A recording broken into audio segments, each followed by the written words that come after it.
Please take your seat. Please take your seat.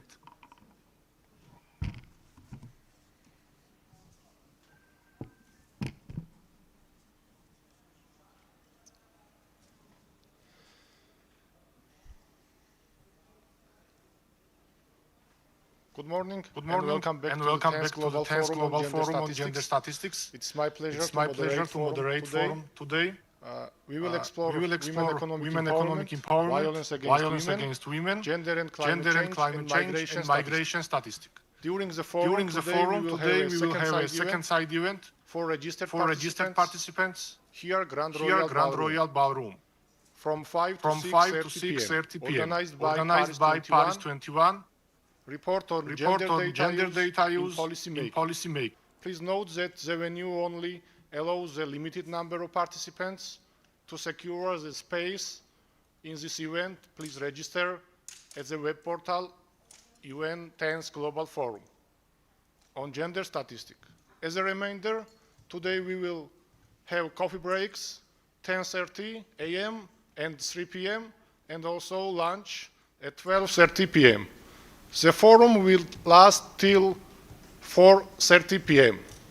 Now I invite Session 3 Chair, Mrs. Veronica Buero, lead of the Social and Economic Statistics team, FAO.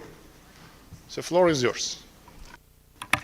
Thank you very much. Welcome this morning after a very nice reception last night.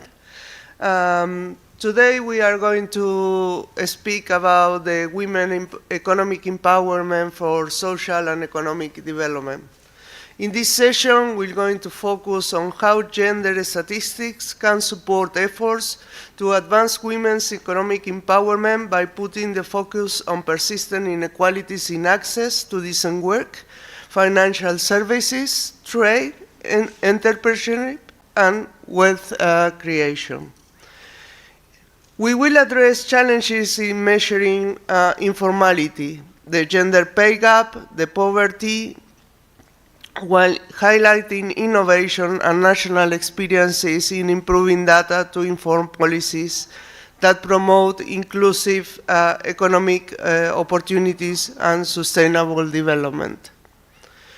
We have To begin, we will have two presentations which will show you more traditional statistical methods and analysis from labor force surveys. The first one is from Lebanon and is going to show us how crises enlarge an already fairly large gender inequality in employment. The second one will present a presentation from Jordan, which show us the inequalities women face in the Jordan labor market. So these will be two presentations from fairly traditional employment statistics that most countries have. The other three presentations from Italy, the Dominican Republic, and Moldova will use more innovative methodologies combining business registers and individual data to put light on the characteristics of businesses managed or owned mainly by women and men, and the main differences in economic opportunities that they have. So we have 5 presenters. So I'm going to introduce them. Ms. Ibsam El-Juni, who's a social scientist from the Central Administration of Statistics in Lebanon. We have Ms. Amani Daoud Hamad Judeth. I hope I pronounced more or less her name correctly. She is the head of Gender Statistics Division in the Department of Statistics in Jordan. Then we have Maria Clelia Romano, who is a research manager in the Italian National Institute of Statistics. Ms. Paola Minerva Feliz, who's the head of Directories Division in the National Statistics Office of the Dominican Republic. Sorry. And then we have Mr. Yuri Mukano, who's the Deputy General Director of the National Bureau of Statistics of the Republic of Moldova. So, without further ado, I'm going to start with Ibtisam, who's going to present on Women on Edge, Navigating Lebanon's Triple Crisis and Labor Market Burdens. So, please. Thank you, Veronica. Through recent years, women had carried the heaviest burdens of the crisis. In the period between 2019 and 2022, significant events had occurred and had a substantial impact on the Lebanese economy generally and on women in the labor force particularly.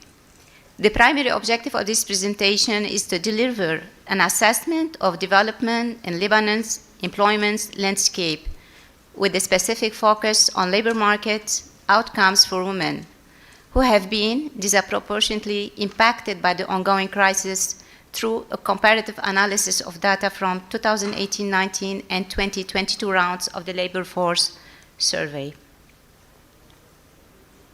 Oh, it's not working.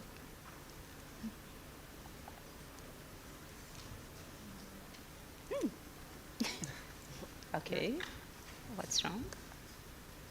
It doesn't work. I have to try like that.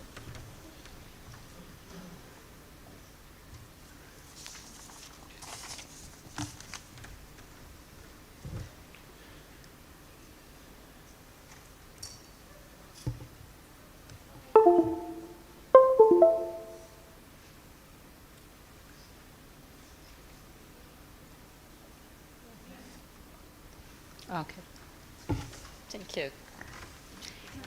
Okay, the first major event is the economic and financial crisis collapse that has escalated, where the Lebanese pound lost over 90% of its value, triggering hyperinflation and eroding purchasing power, leading to the collapse of all public services. And if you look at the chart of the annual inflation rate between 2013 and 2024, we'll see that the escalation has started from 2019, and it reached in 2023 like 223%, and it's still ongoing 2024 until now. The second, okay, sorry. I don't know what's.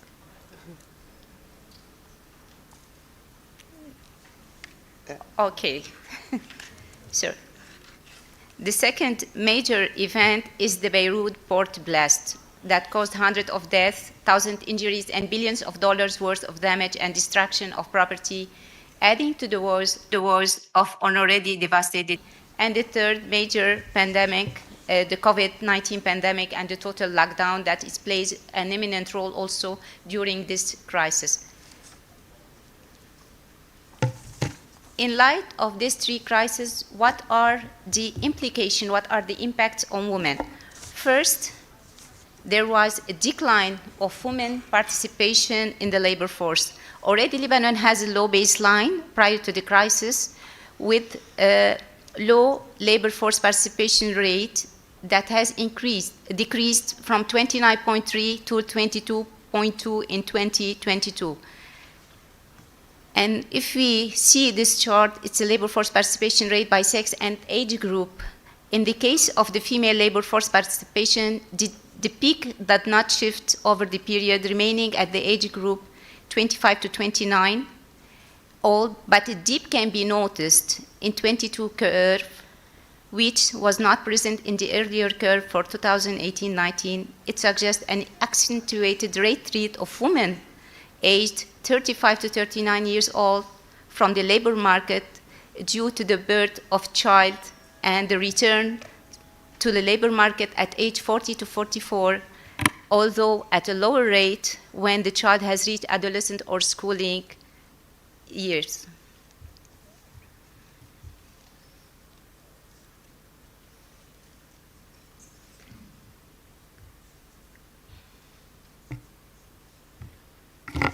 Another implication is the decline of women employment to population ratio. Although that we know that it's often used an indicator of the performance of the national economy in providing employment to its population, it declined from 25% to 15% for women, whereas the ratio was still higher for men with 47.4%. The third impact is the growing of labor underutilization of women, the unemployment rate. The unemployment rate, it increased slightly over time, but it was significant in 2022, where it reached 32.7%, whereas somehow higher than men rate, which is 28.4%. Another indicator for the growing of labor underutilization of women is the aggregate measure. The aggregate measure of labor force of labor underutilization for women rose sharply from 21.3 to 57.1. This indicates a substantial increase in the share of women who are either unemployed or underemployed or marginally attached to the labor force, reflecting deepening gender vulnerabilities and significant barriers to female labor market participation. Also, change in occupation structure, the escalating the unpaid work. We don't see much changes in the structure of occupation for men, but where, as we see, there is a large shift was in elementary occupation, which is dropping from 27.4% to 13.6% in 2022. In contrast, women's share rose in all other categories except for managers, which dropped from 4.8 to 1.7. With the economic collapse and the retreat of paid domestic work, women absorbed more unpaid care, and this was compounded by traditionally minimal public support, reduced further by the crisis. And this suggests that between these 2 years, households relied less on domestic workers, possibly due to significant out-migration. Oh, sorry.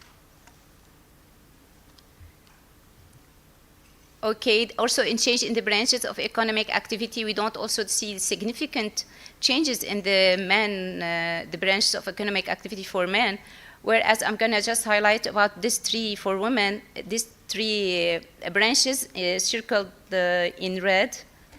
So we'll see that women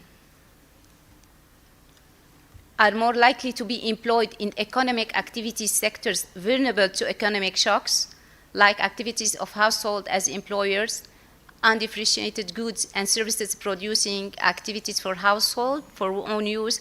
It declined from 23.7 to 7.5%, whereas men to be more employed in more resilient sectors, the rate remained the same in this category. Employment in public administration, defense, and education rose from 4.9 to 4.8, reflecting a relative increase than absolute growth. It's likely due to the lower dismissal rates compared to other sectors. This reduction, the education sector also saw women's share rise from 20.5 to 24.9, and it's also for the lower dismissal rate.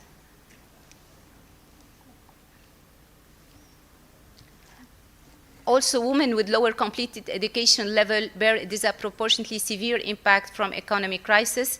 And here is the unemployment rate for the completed education level for read and write, and for women increased from 1.7 to 9.7, and for the elementary school increased from 6.9 to 11.6%.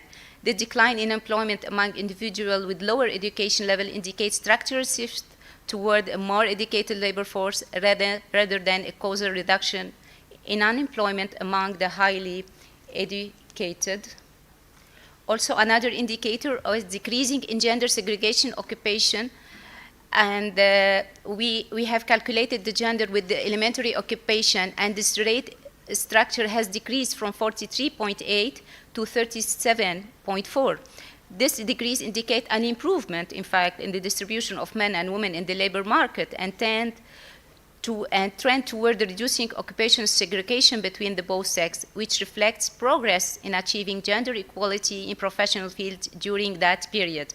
But in fact, the case is not that. So after further analysis, when gender segregation in occupation is calculated without excluding elementary occupation, the result indicates a slight increase instead, suggesting that elementary occupation play a role in the reducing overall gender segregation in occupation that was seen in previous slide, without noting that the elementary occupation decreasing from 27 to 13.6%. Sorry. Okay, another, it's a low pay rate. The findings show that the percentage of employees with low pay rate has increased among women employees, more than average, from 18.5% to 27% in 2022. And the last, one of the last implications is the gender wage gap.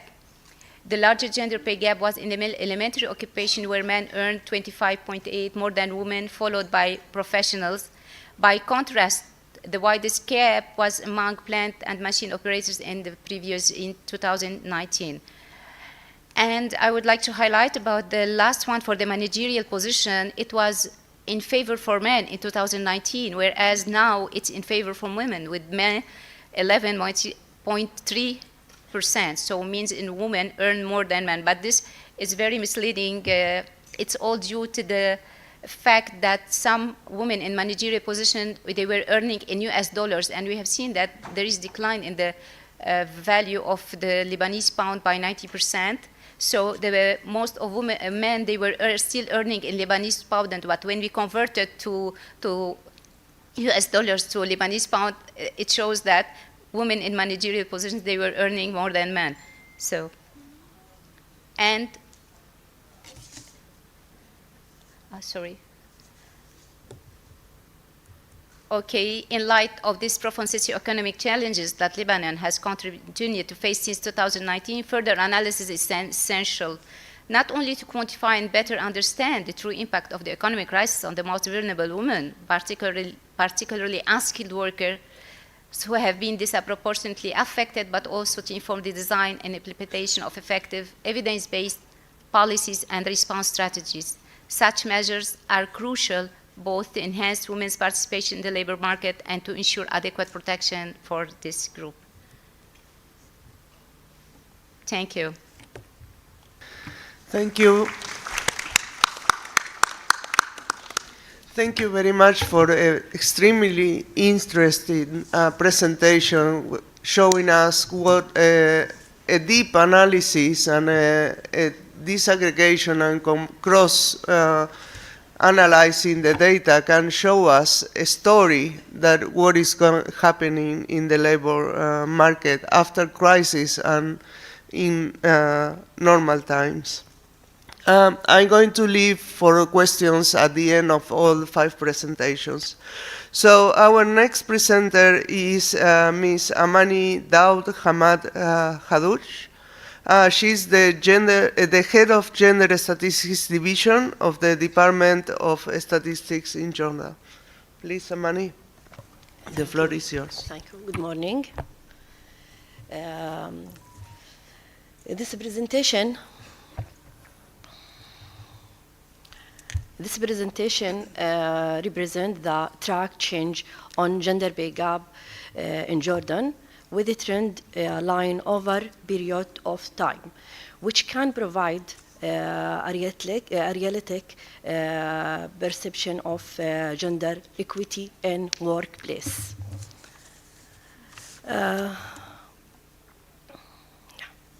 The population in Jordan show 2 million women and over 2 million men between age 15 to 64 years old. Together they accounted for 61.3% of Jordan's total population is working age group.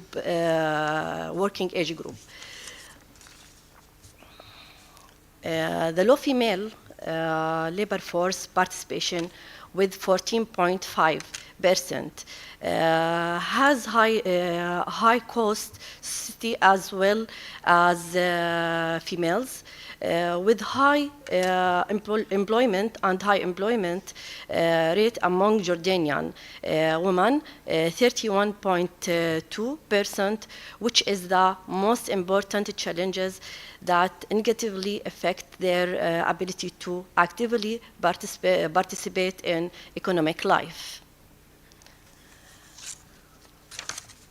The category Jordanian youth aged 14 to 24 who are able to produce are the most to affect of the reasons unemployment rate among 42%, especially for youth women with the percent of around 64%.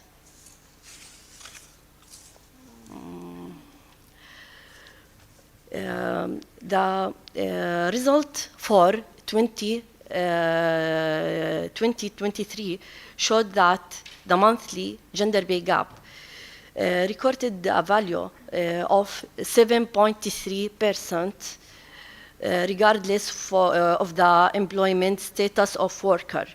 It is meaning that for every 1 GD earned by male worker per month, a female worker earns only 93 Jordan GD. The probability effect on women needs in the labor market and providing them with job opportunity.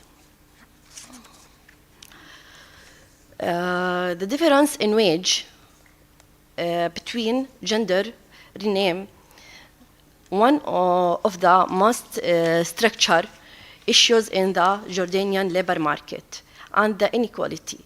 The data in figure indicate that clear variation in monthly average wage between genders over the past 20 years.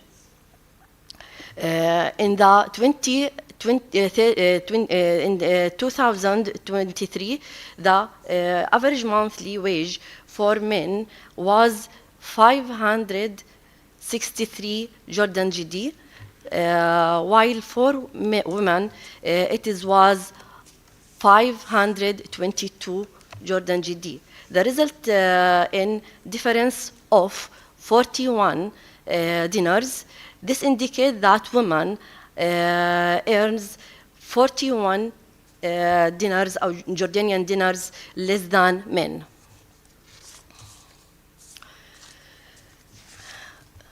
The measuring gender pay gap in Jordan and the international. First, we must determine whether wage in the monthly or and hourly working. The second step provided wage by sex. Then determine the characters of the worker, of sector of worker, education level, and economic activity, and main group of the occupation. The calculation the gender pay gap in difference between average hourly and monthly earnings of male paid employee and of females paid employee divided by as the percentage of average hourly and monthly earnings of male paid employee. The result,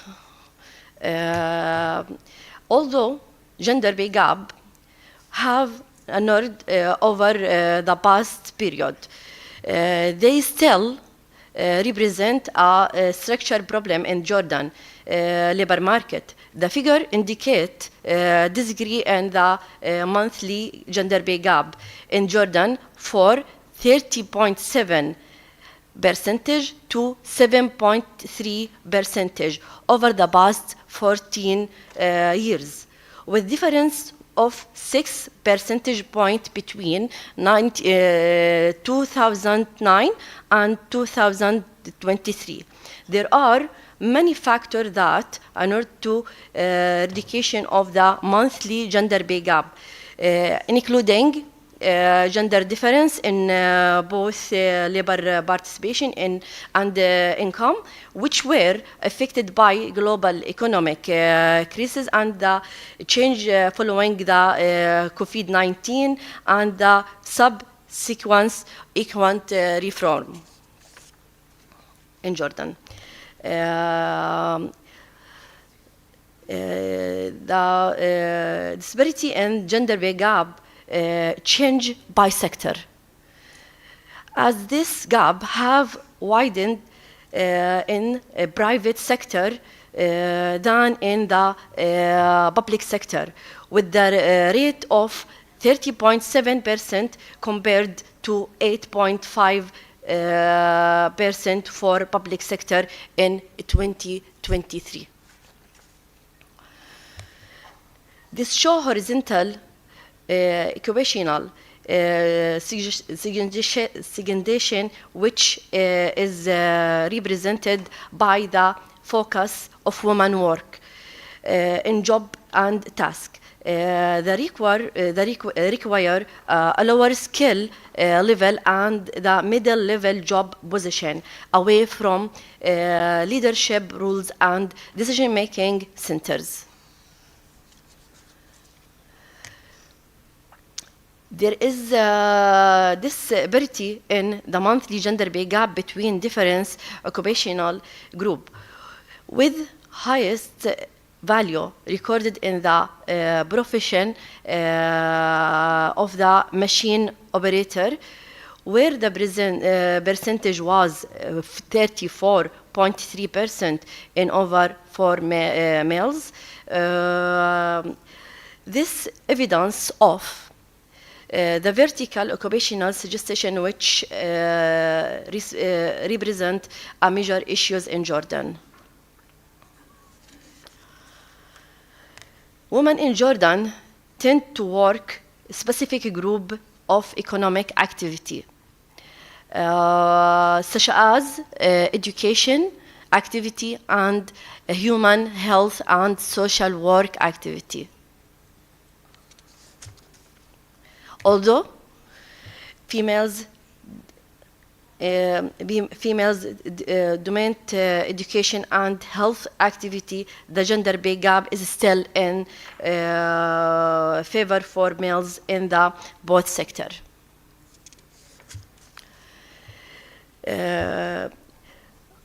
Although higher education women in Jordan, women with university degree face wage gap of up to 30.8% in both sectors, reflecting the higher education does not guarantee equal pay. Thank you.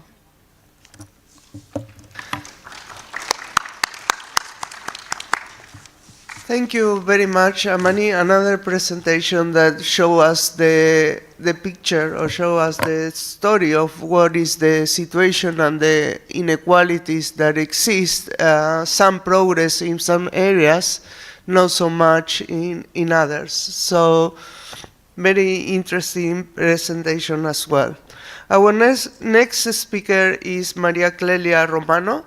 She is a research manager in the Italian National Institute of Statistics, and she's going to present about measuring entrepreneurship from a gender perspective in the Italian experience. So, please, Clelia. Good morning, everyone, and many thanks for the opportunity to share with you our first experience in measuring entrepreneurship from a gender perspective. Please, the remote control. Thank you.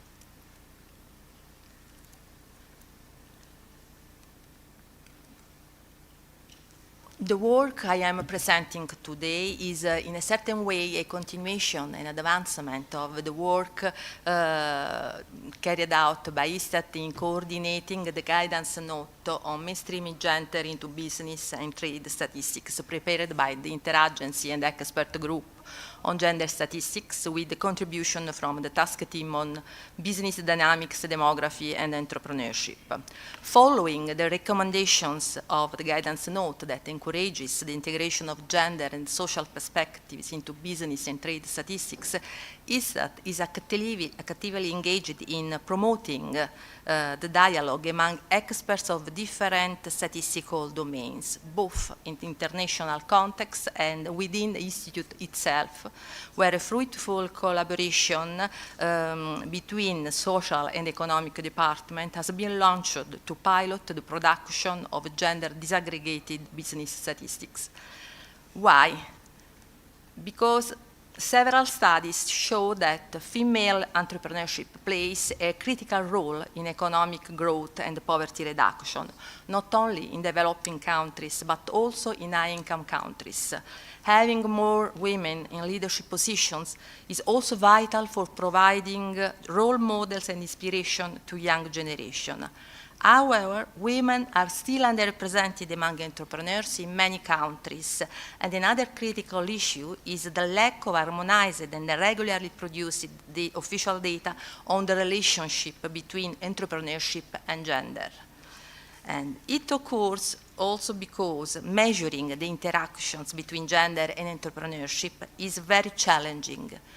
It requires collecting and linking data from multiple statistical domains to connect information about business owners with data on their firms and performance.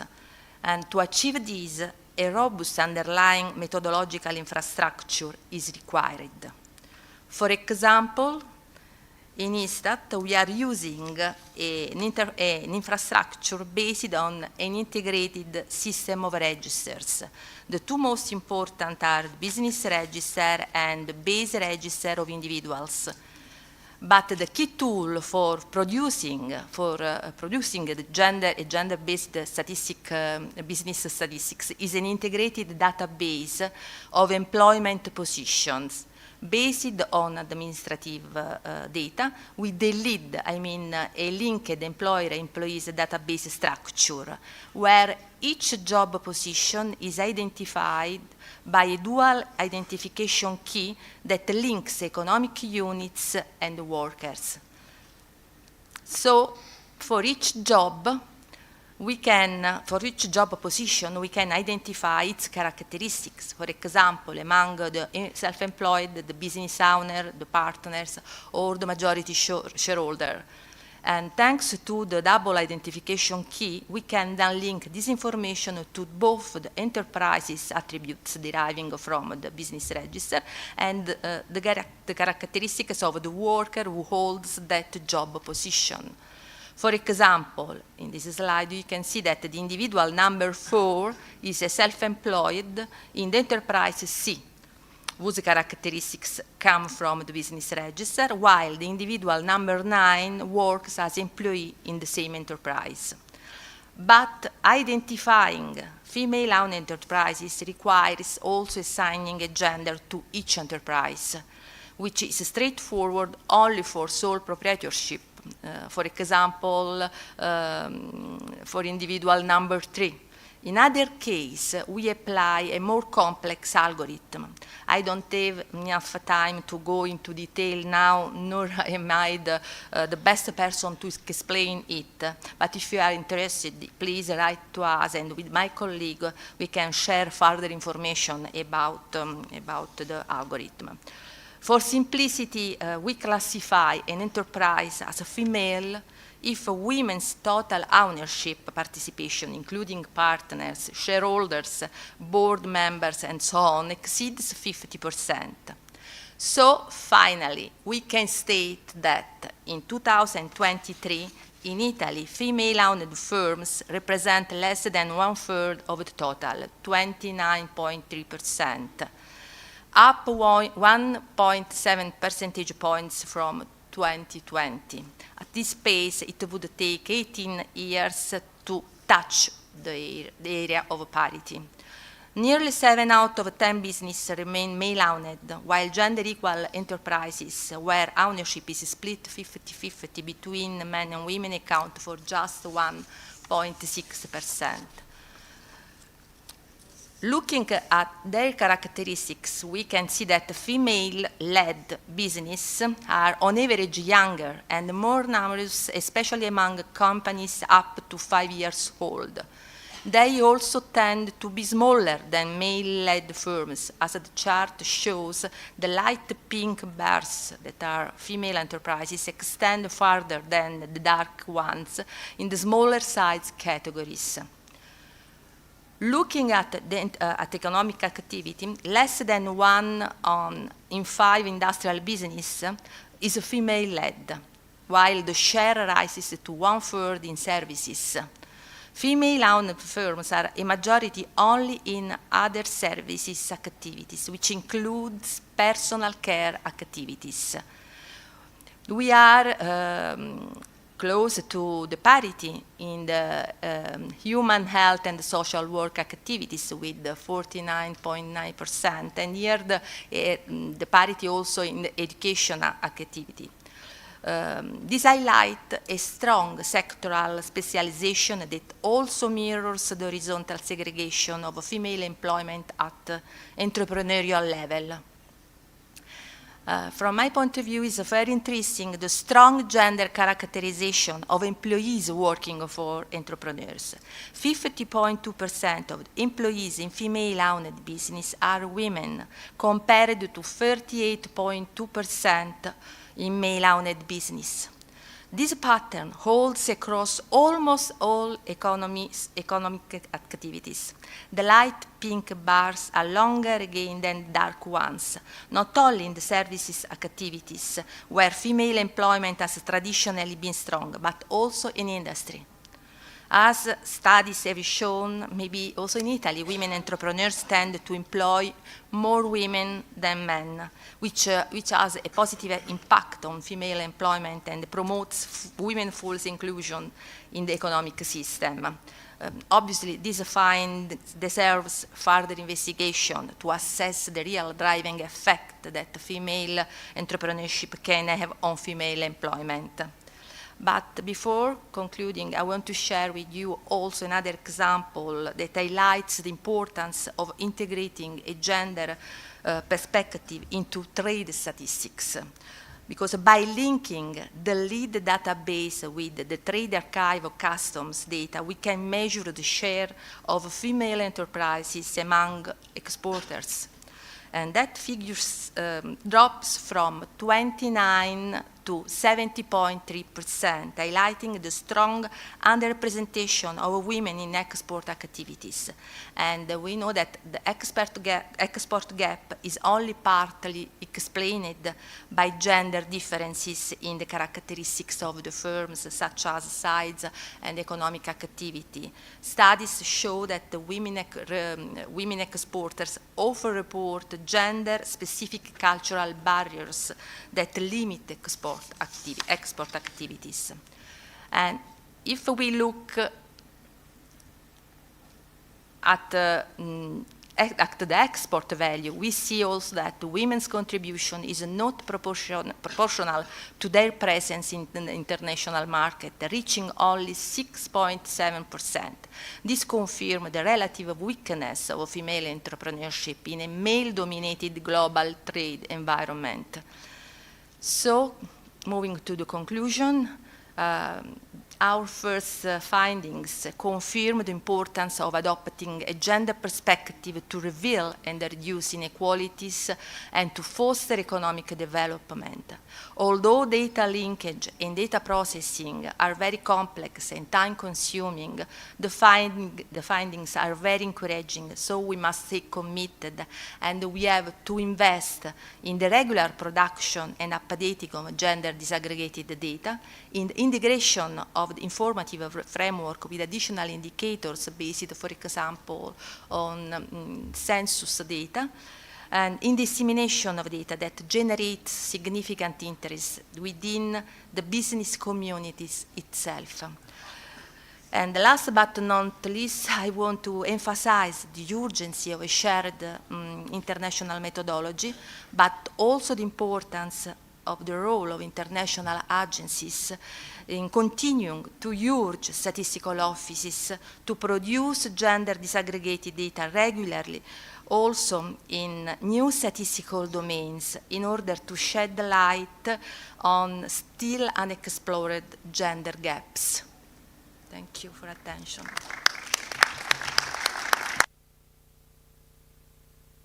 Thank you very much, Maria Clelia. This is an extremely, sorry, I have a cold today. Extremely interesting presentation, because it shows us how we can go beyond traditional statistics of labor surveys or other surveys to administrative records, and with a little bit of thinking and find a methodology to use this record for a statistical purpose. And in this case, for give a light on gender and temperature, what is happening with the companies in a country. So thank you very much. I'm going to move to our next presenter, which is Ms. Paola Minerva Feliz. She's the Head of Directories Division in the National Statistics Office of the Dominican Republic. Please, Paola.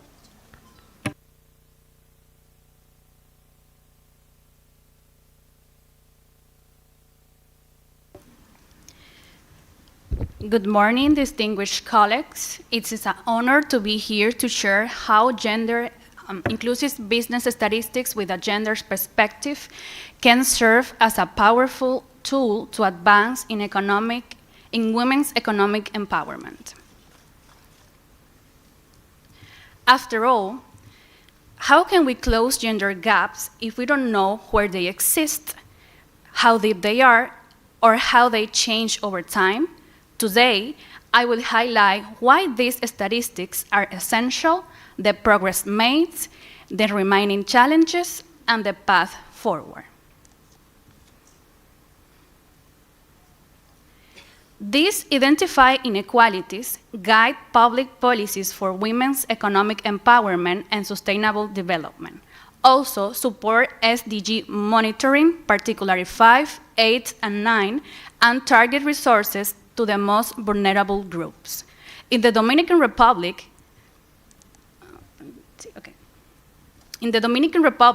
despite of having,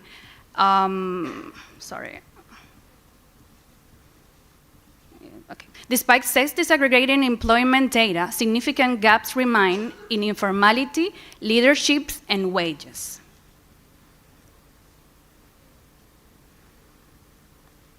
In 2024, within the framework of Adelante 2023, a triangular cooperation initiative financed by the European Union and involving the Dominican Republic, Uruguay, Guatemala, and Spain, a methodology was developed for measuring business statistics with a gender perspective.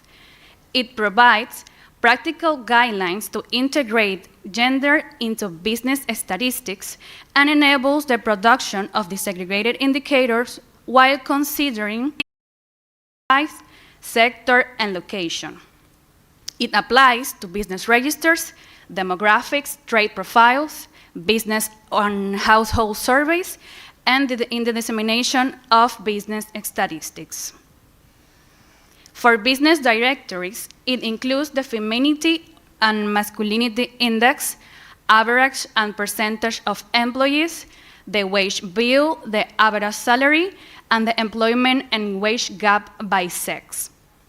For example, in 2024, the 46.8% of the employees were women, and there were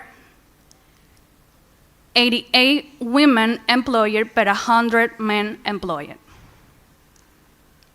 In commercial registers, the classification of companies as women-led or men-led, depending on whether the partner with the largest shareholding is a woman or a man, allowing indicators reflect gender gaps in leadership. Business demography tracks birth, survival, net growth, and mortality rates by sex, considering two perspectives, employment and women-led companies and their employment. For example, in 2024, the net growth in employment was 1.7% for women versus 0.8% for men. Foreign trade profiles use the same indicators and generate new data on exports and imports by women versus men-led companies.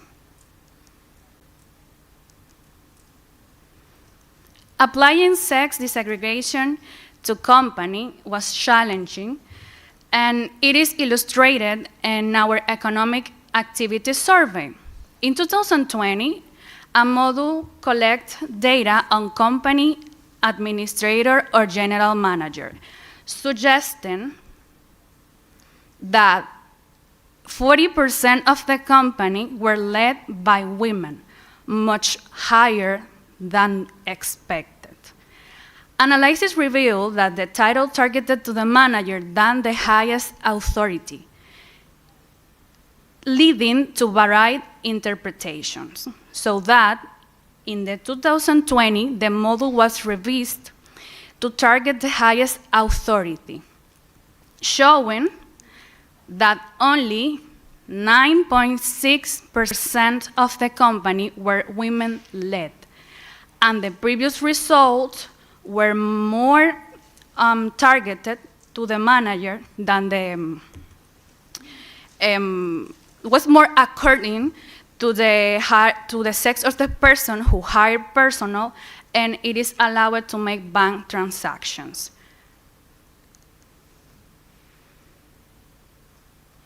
In the 2022 version, including more service activities, replaced manager or administrator with the highest authority in the title of the question, and confirmed these results. Female participation reached 19.3% and below 11% in the other sectors measured in the traditional version of the surveys. The sample allows disaggregation by company size, economic activity, and women or men-led companies, producing indicators on employment, income, expenses, innovation skills, green statistics, financial, ICT use, and so on.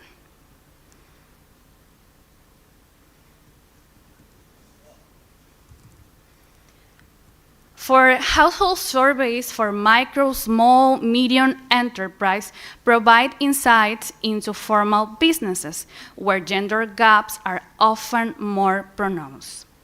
For the dissemination, information should be clear, inclusive, and accessible for all users, using multiple communication channels such as reports, dashboards, social media, and events. Key groups must be targeted and technical terms explained to promote understanding. However, challenges remain. Most records only contains formal businesses, leaving many women-led and micro-enterprises unaccounted for. The gender pay gap is difficult to measure due to the lack of disaggregated data, dispersed and poorly interoperable records, limited surveys with a small sample fail to capture women leadership realities, statistical office with limited resources. To address most of these challenges, the recommendations are standardized definitions to ensure data comparability, apply oversampling in women-led businesses to ensure robust estimates, train staff in gender perspective and inclusive language, and develop a tailored dissemination products like dashboards, reports, and infographics to make information useful for the decision makers. This is the QR code you can scan to access to the methodology with a gender focus. I'm going to give you some seconds. And in case you need more information about it, you can contact us. And finally, I want to close my presentation with the motto of the Dominican NCO, good data, good policy. Many thanks.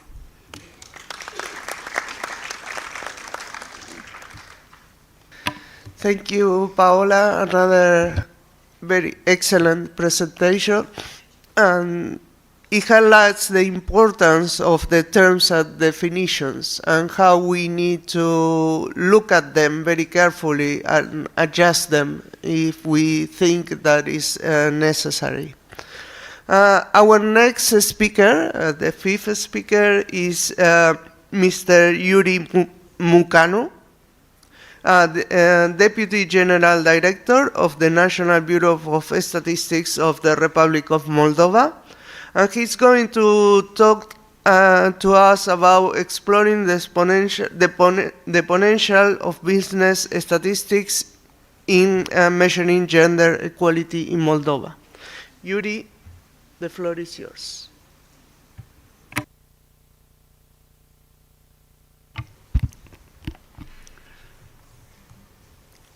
Good morning. Good morning, dear friends and colleagues. Before we embark on discussion of women entrepreneurship data in Moldova, I would like to express my gratitude for NSD, One Woman NGO Stat, for the opportunity to share our national experience on this new emerging area of official statistics. It's okay? In my presentation, I will focus on three components.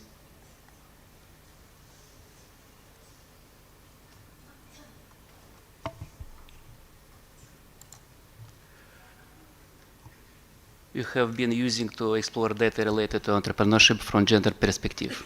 The first is business demography statistics. The second, trade statistics from a gender perspective.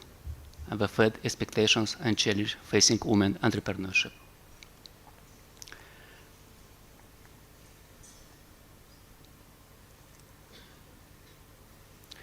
It is essential to highlight that women entrepreneurship is one of the national priority for boosting women economic empowerment and shaping Moldova's economic futures. The state program for supporting women's entrepreneurship for 2023-2025 is a key policy document that aims to boost women and businesses. It defined women entrepreneurship as the process of initiating, managing, and developing a business by women, aiming and generating profit and fostering economic growth. This program results in an increased demand for providing data on a very specific challenge faced by women led on owned enterprises. In 2025, women entrepreneurship statistic was included in the annual statistical work program as experimental statistics. I would like to mention that existing robust legal framework was one of the key preconditions for embarking on this initiative. Moldova was the first country in CIS and the region country who approved the law of official statistics in 2017 based on the generic law of official statistics adopted by UN in 2016. It opened a new perspective for data collection from a legal entity and individuals, including personal data and access to alternative data sources. When it comes to operational side, there are critical methodological aspects need to be considered. Use unique identification number of legal entity and citizens and all state register, statistical and administrative data source. Mandatory use of statistical classification, state register, and administrative data source. Familiarity with R and Python for database linking. The main goal of women entrepreneurship statistic was to explore the potential of business statistics to generate new data by linking and repurchasing available data sources, such as population registers, business register, custom declarations, and state register of legal units. In Moldova, there are 60.5 thousand active enterprises, and for the purpose of this analysis, enterprise with data and municipal property was excluded. All preliminary data show that 1 in 3 enterprises are led by a woman, and 4 in 10 are owned by a woman. This translates to a 4.7 percentage points difference based on conceptual framework used to define women entrepreneurship. Sector breakdowns show a clear segregation by gender, with lower participation of women in agriculture, industry, and construction, and higher involvement in trade and services, up to 37%. Health and education are on top. Among women-led businesses, 82% are managing an enterprise and traditional dominant sectors such as services and trade, while among men-led businesses, the share of these sectors is only 73%. Now let's look at how these businesses are performing depending on the criteria used for defining women entrepreneurs. Out of total number of enterprises, women-led businesses count for 34%, while for women-owned businesses, this indicator is 39%. In case of turnover, the women-led businesses is 23%, and women-owned businesses 29%. Share of employees, women-led businesses 26%, on women-owned businesses is 32%. Regardless of this approach used for defining women entrepreneurship, data show that women predominantly led or owned enterprise in sectors such as education, health, accommodation, and food services. This sector generate lower turnover compared to our industry. This raises important questions about how we can support growth in this vital sector. Enterprise size analysis reveals that 92% of women-led enterprise are classified as micro-enterprise up to 9 employees compared to 87% of men-led enterprise. Out of total macro-enterprise, a share of women-led businesses of women-owned business varies from 35 to 40%. This pattern means that while women are getting involved in entrepreneurship, many are still operating with small businesses. Next, let's analyze some critical demographic indicators, specifically focusing on the birth and death rates of enterprise. When we analyze the birth rate of new enterprise, we see that women-led businesses count for 11.7% compared to 10.6% for men-led businesses. This indicates that women are increasingly taking the initiative to start new businesses, particularly in sectors like education and professional services. However, the death rate is also higher for women-led businesses, 6.1% compared to 4.9% for men-led businesses. This suggests that despite the resilience of in starting businesses, women face higher risk to closure, highlighting the need for more support and resource. Analyzing survival rates after 1 year reveals that 88% of new businesses led by women continue to operate after 1 year, compared to 81% of those led by men. The survival rate is relatively higher in sectors like transportation, trade, and information technology, while the men-led businesses in education, finance, and construction. You have been also exploring data on trade to assess for gender dimensions. Among the 5.5 thousand exporting enterprises in Moldova, 1.5 thousand are women-led businesses. Overall, only 20% of total export come from women-led businesses, while 18% from men-led businesses. This gap is primarily due to the concentration of women in services activity, but export services is not reflected in custom declarations. Women-led enterprises account for 54% of export in animal and vegetable oils. Now I would like to present briefly the qualitative insight from our businesses on consumer survey. Here is the key data from our recent qualitative statistical survey targeting managers about investment plans. 55 of managers do not plan to invest, while 45 intend to do. Among those planning investment, only 28% are women managers. Women tend to focus investment in infrastructure and buildings, while men prefer to invest in technology, equipment, IT, and research. About challenge phase, 63 of managers report facing significant challenge. Out of those, 30% are women managers. Their primary challenge highlighted by managers are insufficient market demand, reported by 62% of manager women versus 43% of manager men. Insufficient financial resource, reported by 42% of manager women versus 39% of manager men. Moving forward, we have several strategic initiatives in place: data linkage and repurchasing, expanding data source, such as statistical survey, innovation, investment, etc., administrative source, tax declaration, earning, analyzing and dissemination experimental data, PC access format, publications, analytical notes. This data remain experimental and will be published in the dedicated section titled Experimental Statistics on the NBS website, integrating women's entrepreneurship statistics into the regular business statistics production and including them in the annual statistical program for 2026. Refinement of qualitative survey, expanding the sample size to ensure gender representativeness, including specific questions regarding the challenge faced by women entrepreneurs. And finally, I would like to mention that these experimental calculations related to women entrepreneurship were developed with the ongoing support of UN Women, and in fact, we are the first to see this experimental data. Taking this opportunity, I would like to thank the UN Women for this project, and in general for their constant support and the strengthening national statistics in line with the best international practice. Thank you for your attention.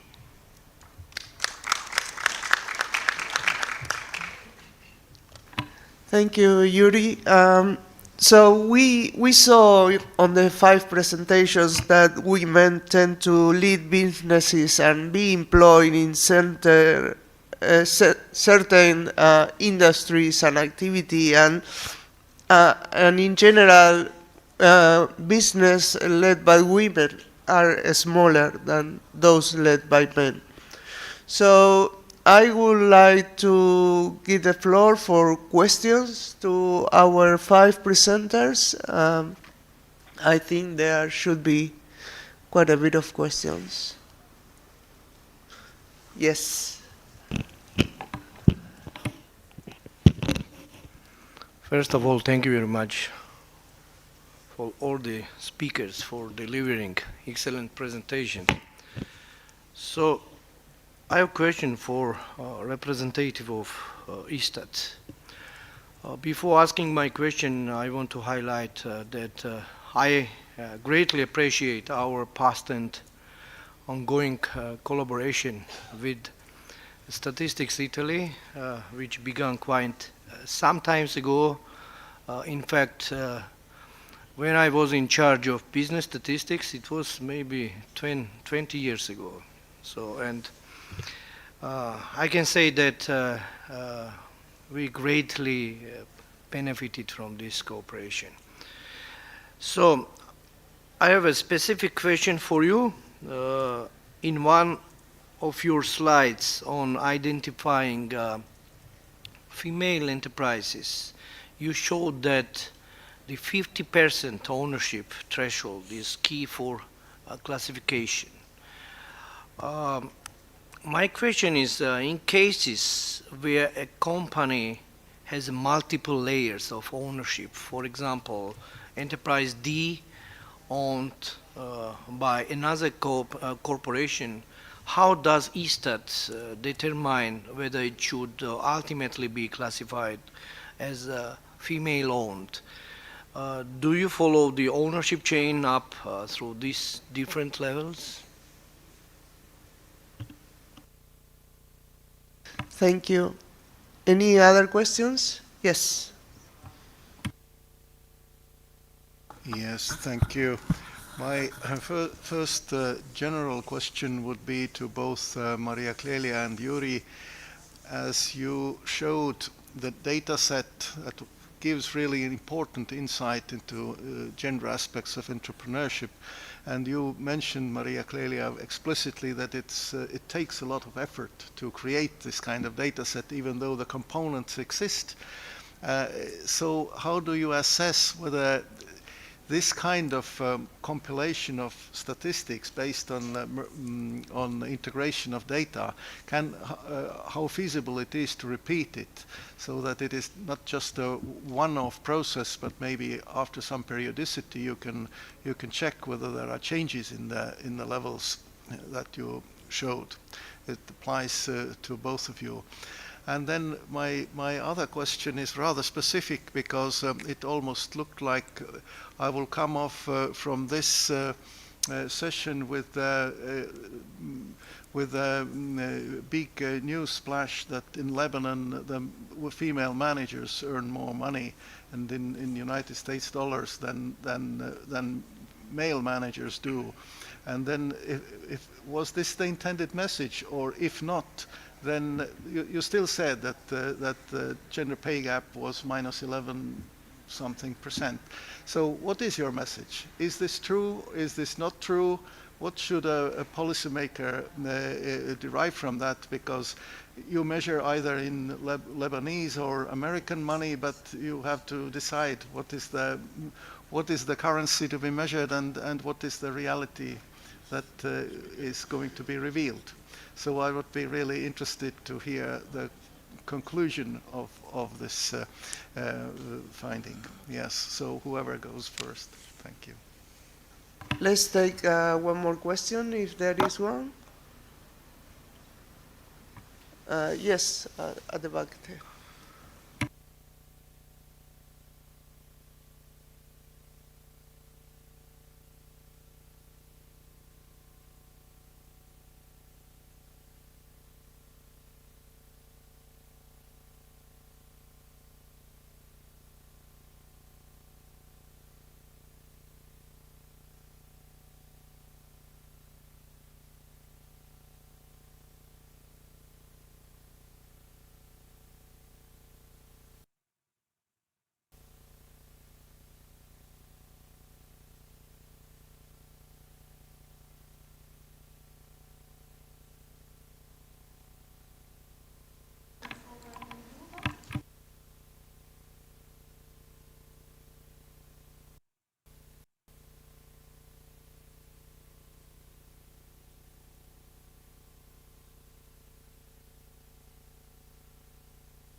Thank you. I'm going to give the floor to Yuri to answer the few questions. You have a couple of questions.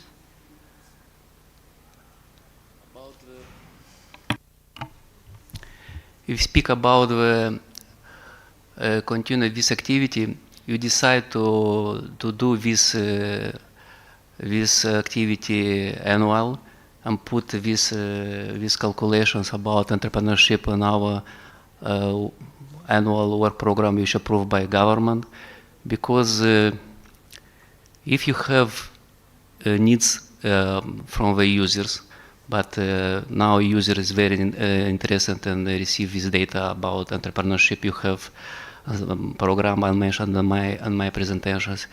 If you have a support from international organization like One Woman, if you have some clever person which is some addicted from the statistics and this activity is new, and usually new activity in statistics is exciting, it's attractive. You have good ideally conditions to do this data, and you decide to put the regular this data annually in our work statistical programs.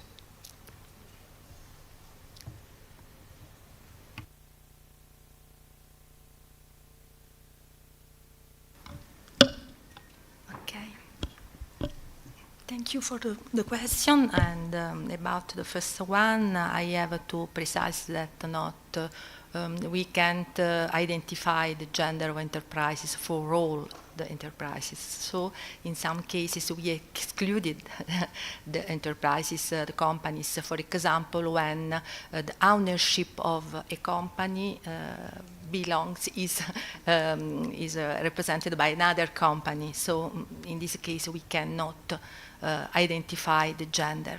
So this case is excluded from our analysis. And about the infrastructure, as I said, it is very complex. I have shown very briefly in the infrastructure we are using that has been taught for other goals, not to facilitate the gender analysis. But in our case, we can use it for our interests. I don't know if it is easy to replicate it in other countries. It depends on the kind of production processes and on the methodological and ICT advancement. So I suppose that in the future it will be the best way to analyze that data, because we need to integrate administrative data with the other sources. So this is the way, even if it requires many efforts. Thank you, Clelia. Amani? The gender pay gap in the public sector in Jordan, in general, it can be said that the disparity in wage level between genders in the public sector is partly due to financial and governmental system that grant current privilege to men over women, such as the family allowance and the cutting of cost of living allowance is if the working woman is married, as well as the job grades held by both men and women. Thanks. Okay, thank you for the question. In fact, this is not, when we mentioned the gender pay gap for the managerial positions, it's in favor for women, but in reality it's not true. because it's misleading number, because we have to go through further analysis to see that it's due to the fact that the people they earn in US, and since the Lebanese pound lost over 90% of its value at that time, why they earn in US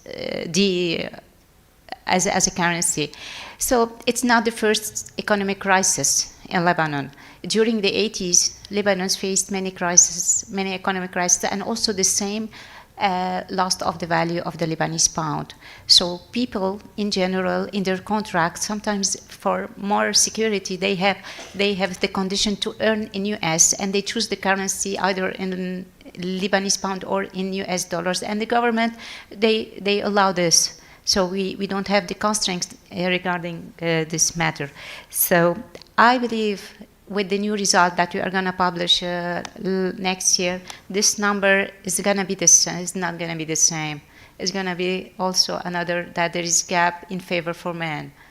Because at that time, when we converted this US to the salary of this woman to Lebanese pound, okay, it was 1.5.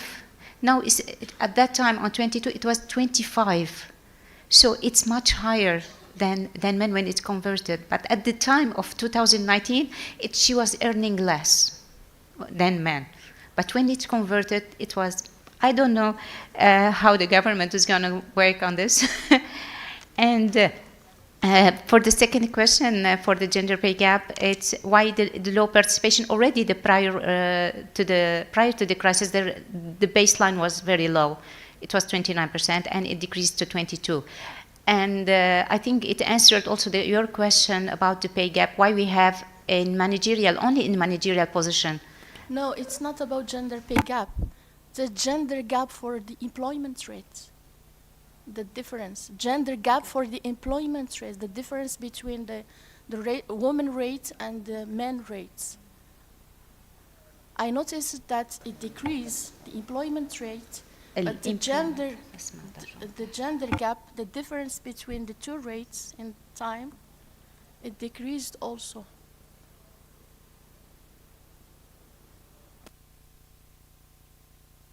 Yes, now I got your gender. I understand. I'm still in the gender pay gap. For the unemployment rate, still, although that it is high, the crisis still affected the both sexes, the women and men, but it's still higher for women, and it's almost like 5% difference. But still, the women are more affected with the unemployment, with the crisis. So it's like almost 5 or 6%. Yeah, in essence, the gap got smaller, but still is considerable. And we have time for another round of questions. The presenters have been really, really good on time. So I think, Ileana, you had a question? Yes, thank you. And congratulations for a very rich panel. I got this sentence from Paola when she mentioned that good data for good policies, and I'm thinking this is very good data. So if you have any examples of how this data is used in your countries, also remembering that yesterday the high-level panel encouraged us to be more active in telling the story on how this data is being used. Thank you.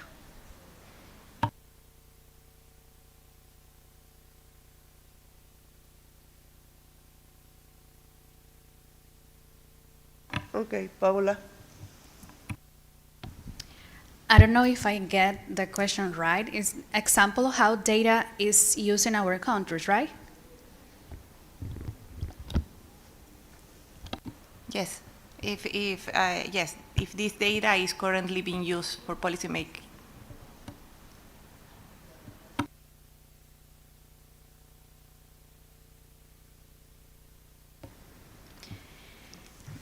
The Dominican Republic, to implement this kind of methodology, due to the lack of resources, we follow the first step of the statistical process, which is the identify of necessities.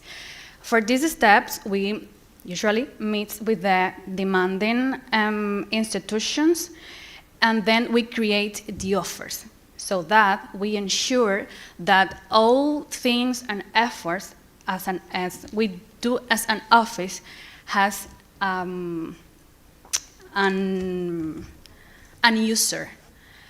In these cases, for example, we have an administrative records. In the other hand, we have surveys, and independent of the demanding institution, we can answer their needs. So we ensure that all our productions are user because have a specific demand.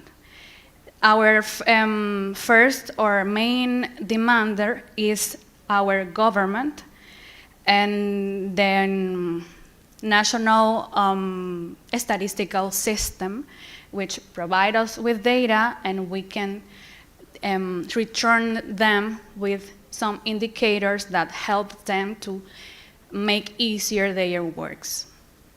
Thank you. I would like to transfer that last questions to all the panelists, because I think it's very interesting, especially because of what we were talking yesterday. So, Itzani, you picture as a good story here. Is it that it's being used for policy making?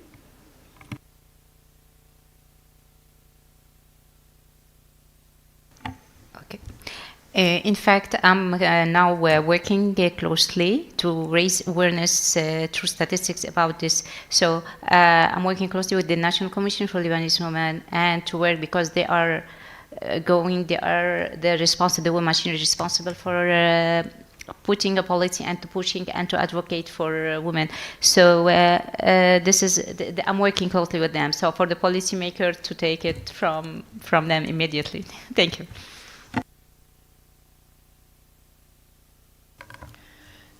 We must focus. We must focus the gender pay gap. How activity women focus in activity or why priority and high important in activity. Yeah. Clelia?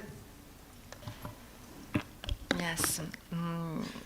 We are at the beginning of our work, so we have only published this data in occasional report, but our intention is to include them in a regular current production, and in the future I suppose that it will be very useful for policy makers, especially for identifying enterprises that could use or take advantage of Women's Enterprises Fund managed by the Ministry of Enterprises and Made in Italy, which provides loans and non-repayable grants to support women's involvement in entrepreneurial activities.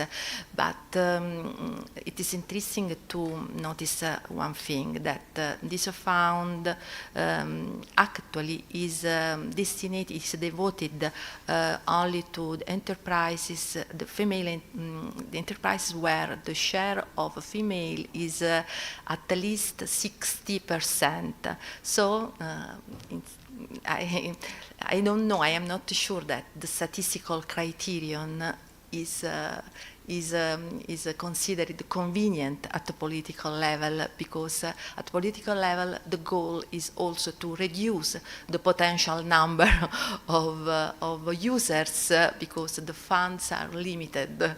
So it will be interesting to see if in the future our threshold will be considered also at the political level.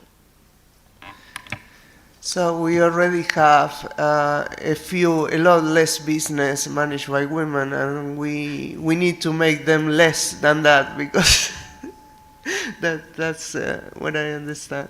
Yuri? As I mentioned in my presentation, in Moldova you have a state program for supporting women's entrepreneurship, and our government, Ministry of Economic and Ministry of Labor and Social Protections is very interested and receive this data about the women and business. And of course, I'd like to say the statisticians is like cooker. Cooker will become very happy when his dishes is consumed by the customer. Also, a similar statistician, a special statistician in Moldova, became happy when statistical data are used by the policymaker for elaborate different strategy for monitoring different policy. And I think our data about this topic is very important for developing the future of the economic of Moldova.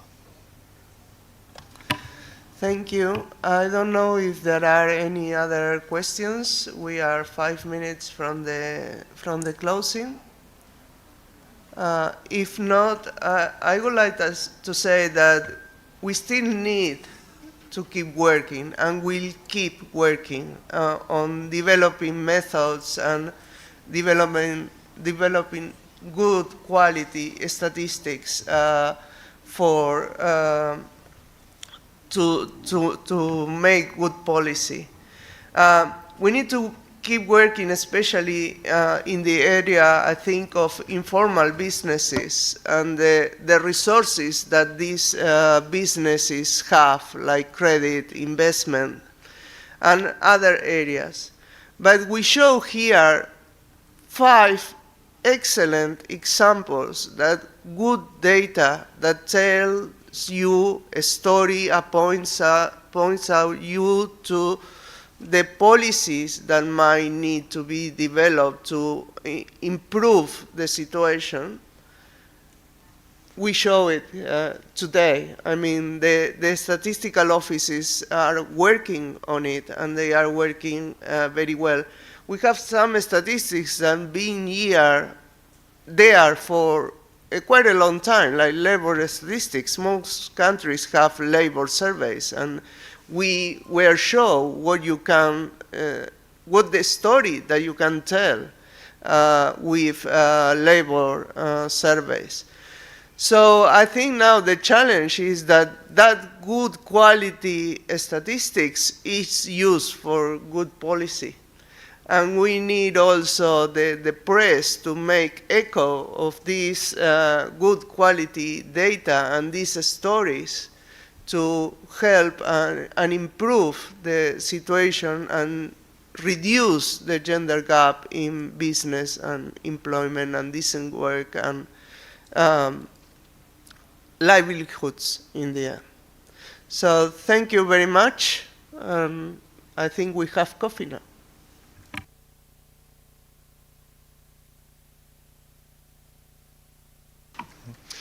Thank you to the session's participants. And now we can have a coffee break. Enjoy. We return at 11 with session 4.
Please take your seats.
Now we have session 4.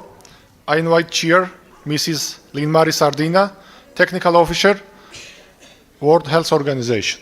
The floor is yours, Chair. Thank you. Welcome back, everyone. I hope everyone's well caffeinated and energized. And I promise this is going to be a really, really exciting session, adding to all that we have seen so far. So this session is titled Freedom from Violence Against Women, Discrimination and Stereotypes. And it is my great pleasure to be on this panel with experts from around the world who will share with us some of their experience and expertise from their countries, looking at gender norms, social norms more broadly, attitudes more at the individual level, and we know that these attitudes and norms are very strong drivers of wider gender inequality, but also violence against women. We are going to look at their examples of how they use and produce high quality and robust disaggregated data, but also how they link different sources of data. We learn a little bit more about innovative methods and measurement of forms of violence where gaps still remain. And importantly, the critical aspect of coordinated data systems and data that informs evidence-based policy and prevention. So without much ado, I'm going to introduce our expert speakers. First, we have from the host country and the host organization, Geostat, Mr. Vasil Satkase, sorry for the hesitation there, who serves as the head of the Social Statistics Department at the National Statistics Office of Georgia. He led the implementation of Georgia's second national survey on violence against women in 2022. His work contributes to strengthening Georgia's capacity to produce high-quality, gender disaggregated statistics that inform policy responses to gender inequality and violence against women. We then have Mr. Noor Khabe, who's a statistical studies officer from the Agence Nationale de la Statistique et de la Démographie from Senegal, who was meant to join us online, but I now see that he's probably unable to make it, and our apologies for that, and sorry that he can't join this panel. And then our next speaker is Ms. Yuen Thi Thanh Tham, who is a statistician and a focal point for gender statistics at the National Statistics Office of Vietnam. Ms. Tham participates in compiling the publication on gender statistics in Vietnam annually, integrating data and drafting national reports on gender equality and women's empowerment, and developing the national gender development statistical indicators in Vietnam.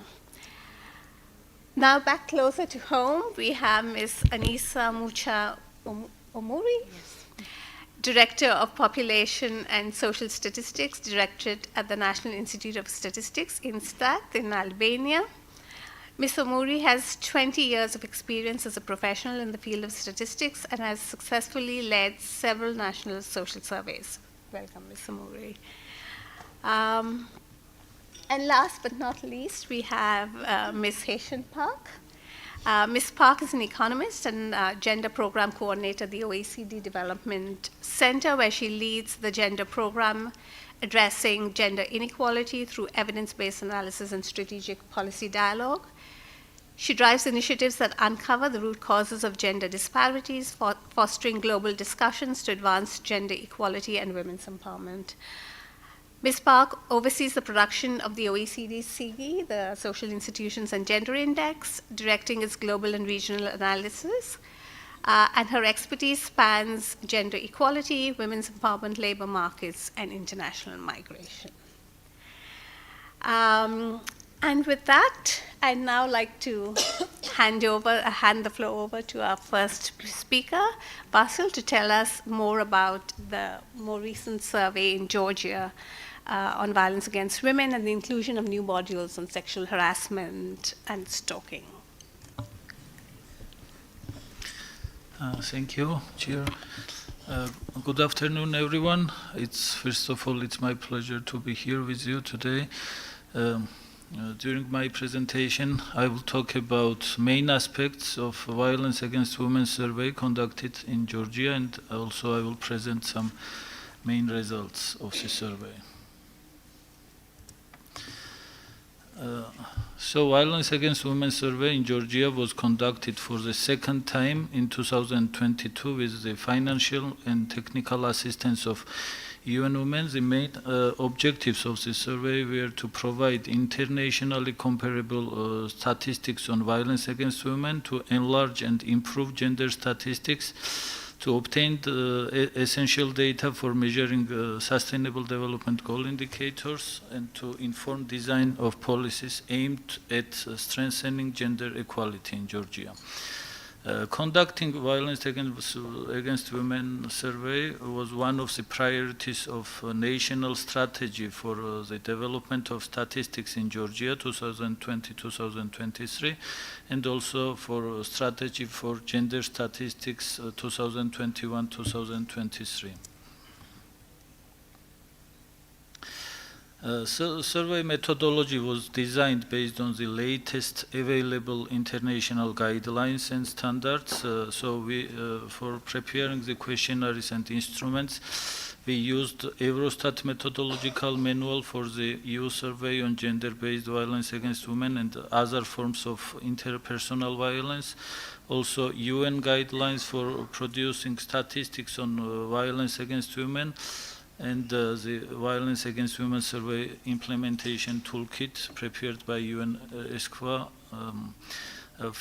As for instruments, we prepared separate questionnaires for women and men. For women questionnaire, respondents was women aged 15 to 69 years old, and for men questionnaire, respondents were men aged 15 to 69.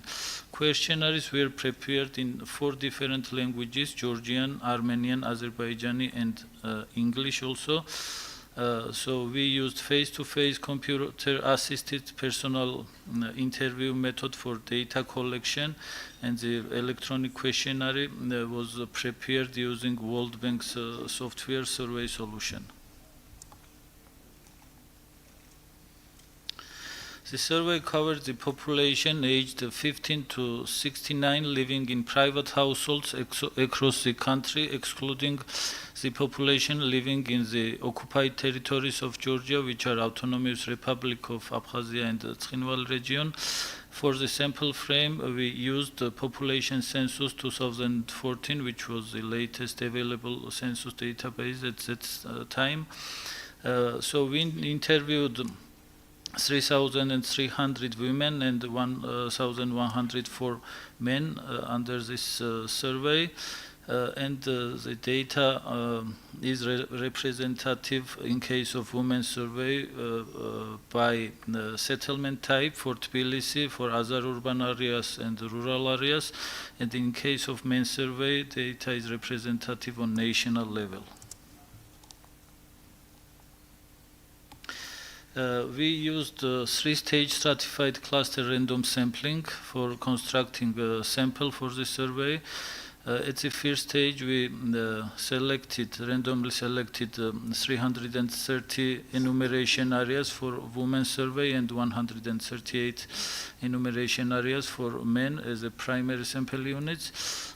Different enumeration areas were sampled for the women and men surveys because of the sensitive topics included in the survey. In each sampled enumeration area, we randomly selected 10 households for women's survey and 8 households for men's survey. And in each sampled household, we randomly selected one respondent aged 15 to 69 years. So here is presented structure of the women questionnaire. Women questionnaire covered the following topics: household characteristics, background of the respondent, marital status, financial status and work, health, childhood experience, also background of the current or most recent husband, partner, domestic violence, violence-related injuries, impact and help-seeking behaviors, non-partner violence, sexual harassment, stalking, and social norms and attitudes. Here is presented structure of the men questionnaire. It covered following topics: household characteristics, background of the respondent, childhood experiences, health and well-being, marital status, background of the current or most recent wife partner, attitudes about relations between men and women, and social norms and attitudes. Now I will present some main results of the survey. So 10.7% of women experienced at least one type of IPV, which included physical, sexual, psychological, and economic violence. So this figure for lifetime was to 26.5%.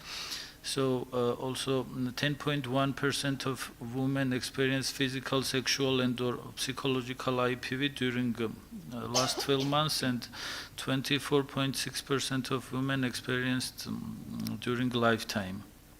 Also, 0.9% of women experienced physical and or sexual IPV during last 12 months, and this indicator for lifetime was 7.7%. So 8.5% of women experienced child sexual abuse, and if we analyze this indicator by age groups, we can see that the highest this indicator is highest for the age group 15 to 24 years. Also, we can see the correlation of this indicator to age at first marriage, and the highest this indicator is for the age group less than 18. This indicator is also correlated with household social economic status, and we can see that this indicator is highest for very poor and poor women. And if we look by settlement type, indicator is highest in Tbilisi, capital city of Georgia. So 90.7% of women experience child physical and or emotional abuse, 80% experience child physical violence, and 5.5% of women experience child emotional abuse.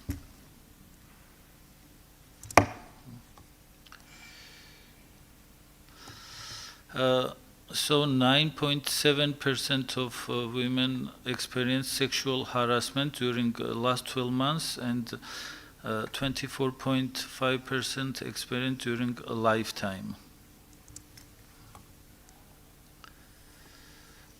also 1.6% of women experienced stalking during the last 12 months, and 8.5% of women experienced during a lifetime.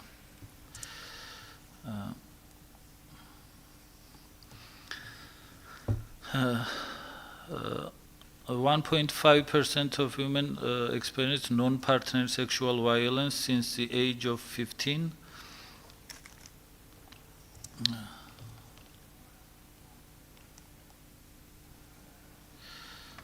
And 0.5% of women experienced non-partner physical violence since the age of 15. This is during the last 12 months, and this indicator for lifetime is 6.5%.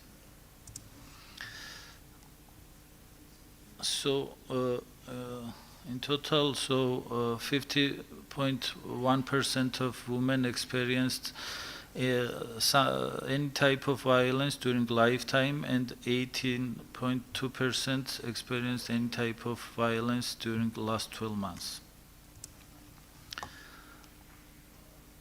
Also, here is presented some indicators measuring attitudes justifying of domestic violence against women.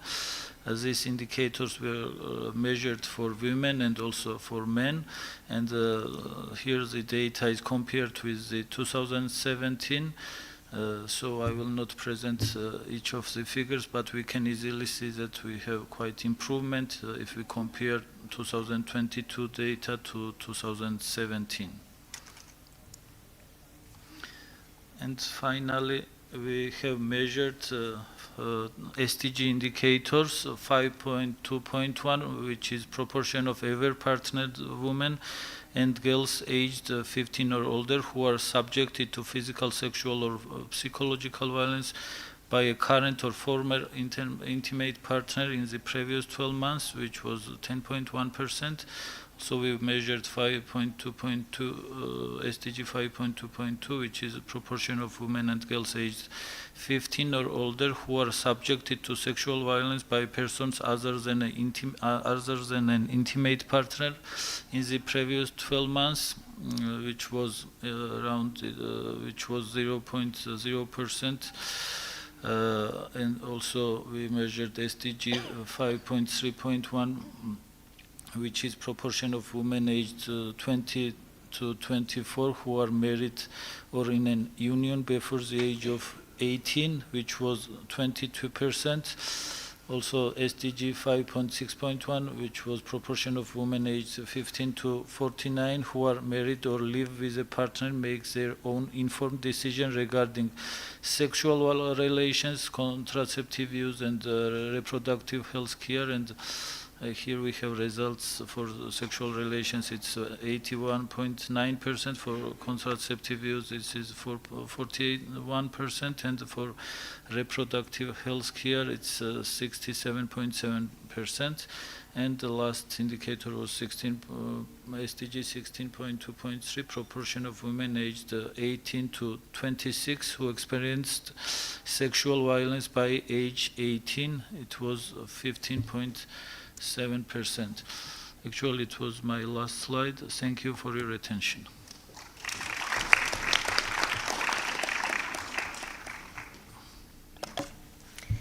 Thank you, Basil, for that really informative overview of some of the key findings from the 2022 survey in Georgia. And it's good to see when there is surveys being produced at regular intervals, because it helps to capture some of those changes over time, etc. And also you presented some of the measures used for sexual harassment. And I think that it reminds us, looking at some of those figures, that especially with the attitudes, yes, there is a change, and I think there is growing awareness and a challenge of the justification of these attitudes that accept violence, but it still remains quite persistent. And Similarly, I think it highlights some of the work we need to do in terms of sexual violence, etc., because I think there are some gaps in measurement, particularly trying to capture the stigma, but what are the, what are the different acts we are measuring, because those numbers tend to be an underestimate of what's actually happening. Thank you, Vasil. And now we'll move over to our next speaker. So we are moving further east to Vietnam.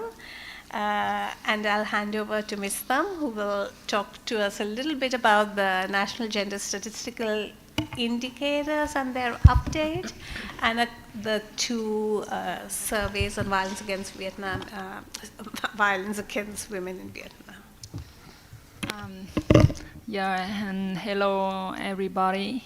Thank you for the opportunity for me so I can share some points on gender statistics in Vietnam. Regarding round survey, Vietnam has conducted 2 rounds of survey, and the round survey is successfully conducted and provides good evidence for the policymakers to inform and revise policies. However, the round survey was conducted quite a long time ago. The latest one was on 2019. So today I will not present on round survey. I will focus on our national sets of national statistical indicators on gender and our annual publication on gender statistics in Vietnam.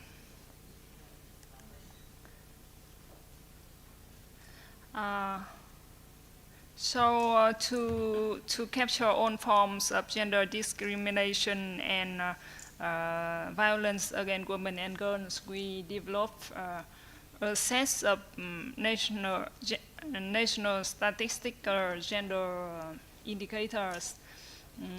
The first set of gender indicator was developed in 2011, and we revised it in 2019 to better reflect gender equality situation in Vietnam.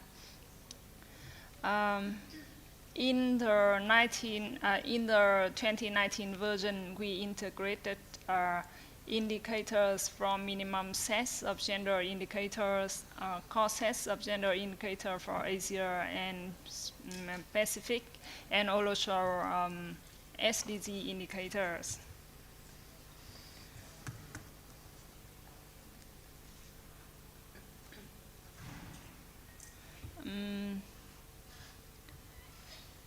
And the main purpose of this set of gender indicator is to monitor and evaluate policies on gender equality in Vietnam, such as national strategy on gender equality for the period 2021 to 2025.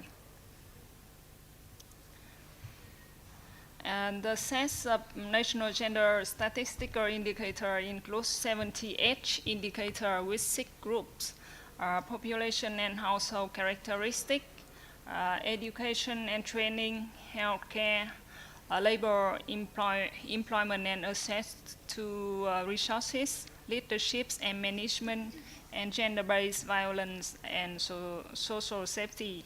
And in the group indicators on gender-based violence, we include indicators related to violence against women like SDG 521 and SDG 522. In our set of gender indicator, we assign NSO, ministries and agencies to implement each indicator. There are 38 indicators was assigned to NSO to implement, and the left indicator are assigned to other ministries and agencies. And the set of gender indicator is basic for us to collect data from line ministries and agencies and to integrate gender-related questions into our survey.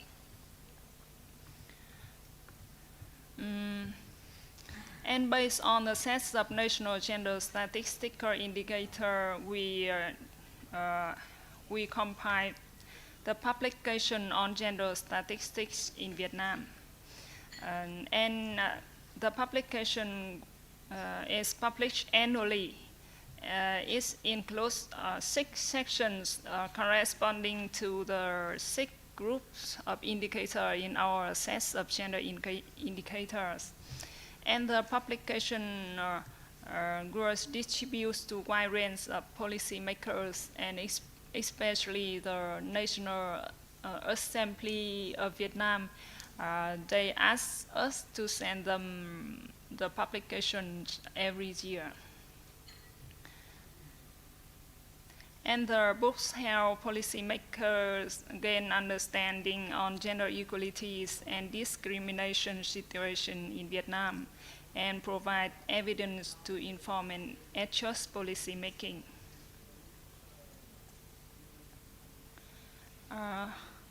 For the step forward, we have planned to revise the sets of national gender statistical indicators of Vietnam, because now in Vietnam there are many policies have changed, so we need to revise the set of national gender statistical indicators to better monitoring and evaluate the policy system.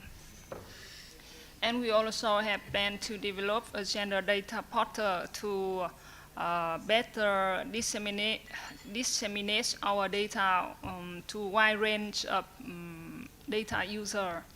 And when I am here and listen to various presentations from UN and from other countries, I think that we need to conduct thematic analysis reports like on gender interest and economics, or gender and climate change, because you know that Vietnam is one country that suffers numerous natural disasters. So I think the report on gender and climate change is very important. So maybe in upcoming year we will implement this report. That's all my presentation. Thank you.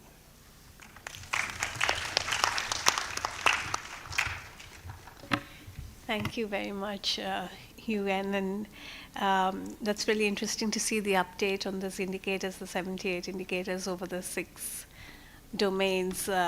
It's also exciting to hear about the data portal, and maybe we can get a deeper dive into what that covers when we go into the Q&A and the discussion, but also the interest in moving in the area of gender and climate change, which is so timely and important at this time.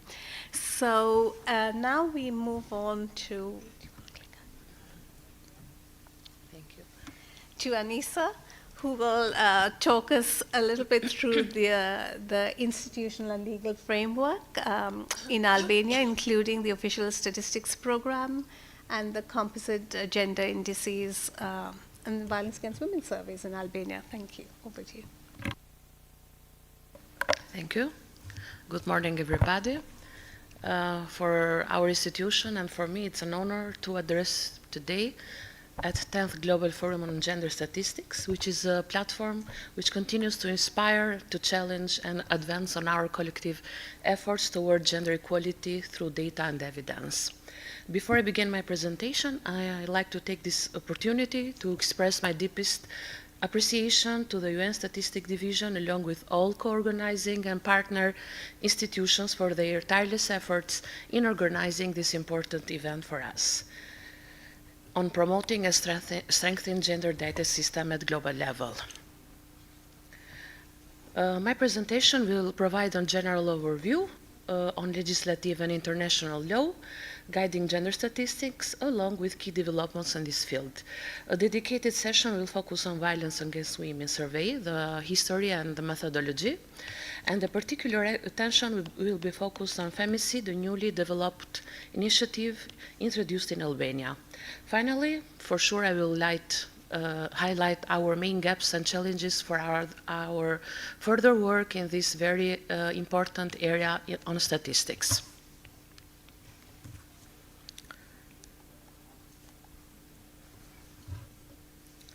Albania has built a strong legislative institutional framework for gender data governance in accordance not only with national laws but also with European standards. This includes also the law on official statistics, law on gender equality, and the law on protection from discrimination, complemented by provision, gender responsive budgeting, and measures against domestic violence. Together has established a legal basis for producing and using gender sensitive statistics. INSTAT has made a lot of strides in enriching the statistical landscape. Regular publications such as Women and Men in Albania,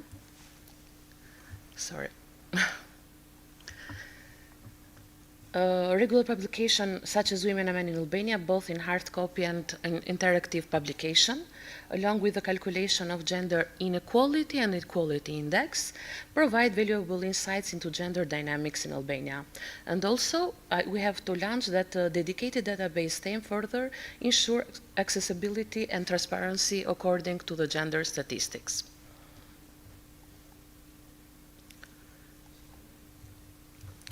In the slide below, we have shown the history of violence against women and girls.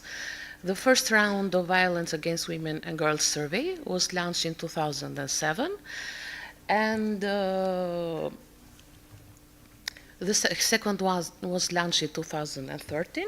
The first wave included a total of 10 modules designed to gather evidence of domestic violence and use of weapons in a home.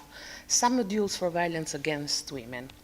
In comparison with the first wave, the second one excluded modules related to weapons and children, and in total remained only 5 modules. While in the third wave, a lot of improvements were made by adding 3 new types of violence, such as dating violence, stalking, and sexual harassment. In 2026, we have planned to conduct the next wave of gender-based violence survey, which will be focused and will be in line with European standards, but most of aspects of the questionnaire will remain and will be the same with UN methodology for data comparison issues.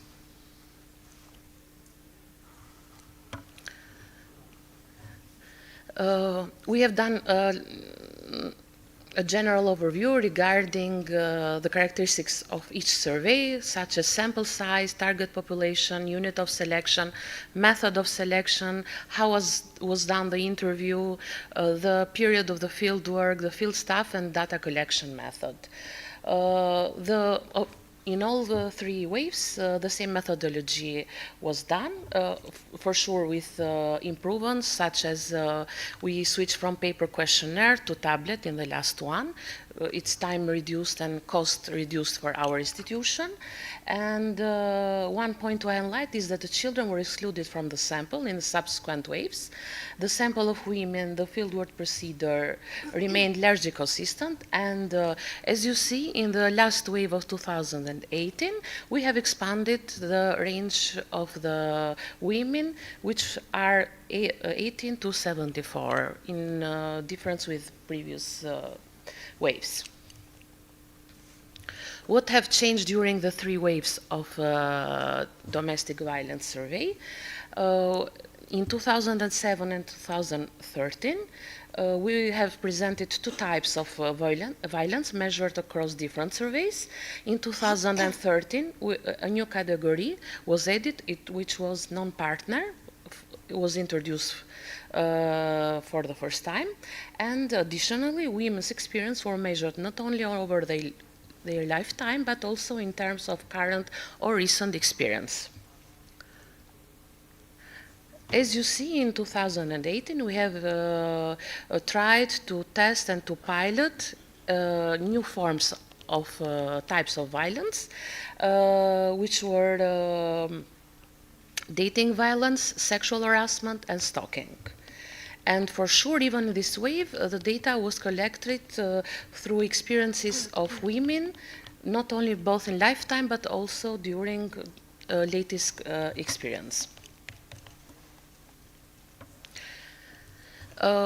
We thought that it would be interesting, the phenomenon of femicide, so we tried to show to you a general overview and some key findings regarding the situation in Albania.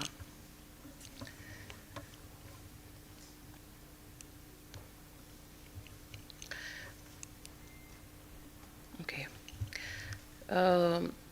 This is the first national initiative in Western Balkans to monitor based on UN statistical framework. We have used the framework as guiding structure from UNODC and UN Women, and the questionnaire was focused in this main session, like victim profile, perpetrator profile, event context, gender-related motive, and court decision. We have to emphasize that People Advocate was the leading institution of this initiative. Initially, they have done communication officially with the main institution who can provide us data regarding femicide, such as police, prosecution office, and courts, in order to inform them about this initiative and what we expect from them. And in order to be as much as efficient, we sent to them this formal request, in order to be as much as clear how to fill this information. Which are key findings regarding femicide in Albania? The reference period for 2021-2023, 90% of women had history of prior abuse, 1 out of 4 had reported violence, and 1 out of 5 were killed by repeated offenders. So 24 femicides during 2021-2023. 20 were done from intimate partner or family members. So 20 each of them, we can, let's say, disaggregate. 15 from intimate partner, 5 from family member, and 4 for other perpetrators. Main characteristics of victims, most of them were aged 45-69, half of them were unemployed, 2 out of 3 victims, let's say, were low educated, and 5 out of 6 victims has children, more than half of them were under 18 years old. We have shown a graph regarding femicide rate, which in 2023 was 0.84 per 100,000 females. We have highlighted in color in order to see the changes with other states, countries. For sure, we have main gaps and challenges, not only in femicide, but also in gender statistics. Regarding gender statistics, we have a lack of data disaggregation, so we have to increase the use of administrative data to deliver additional gender statistics. For sure, multiply level of data disaggregation is a must. And we have also lack of data for monitoring gender related to SDG indicators, because the latest SDG regarding domestic violence are based on a 2018 wave of domestic violence against girls and women. High-level contact to promote strategic changes in administrative system with a view to improve statistical production. So our collaborators on administrative data are our crucial point in order to gather more information. Regarding femicide, the main challenge for Albania is the absence of a legal definition of femicide. And since we do not have this legal definition, data collection is time-consuming in order to have data in real time. And for these issues, the plans are to stronger interinstitutional collaboration with all stakeholders in this process. which will be our future actions to improve data governance. We have in plan to establish the framework of gender equality strategy with the aim to strengthen the country efforts in advancing gender equality, which will facilitate data coordination, harmonization, and analysis. INSTAT, in collaboration with UN Women, as always, review and assess local indicators from a gender perspective in order to provide multi-level data disaggregation using household surveys and improve the dissemination of gender statistics. With the support, financial and technical support of UN Women, the next round of gender-based violence and time use survey will be a fruitful collaboration with UN Women.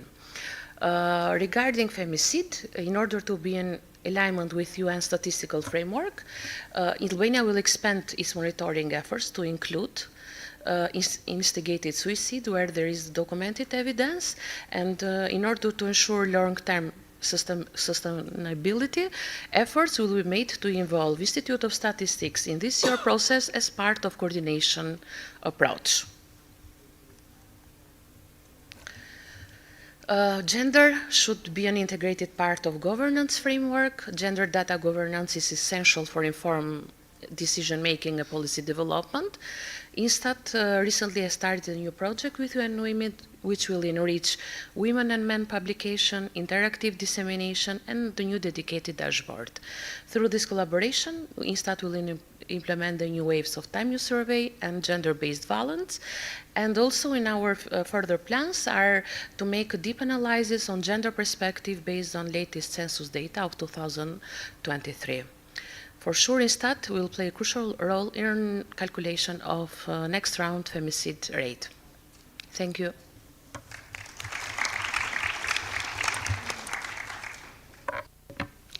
Thank you very much, Anissa, and you brought up some really important points that also come in this kind of common thread on the importance of data disaggregation, on the importance of linkages between the different sources of data and how they can complement each other, but also the robustness and that quality of data to accurately capture the magnitude of the problem. And you also brought up one of the most severe forms of violence against women, which is femicide, and it would be good to learn a little bit more about the operationalization of the statistical framework when it comes to capturing this data by administrative systems.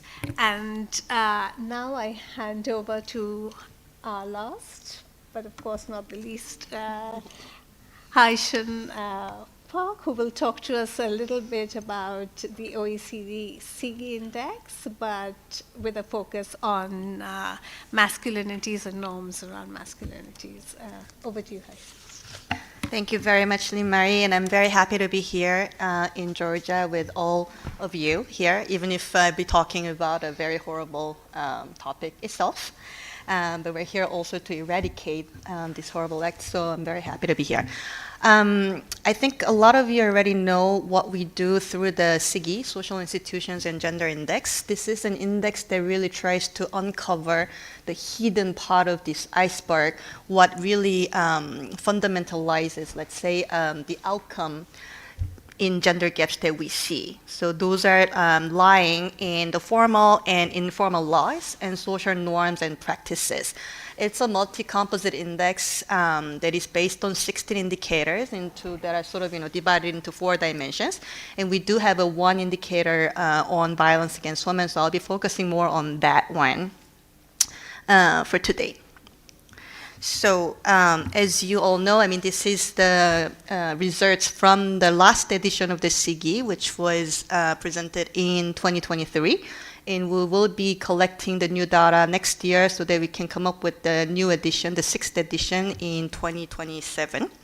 And here we do see that the prevalence of intimate partner violence is higher in countries where a larger share of women agree that this is justifiable for men to beat their housewife. I think we've also seen this case in Georgia in your survey as well.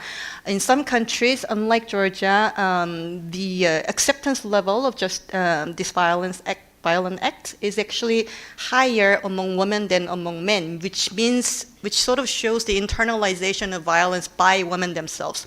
Hence, we obviously have a lot of work to do together also with women themselves. So that was the one part of the coin that we were always sort of concentrating on. Now we're now a little bit expanding our framework and also focus to bring in the masculine norms into the picture. Because norms of masculinities can actually affect women's empowerment and well-being. I think I missed the one slide or not. Oh. Back in 2021, we came up with this framework that sort of lists what are the 10 norms of restrictive masculinities that can undermine or support gender equality, especially when it comes to women's economic empowerment and violence against women. Because some set of restrictive norms of masculinities, for instance, men, a real man or a good man, should be breadwinners and they should be financially dominant or be the ideal workers. All these type of norms together can actually undervalue women's labor. And just like that, some of the norms, like men should have the final say in decision making, also especially on the dominating sexual and reproductive choices, all of them together can also lead to gender-based violence or violence against women, especially when these norms are challenged by men themselves. So when we came up with this framework, yes. So you will see this framework. I mean, you'll see that we have come up with the 5 norms for each of the public and private spheres. And this framework, to our surprise, happy surprise, Ireland has adopted this framework to collect the data themselves, and they do have the capacity to do it to get, I mean, basically through the secondary data. So this is now being picked up also by the OECD countries to sort of, give the picture on where they are. Now what we do is to also collect the data based on this framework in 2 pilot countries. Right now we're working with Côte d'Ivoire and Senegal. We just finalized our survey tools last week because after the pilot tests in Côte d'Ivoire. And then they just started the data collection. And South Africa has also shown its interest to be the 3rd pilot country within this framework. So we are very much looking forward to the collaboration there as well. The idea really is to come up with a global database that can be comparable on masculinities, to really focus on how some of the norms sort of prescribing what women should be doing or what men should be doing can have an impact on women's economic empowerment, but also violence against women. So if your countries are interested, I'm here. We can talk further. Just want to quickly talk about the methodology themselves. The objective of this project is threefolded. One is really to measure the prevalence or the magnitude of the restrictive norms of masculinities at the subnational level. So we will be able to sort of know in which region in the country have more restrictive or more progressive, let's say, the norms around masculinities and vice versa, femininities. The second objective is really to analyze how the norms actually affect women's economic empowerment, but also violence against women. And the third one, this actually came up as results of a lot of local consultations and also global consultations. We always say that we need to engage better with men and boys, but even when we are doing the masculinity project, we're focusing more on, obviously, on women. And we've taken into the consideration that we should also talk about men themselves, how they actually, the masculine norms affect men themselves, especially their well-being. So this will also be considered. When it comes to prevalence of masculinity norms, I just wanted to show you quickly some of the questions that we included in the questionnaire. We will sort of administer this to individuals through the household survey. For instance, do you agree with the statement, like, I think the most important role of a man is to provide financially for his family? And or I think it's normal for a man to use physical force to assert his authority or resolve conflict. So this is more about your own personal belief. But there might be a misalignment of individual perception, as in what I think, I don't agree with this statement. But then there could also be a misalignment of your view on the perceived community perceptions. For instance, the question that we want to ask, again, is now about how about, let's say there are 10 men or 10 women in your town. How many of them do you think they will agree with this type of question? So then, if we actually find the gaps between personal, individual perception and the community-based perception, it will provide us an interesting room for policy interventions. Because if policies are only targeting based on the community or perceived community perception, we might not be really knocking the right door. Then we will. I mean, this is a bit of a detail, but we will come up with an index self-field sort of to show where in which of the subnational level have better or more restrictive or less restrictive masculine norms through our, I mean, based on our city country studies experiences. And then that will be used to understand how they affect some of the outcomes on especially on violence against women. We want to look at how they affect the intimate partner violence, how do they actually affect the physical violence, but also sexual violence. And does higher adherence to masculine norms increase the likelihood of being a victim or a perpetrator of violence? So we want to see both at the committing side, but also at the being the victim side. So some of the questions are sort of just strictly divided into two dimensions, one on committing violence and the other one on experiencing violence. I mean, I know that this is a very sensitive topics and sensitive questions, but we are in close coordination with the statistical office, and they have their own rule of conduct that's already in place. So we're trying to also see how that can touch in the field. And lastly, I just wanted to end it with how we actually operate. We do support countries to generate this type of data because we want them to be picked up by policymakers. And that is only possible when we actually work with everyone at the very beginning, from the onset of it. So we do, our base model is really on a triangular cooperation. So there should be a government, let's say the Line Ministry, who's really going to head this type of a project, owning it, together with the statistical office, who can actually do the data collection and fill in all the discussions with the actual evidence. And then we come in with our, let's say, global expertise. And then we do form a technical advisor group. From the very beginning, this is the group that will sort of validate what we want to look at, how we want to measure this, how we want to collect the data, and how do we actually interpret it, and how do we actually make the use of the data that we together generated can be picked up by the policymaking. So this is what we've learned. This is really one of the success factors that we've seen. When the study like this actually can have an impact, it's only possible when this type of collaboration is there from the onset of it. So I just wanted to finish my presentation with that. But thank you so much. I'll be happy to discuss further throughout the day. Thank you.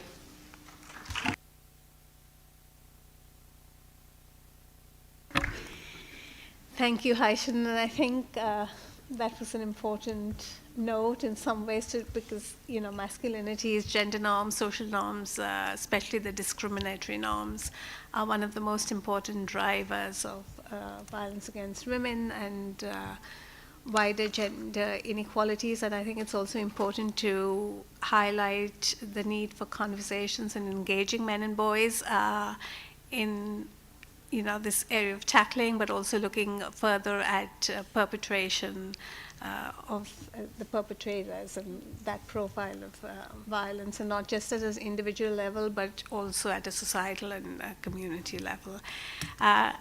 So, yes, now I think we can open the floor for questions. Yes, go ahead. Good morning, everyone. I noticed most of you, let's say, focus about physical violence. Even if we are talking now, the digital violence is more than physical violence. And with the AI, a lot not using AI ethical framework. So, يعني even I noticed the statistic, I like it in Georgia, too much detail, but you also didn't show the percentage for digital violence and physical violence, because now digital يعني it is a start to increase. And what I see, most of us focus about physical. So this is my question. Thank you. I think we have one question in the back. Yeah. Over. Yes. Thank you for the presentations. I have a question for all those who conducted a survey with sensitive questions. What were the privacy protocols while you were conducting the survey? I mean, sensitive questions are very difficult to collect. Did you have a special strategy to cover this kind of question? Thank you. Thank you, Francesca. Thank you. I'm curious about how countries are integrating different data sources. So for Vasil, for example, you described, you reported on data from your violence against women survey, but then from Manisa we learned that they are also looking at data from administrative records to pick up court cases and femicides. Is there an attempt in Georgia to do something similar, or you just look at prevalence data from a survey? So I'm sure you got the data available also to mine administrative records and improve the information base regarding violence against women and girls. And for Aishin, I was thinking that maybe you could also further explain the engagement with countries. I liked the last slide that you shared with us, but maybe a few words on what does it entail. If countries are interested in getting information on norms, can they integrate the set of questions into ongoing surveys, or are you proposing standalone surveys? How does it work? Because that part is also vital if we want to think of preventions and targeted programs. Thank you. Thank you, Francesca. The questions are coming fast and thick, so I'll take another two, and then we'll have a second round. So Lauren, and then our colleague from Djibouti. Lauren, go ahead. Thank you for the great presentations. My question is for Haishin also. First, a comment, it's nice to see that you are actually measuring norms and not just attitudes, because I think we often conflate the two. So it's nice to see the work on descriptive and injunctive norms. My question is, did you cognitively test the measures? I may have missed it, apologies if I did, but did you do any cognitive testing of the questions? And if so, did any key insights emerge into how well the measures were understood? And do you suspect any social desirability bias around some of the reporting for some of the measures? Thanks. Thank you, Lauren. Yeah, go ahead. Good morning, good afternoon. Thank you very much for sharing the experience, country experience, Jordan and Albania. Really is nice presentation. We're gonna benefit this presentation. Just for Georgian, I want to understand, I need clarification. For survey, target population, it was 15 above. But you mentioned in the presentation that child sexual abuse.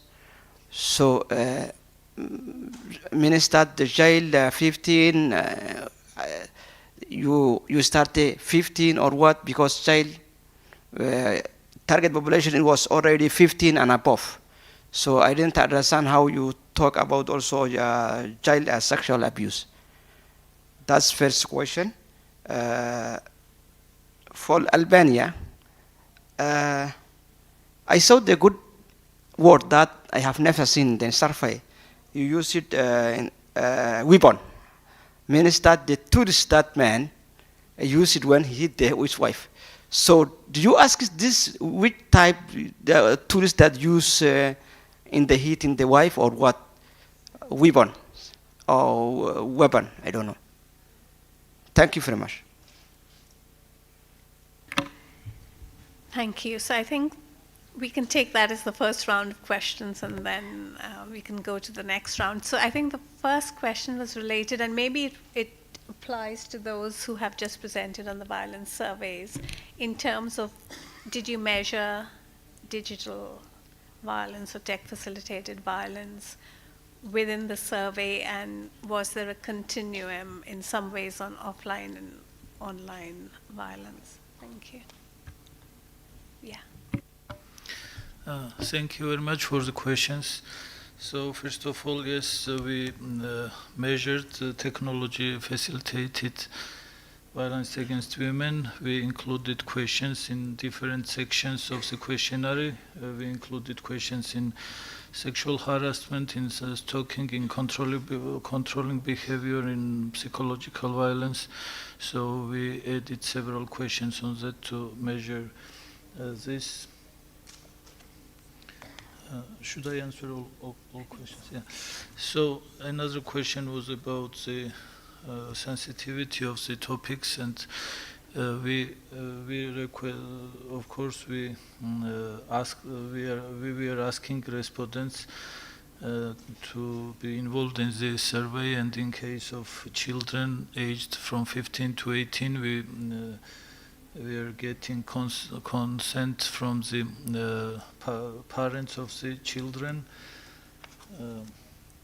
About the use of administrative sources, yes, we are using it, and we are publishing on an annual basis, and also some information is also on quarterly basis.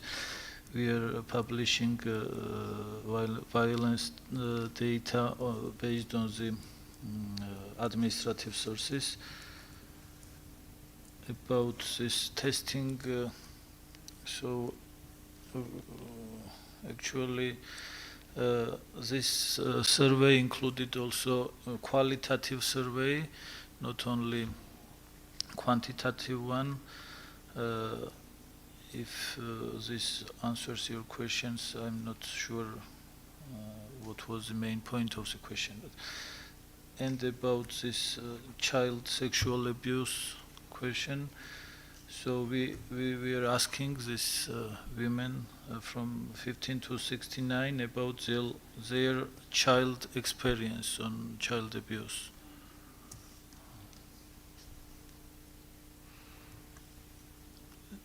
About their experience. Yes, sorry, I think you mentioned in the presentation child sexual abuse, but the target population aged was 50 and 69, as I remember. So the question was about experience about their childhood. Yeah, because 15, so how do you cover the jails, because you have already started 15 and above. Can I? So if I can just come in. I think this is one of in the violence against women surveys. It's one of the set of questions that, because we also, in some ways, it establishes prevalence of child sexual abuse, but it's also very often related to abuse in adulthood, and the question is retrospective. So the sample of the women is 18 to 74 or 15 to 49, etc. But you're asking that woman if she had experienced sexual violence or physical violence as a child before she aged 15. Yeah? Okay. I think there are some questions still to go. Bushra, do you want to add to that? Or? I would like I have questions because regarding the digital violence, you mentioned in the survey, you have some question regarding online violence. But from my perspective, I feel especially anything related to digital violence, you are not targeting by survey. There is a lot of tool better to get the feedback for the one who have violence, digital violence. Do you think the survey is the right tool, especially to get exactly, because actually even without survey there is a lot of way I can know exactly the digital violence that the women face. So from your area, from your experience in this area, do you think the survey is the right tool for tracking the digital violence? Thank you. So it was our first try, and we followed the international guidelines. So actually, we catch many cases when women underline that they have had experience in technology facilitated violence against women. Maybe there are some better ways to measure this, if you recommend better ways. So this was our first try. And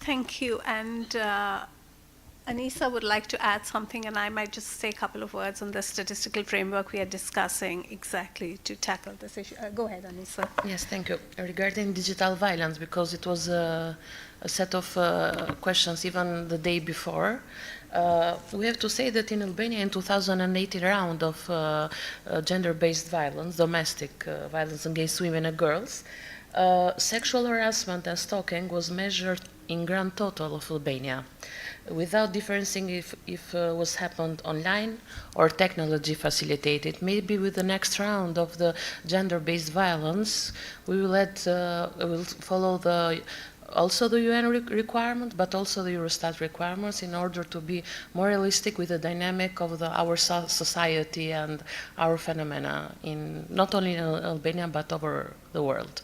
Thank you.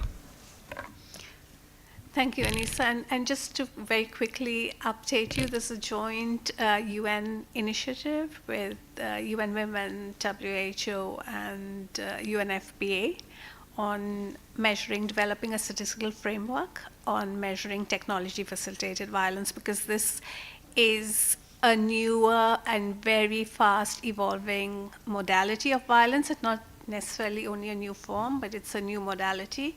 And there will be progress in this in the next 2 years when we report to Francesca and team at the UNSD, and we will definitely have more guidelines. So just going very quickly back to the question on ethics and safety guidance on measuring violence against women. If we can, I think, Vasil, you inputted, but maybe Anissa and Wen with the 2019 survey on the ethical and safety considerations in asking women about their experiences of violence. Thanks.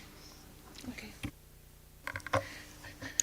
Regarding privacy protocols, thank you for the questions. In our mission, not only for domestic violence against women and girls, but in specific surveys like multi-cluster indicator survey, there are dedicated sessions for men, women, and children.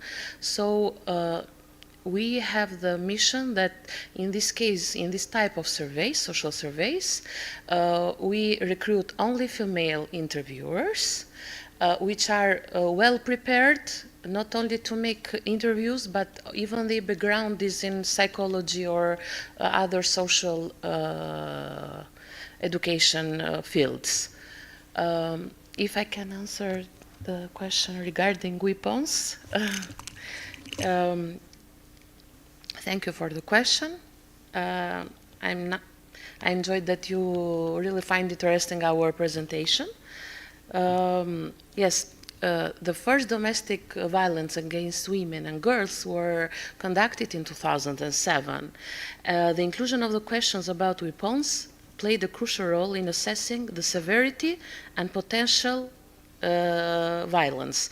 This question helped identify high-risky situations when women were not only physically harmed, but also threatened or controlled through fear. Types of weapons covered in the survey may have included knives, firearms, blunt objects, or other household items used to intimidate or to injure the partner or the wife, depend on the cases. Understanding the use of threat of weapons provides critical data for shaping effective protection measure, legal response, and support service for the survivors. Thank you. Yuen, did you have any inputs on the ethical and safety considerations in the Vietnam Violence Against Women survey? Because I know you used the WHO question methods. Go ahead. As I said that Vietnam has conducted 2 rounds surveys so far. So for the questions for the skills or the way to collect sensitive information, I also have some knowledge about this. On skin, I think is quite clearly outlined in guidance materials for our survey. And I can list someone like that. We should set a private setting for the interviews. Just interviewer and interview, so the respondent can comfortably share her experience. On the whole survey, we avoid the sensitive words like violence, and maybe the other members in her family don't know about the content, the sensitive content of the interview. And in the question, we always mention on concrete action. We not use a common question, and we mention concrete question, so it's easy for the respondent to understand our question, so she can provide exact information for us. Yeah, thank you. Thank you, and yeah, those are some really critical points, I think, to, for example, avoid using the term violence in the title of your survey, so that communities and families you're not putting the woman at risk, privacy, confidentiality. And just say in 2005, WHO had put out guidance called Putting Women First. And those are ethical and safety guidelines on researching and surveying women about their experiences of violence. And one of the central aspects there is training of interviewers. So it's not just training of enumerators to use CAPI or the survey instrument, but how to ask in a non-judgmental way, support women, ensure that it's being done privacy. Thank you. And now over to Haishan. You have a set of questions that... Thank you. Yeah, thank you for the questions. That's actually a really important question indeed. Well, so far it has been a standalone one-off surveys, although especially with the SIGI country studies where we've done mostly in Africa, 4 countries, although I hear from our Tanzanian colleague yesterday that they will do the second round of the SIGI country study. So I very much welcome that initiative.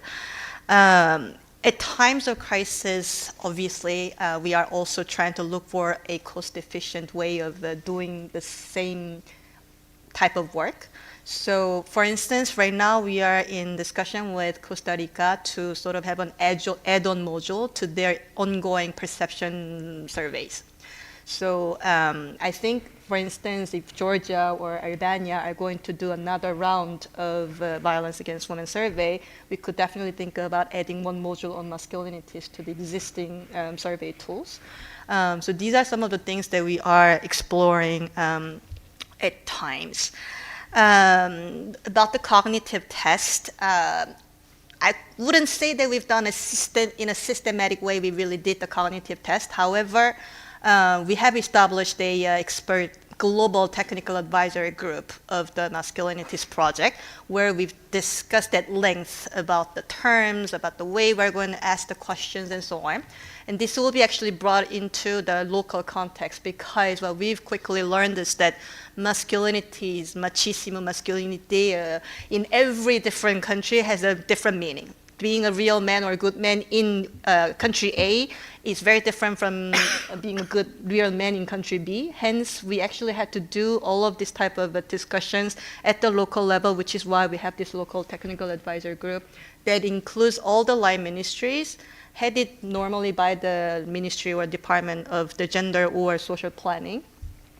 And the statistical office, it has a second wheel, the driving seat, and then all the other CSOs and academics, so they all come in to sort of have their actual cognitive way of asking or discussing even this type of topics at the country.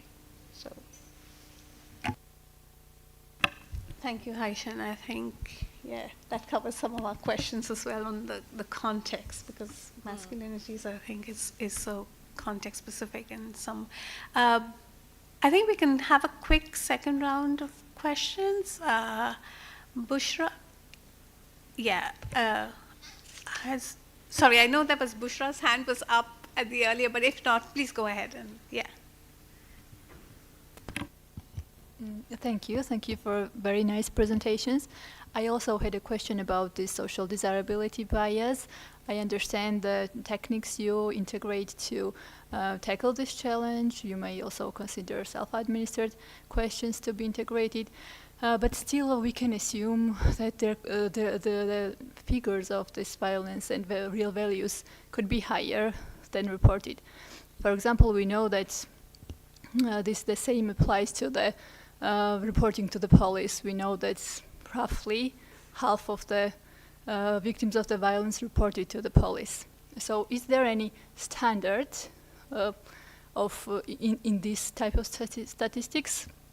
How much higher can be the real numbers? Do we have such type of like standards to assume that it could be, for example, 0.5 times higher or 1 time higher?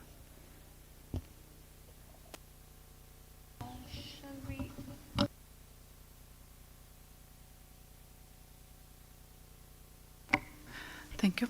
I would have one question for the Georgian experience. You have conducted 2 rounds of the survey. I wanted to ask if men's survey has been included in both of them, or even if only in the last one, who were the main data users of this male survey? And for what purposes those users have requested to have such kind of data, or for what purposes they have used this data. About the experience of Albania, you are among the countries, the less countries which we heard about that conducted already 4 rounds of survey. I wanted to ask, is there in the evolution of the prevalence rate, what is the tendency? Is the prevalence decreasing from one survey to another one? And do the policymakers succeed to make any measures between the surveys and so that their measures would lead to the reduction of the prevalence rate? Or these kind of surveys with such a frequency are giving not necessarily the data in order to decrease the prevalence, but other information in order to, to contribute to this decrease, maybe in 10 years, maybe in 15 years, but not necessarily in 5 or 6 years, which is the frequency of your surveys. And I wanted to ask the OECD colleague about this masculinity. Why is it only masculinity but not also femininity? Asking what would mean real woman in comparison with the real man, because we are all saying about the gender equality, and I would say that if to ask these kind of questions on norms and attitudes, it would be good to ask both men and women about both norms for women and men. Thank you. Thank you. Yeah, we have another 2 questions.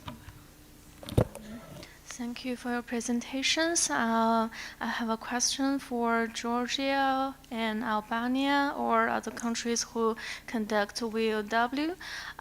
Is how can we find those respondents?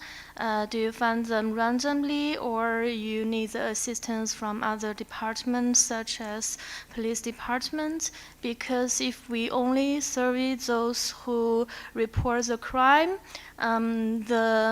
I think the sample might be biased.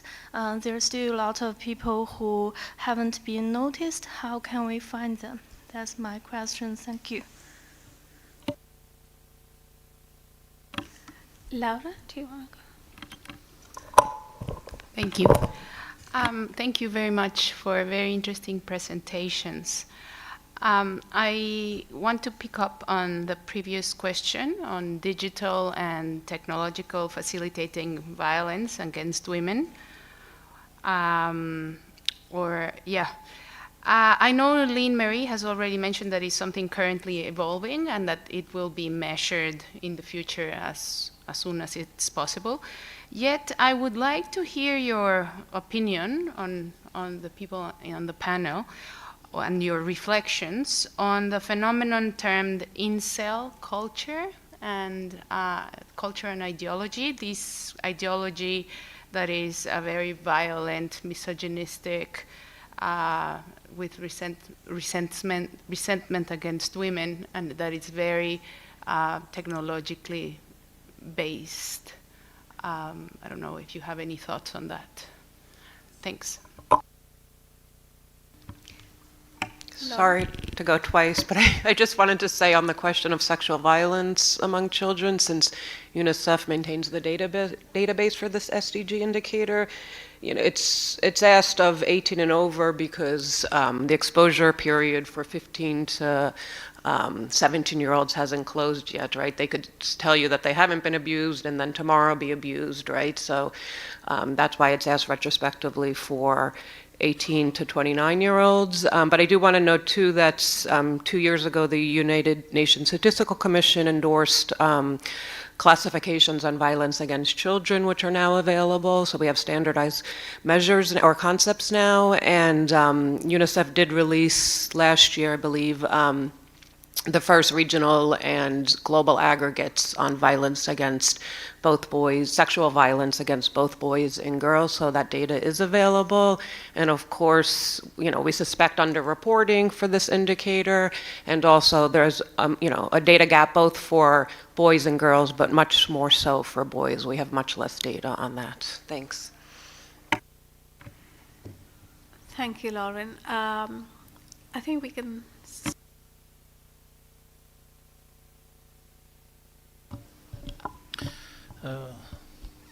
Thank you for the questions. So first of all, the question about the reporting of the violence. Of course, we think that many women do not report the violence under the survey, but it's very difficult to measure. And we hope that this under-measuring is reducing every year. For example, if we look the prevalence of violence by settlement in Tbilisi, this is the highest, this indicator is the highest in Tbilisi, which we think is caused by this reporting problems that in rural areas women are more tend to hide this violence against them. And also, if we analyze these indicators by age groups, the highest is in the young women, and we can have the same situation here, that just young women are reporting and do not hide violence. Also about question about this men questionnaire and men survey on men. We conducted this part also in 2017 and in 2022. The 2022 questionnaire was bigger and it included more topics, and the users of these results are of course Parliament of Georgia, Government of Georgia, and the stakeholders who are working on policies. About this sensitivity of the questions, so we use some different protocols how interviewers should react on different situations, and we also hired women interviewers for women survey, and we provide them different protocols in how to react in difficult situations, and they were contacting us in central office, and we were discussing together how to react on different situations. Thank you. Thank you, Vasil. Anissa, do you want to? Yes. Okay, according to the same questions for us in Georgia on bias, yes, this kind of surveys for violence against women and girls, we must be very carefully how to design the questionnaire, and for sure to reduce the form of bias that maybe affect the accuracy of the findings and the results. So bias measured through questions about social norms and the accessibility of the violence, reporting bias addressed through confidence of sensitive interviewing techniques, and sampling bias minimized through representative sampling methods. Additionally, interviewer bias is controlled through very specified protocol of trainings, how to do the questions, how to stay during a specific situation, because in very remote areas is mostly challenge for Albania, where men need to stay with their wives or girls to be part of the interview, such is not normal for the technique and for the protocol of the interviewer. So our interviewers has to deal with a different situation in the field work. So we try to do as much as we can case studies. Not everything is let's say, pre-prognosed in our manuals of protocol or how to do in effective way the interview, but for this kind of surveys, I told before, we try to recruit people who we have a pool of interviewers who are very skilled in these areas. Regarding the impact of our data on the prevalence to the policymakers,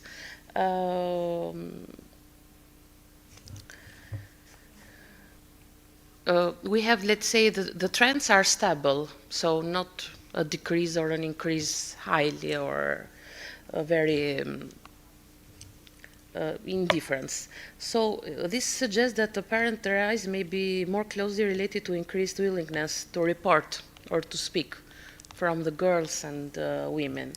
Additionally, policy changes have played an important role in Albania. Recent legal reforms have expanded the definition of violence to include new forms such as psychology, economic, and digital violence. And this broader recognition in the law contributes to higher reporting rates and greater visibility of this kind of issues. So even if the underlying prevalence may not have significant change, there are a lot of efforts. Recently, we have been a part of very fruitful collaboration with the Ministry of Social Inclusion and Health in Albania in order to be one of the main actors of the designing of the law regarding equality gender in Albania.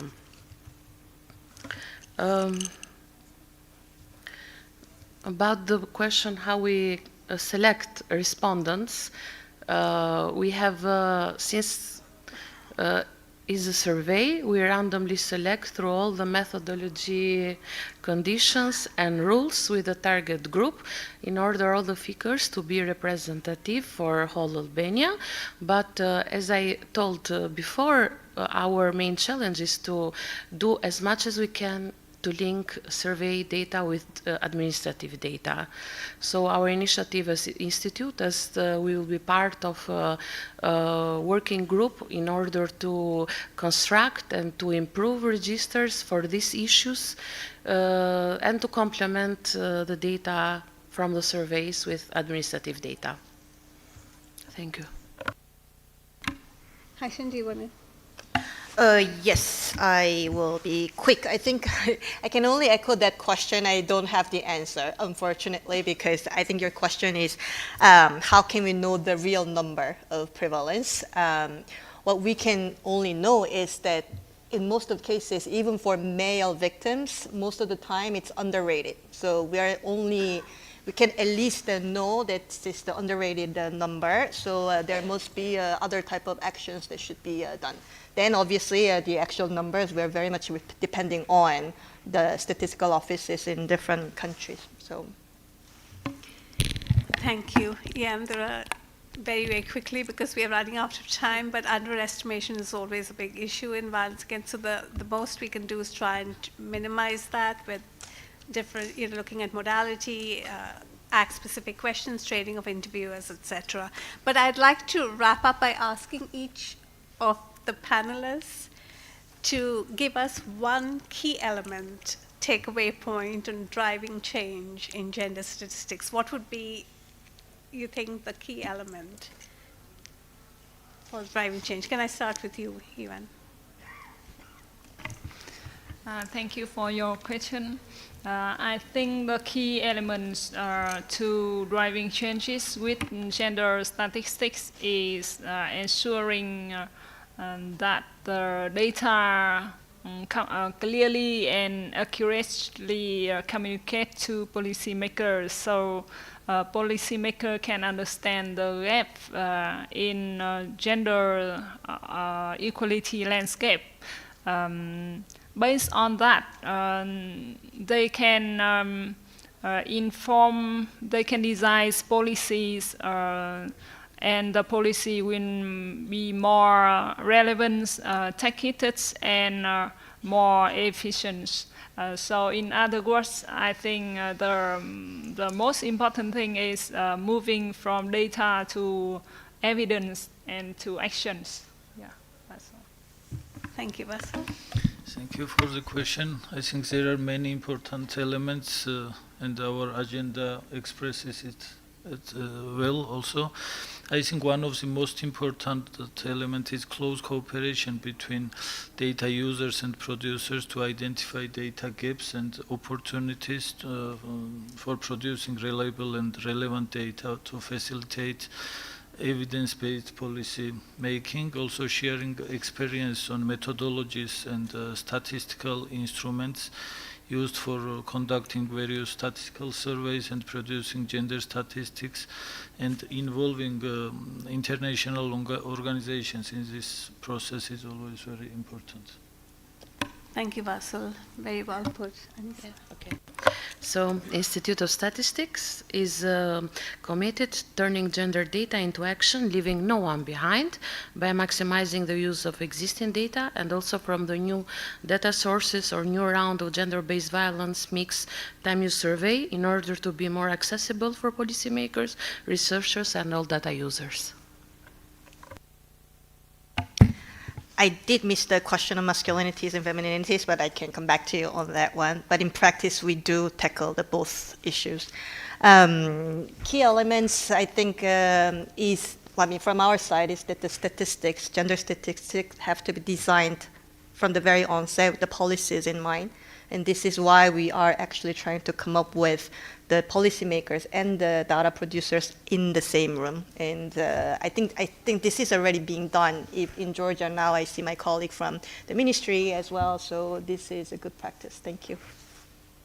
Panelists, and I'm not going to keep you from lunch any longer, so summarizing in a very few words, I thought we talked about the importance of this data to inform policy and programming, the engagement and ownership of countries themselves, the importance of engaging men and boys, and also I think moving the field forward to look at perpetration of this violence much more, emerging forms of violence, but also looking at those left behind, and importantly, continued investment in gender statistics is so important, especially in the current climate. Thank you, everyone, and a big hand to our panelists. Thank you to the session participants. Now we have lunch at the same location as yesterday. It's restaurant Sonnet, located on the first floor. We can use the elevators from this floor, B1, and also from ground floor. We are back at 1:30 for next session. It will be session 5. Thank you.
Now we are continuing with session 5. I invite the chair, Mr. Solim Olay, Acting Deputy Director General for Population and Social Statistics, South Africa. The chair is yours. Afternoon, and thank you so much. Welcome back to our session 5, where we are going to discuss the gender and climate change. It's going to be a fascinating session, I can assure you. After you have enjoyed your lunch, the panel members, they've assured me that they will keep us awake. We are going to have a discussion around how interacting or how the gender and climate change, they interact. And we are also going to have an interesting discussions coming from different countries. I've got colleagues who are coming from Colombia. I've got colleagues coming from Tanzania, from Australia, and from Cambodia. So we are having a variety and also interesting panelists who's going to share with us. What we're also going to do today, we're going to showcase some international initiatives working on development conceptual frameworks, methodology, indicators. We're also going to share some experiences coming from different countries who have done work around this area. So basically, colleagues, what we are doing today is that we are taking the SDG 5 and also looking at the SDG 13. I think this is going to be very fascinating to look at how the two interact. You know, when I was coming back to lunch, I picked up this document, which I'll want all of you to read it. It talks about the SDGs, very fascinating statistics that I've read. It's indicating that by 2050, under the worst case climate scenario, up to 158 million more women and girls may live in an extreme poverty globally as a result of climate change. So I think this type of work, it will give us an insight in trying to understand how we're going to do. So let me introduce my first speaker from Colombia, Diana. She is currently serving as an advisor and a coordinator of differential and intersectional unit in National Administrative Department of Statistics, Colombia. She's an economist. She's also a candidate to a master's degree in health economics. She has extensive research experience in health economics, social protection, health technology assessment, gender and economics. Welcome, Diana. We've got also Kausal from Cambodia. He is a Deputy Director General of National Institute of Statistics and Ministry of Planning. He's bringing over 33 years of experience in official statistics, population science, with a strong focus on demographic analysis, statistical governance, and international collaboration. Welcome, sir. I've got Philbert from Tanzania, who's a Senior Social Welfare Officer, National Bureau of Statistics, Tanzania. He brings over 10 years of experience in official statistics with a strong focus on demographic analysis. He has led and contributed to several national statistical initiatives. These include your Integrated Labor Force Survey, your Social Institution and Gender Index, and also your Population Housing Census. And he's also currently involved in employment and earning surveys. So welcome, Philbert. And my colleague from Australia, Gayatri. She is a data use and engagement manager at the International Women's Development Agency.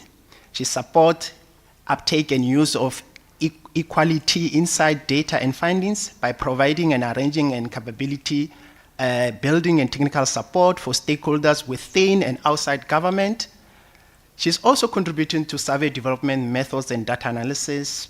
Previously, she has worked and consulted in diversity research and policy setting, including government and not-for-profits in international development with a focus of evidence-formed policies and decision-making. This is our panel today, colleagues.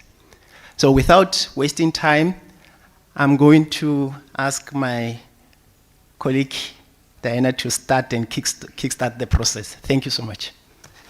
Thank you, Chair. You will need this. Good afternoon, everyone. I hope you enjoyed your lunch. First, I want to start saying that my presentation is going to be held in two ways, or two main sections. First one, it's related with the update of the guidance note for mainstreaming gender perspective into climate change. Second one, I want to share with all of you a few examples from the Colombian experience that we have been working to maybe the 5 years. So to start this part, I want to say thanks to all the NSOs and different interagency expert groups, because we received so many recommendations and technical suggestions to finish this technical document. So the main idea of this guideline is try to describe why we want to talk, or why we need to discuss and the gender perspective into climate change stats. So this one of the scope that we want to be clear is it's not to focus on how to operationalize. It's just open the discussion about why gender matters and why are those key examples around the world that we want to share through this note. So the objectives of this guideline is, first one is raise awareness among data producers why gender matters in climate stats. The second one is examine how climate change affects differently men and women. The third one is illustrate how statistics measure the climate-gender link, highlight maybe all these country references of examples that we reviewed during the construction, and finally provide some general recommendations. As I mentioned before, it's not the main objective how to operationalize, but we can do or create some general topics that you have to take account in the process. So with this in mind, just to remember that we have been discussing during the different sessions, the gender, we want to move forward to the traditional statistics, for example, the labor markets or the educational stats. We have to put the spotlight, maybe, if we want to call like that, in other topics, for example, climate change. So we have to close to address the critical data gaps, reveal unequal impacts that we have, promote inclusive data ecosystems, and why not design more equitable climate actions. It's not only to produce the data. We have to put maybe just to try to construct more use and dissemination strategies from the NSOs to see the whole picture during the statistical production. So this is one of the key aspects that we want to discuss. So how maybe we can summarize all these experiences. So we take account a recommendation from the Intergovernmental Climate Plan Action. So we divide all these country references between these key policy areas. These experiences are divided into drivers, impacts, vulnerability, mitigation, and adaptation. So the idea of this section in this guidance was maybe try to incorporate and divide all these experiences that we have the different countries, maybe in this type of summarize. So this chart describes there are so many strategies or initiatives that we have been working around the world. So the idea is try to describe each of one of them, divided between these key policy areas. So this is one of the best ways to summarize and try to share with all of you why it is important, how we can learn or maybe try to identify what are those main aspects that we have to take account if we want to implement in our country some statistical process related with the climate change stats, or what are those lessons learned that we have to share with other countries, and all this knowledge transfer that is important to us. For example, we have building capacity. One of strategy is building capacity to measure gender response adaptation, and we have the experience, for example, in terms of adaptation, Brazil, Cabo Verde, United Kingdom, Sweden, and so on. So I don't have so much time, but you are going to see in the publication. We hope to launch at the end of the 2025 and present to all of you. Finally, the idea of the guidance note is try to establish a general recommendations. In our case in Colombia, just to highlight, we have mainstreaming gender perspective guidelines, not only gender perspective. In fact, we have 5 differential approaches to implement during the statistical process. So the main idea is try to maybe establish these general recommendations. It's going to depend, of course, in our context, our commitments, national or international commitments that we have, but it is important to identify all these demand or unmet needs that we have to maybe to work around the climate change with gender perspective. We have to guarantee maybe the financial sustainability, because one of the key aspects that we have been mentioned in the previous session is about the constraints about the financial resources, so we can maybe find another ways and why not cost-effective ways to try to get more information and produce these indicators related with the climate change. We have to follow up all these recommendations and good practices with the GSBPM to design and execute all the statistical process. And the final recommendation is monitor and improve the quality of statistical products. So maybe this is one of the general recommendations that we have in this note. For the second session, I want to go deeper in Colombian experience. Just to mention, we want to start on the umbrella concept, this environmental economic accounting.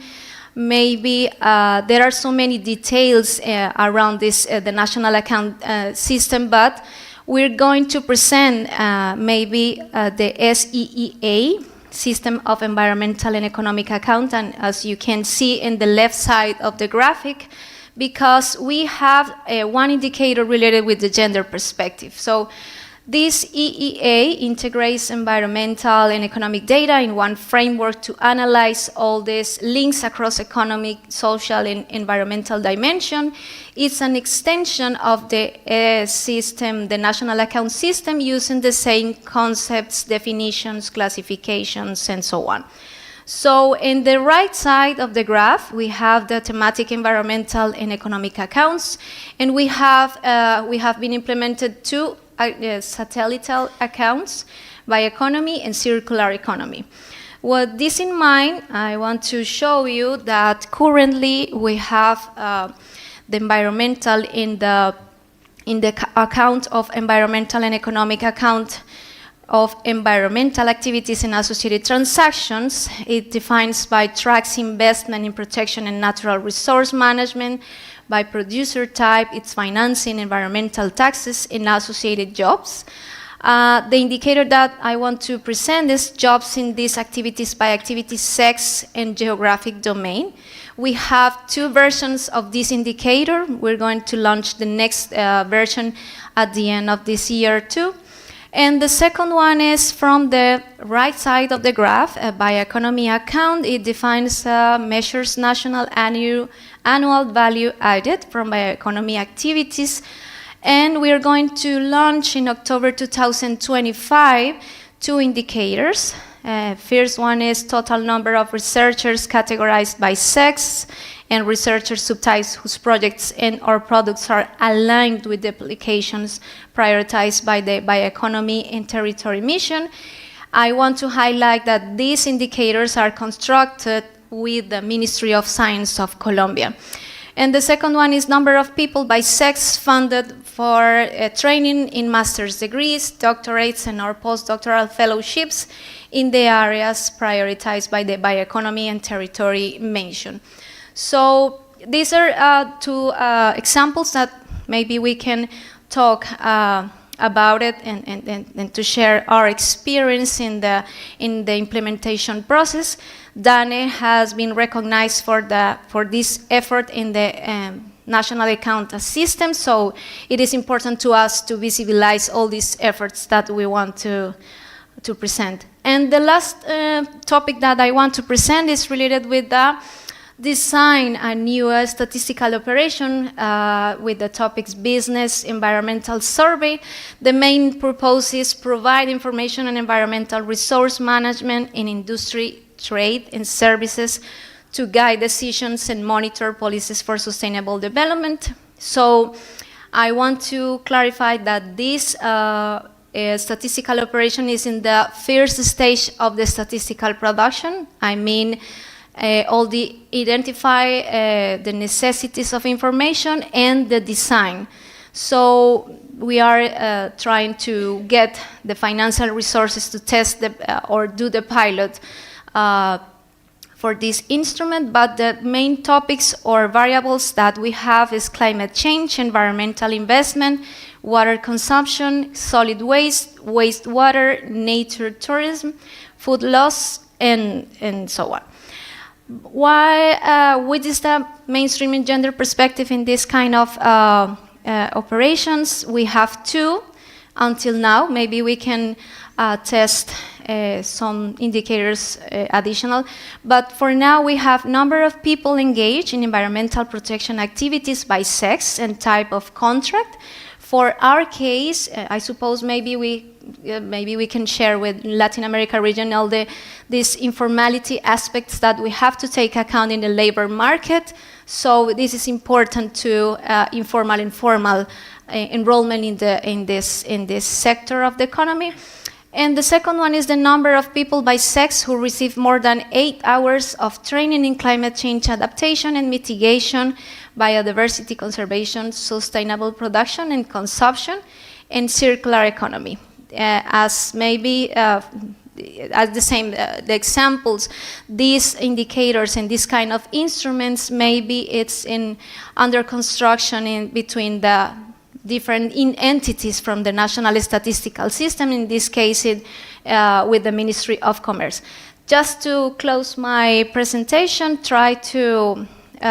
we have so many statistical operations with modules related with the environmental, but we're trying to go in continuous work to the mainstreaming gender perspective. So maybe this is one of the 4 examples that we have. So we're going to keep working to try to include questions to try to differentiate these kind of aspects between men and women. Thank you so much. Thank you so much. A round of applause. Diana, thank you so much. I think this is quite interesting, and I really appreciate the way you have managed to present the Colombian experience. And then I think for most of the NSOs that are here, we are also looking forward to the guidelines. I think the guidelines will give us a little bit of insight in terms of how we can take this work forward, especially in the presentation you're talking about how we need to make sure as we are dealing with the production of climate change statistics, we need to make sure that in every stage we take that into account when we are thinking about this. The issue that you also raise around analyzing with the gender and intersectional lens, I think that is quite key when you're doing this type of work. We also note that I think October this year you'll be also launching a report, which I think it will also be interesting for some of us to read. And I think we are learning also that some of the terminologies and some of the concepts that we are bringing into the presentation, which I think it will help a lot in terms of understanding this work. So, colleagues, I told you that this is going to be a fascinating session. We're trying to link the SDG 5 and SDG 13. And with that, I'm going to ask my colleague, Kosek, to go and give us an experience coming from Cambodia. My apologies.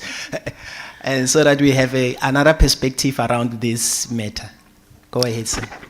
Good afternoon, college. Thank you for being here today. I'm delighted to present on measure on gender and climate change in Cambodia, evident from the National Specialized Survey on Gender and Environment. So before to begin my presentation, I would like to highlight how the gender and climate change are connected, and why the gender statistic is better in the climate change context. As you may know, in general, the climate change affects people unequally. Women and marginalized groups are facing greater vulnerability, and gender role and behavior influence environmental impact. While women often have less access to resource, technology, and decision making,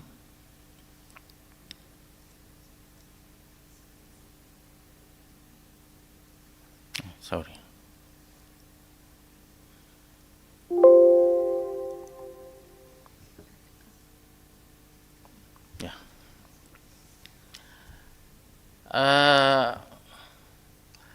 There are gaps, limit adoption and resilient technology and decision making. This gap will limited adoption and resilient, inclusive gender sensitive policy and essential for fair effectiveness climate action. You may see in the chart in right hand side, the climate change affect the food security and farming practice. The single parent household are the most impact, with 20% of the men and 19% of the women reduce food intake. Compared to 9 and 12% in the double adult household. Female aware of soil degradation use more pesticide, 70% of women and 55% of men. While fertilizer is used remain steady, and about 30% of use either pesticide or fertilizer. And why the gender statistic matter in context of the climate change? As you may know, the data disaggregation reveal who is the most at risk, making vulnerability, visibility, and guiding target intervention. This to ensure equity by preventing policy from reinforcing inequality and support fair resource sharing. It is also improve policy responsiveness by the provide local insight and strengthening inclusive decision making and accountability. The survey results show that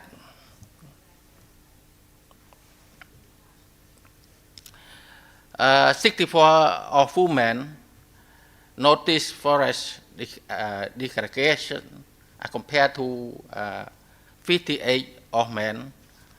Women also use sustainable forest practice more than men. For example, 77 of women practice sustainable grass management as against 69 of men. So the policy should be target those less engaged in sustainable practice to better protect forests.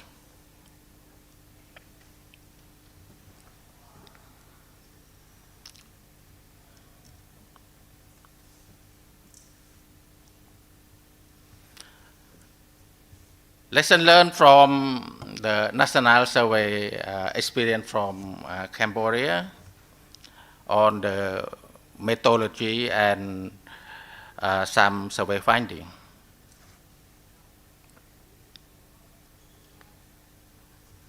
As you may know, the Cambodia Gender Environment Survey is the first time to be conducted in Cambodia. It is designed to provide some information regarding to the different related to the environment, informing national policy and supporting the global commitment like the SDG, Sendai Framework, Paris Agreement, Kunming, Montreal Biodiversity Framework, and Beijing Platform. The Gender and Environment Survey is joint developed by the National Institute of Statistics and the UN Women using the 10 model developed by UN, but we are consult and dialogue with the relevant agency like the Ministry of Environment, Ministry of Women Affairs, like Ministry of Agriculture, Forestry and Fishery, and other development partner to overview on the questionnaire. And the main objective of the questionnaire is to capture both economic and non-economic activity for women and men in each household. This survey is used non-proxy respondent. The survey is based on the international hazardous classification and adopt to the Cambodia context to reflect the national priority. Our eligible target population is 15 above, select from each household. It's from one household we select adult men and adult women by randomly, and the survey is cover about 5,000 households with interview 4,961 women and 4,843 men in the total. The survey finding highlight the need to integrate the gender into the climate change statistics.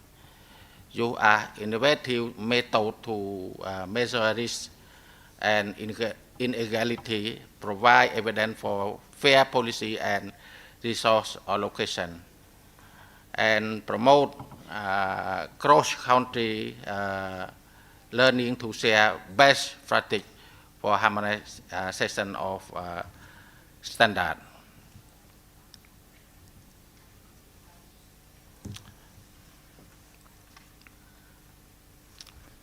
As you may see in the graph, the survey showed that about 99% of Cambodians have facing at least one environmental hazard in their life, and many experience 4 or more in the last 12 months, and about 87% live in the high-risk area, especially urban residents.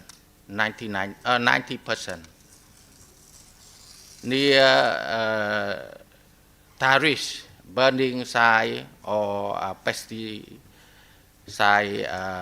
intensive.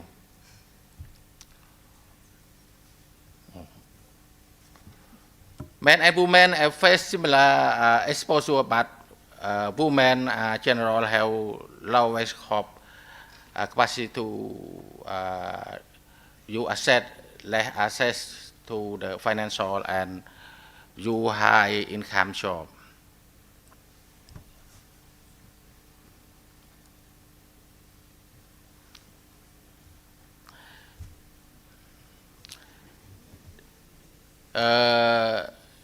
Disaster affect women and men in different ways. Displacement, increased health and hygiene barrier affect by 19% of women and 14% of men, compared to 12% of non-displaced with the place of women most affected. Hazard also rise unpaid care burden, hitting women harder children care, domestic work, and adult care. So collect time increase with men more impact in the water collection.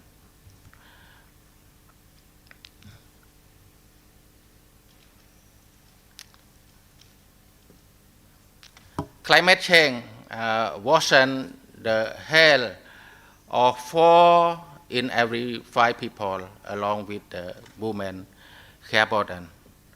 Climate change has worsened health 4 in 5 people, with women bearing greater care burden. About 77% of the both sex link mental health issue to climate change, will slightly more women report related to physical ailment. Care burden rise within 71 of the women and 28 of men spend more time care for family.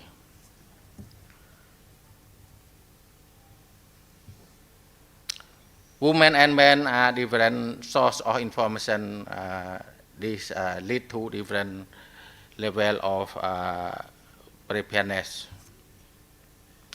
Men are more likely than women to access climate change information via the internet or local authority, while the women rely more on friends or family and community. This gap reflects lower female literate and reduced access to phone and internet. Agricultural yield is dropped and pesticide use increase in the result of climate change. Women less likely to manage pesticide properly. About 62 of women and 60 of men in farming report yield decline over 5 years, affected by livelihood. With climate change, it also rise cost and effort. In response to 24% of women and 23% of men who are crop farmers, and 7% of women and 10% of men livestock farmer increase pesticide and antibiotic. Worsen pollution and harming Mekong River ecosystem. Men are more likely than women follow pesticide label direction. It is 58%, I can 53%, but under 30% clear protective equipment.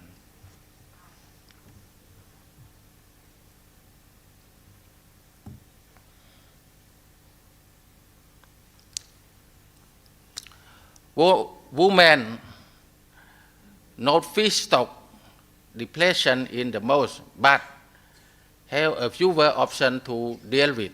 About 10% of women and 32 of men in Cambodia fishing, harvest, and aquatic life. Women mainly get near shore using sustainable clearing 52%, while men fishing offshore with less selective method like gill net, 57 and long line over the past decade.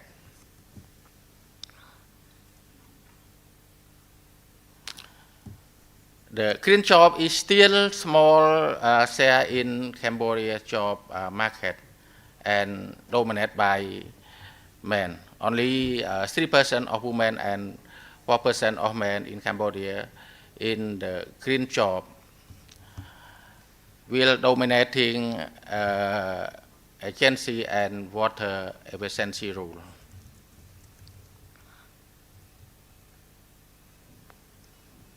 Contribute to decision making are limited.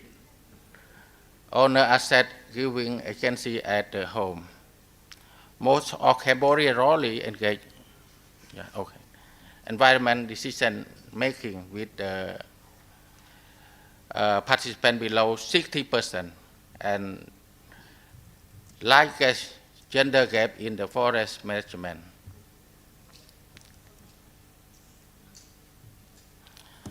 The challenge, the data collection facing several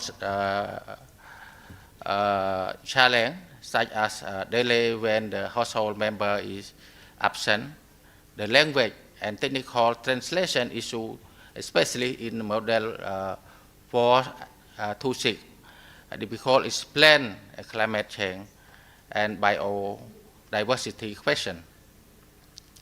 Limit access remote area worsened by rainy season and the health and safety risk for field staff, including dog bite, traffic accident, dengue, and chemical exposure. Lesson learned. Key recommendations including advanced plan to address the absent and remote travel challenge. Careful local translation and technical review of the questionnaire, capacity building for interview on the complex topic, time logistic resource management, health and safety precaution for field staff and tailor strategy for access remote area. The last word linked to the key finding.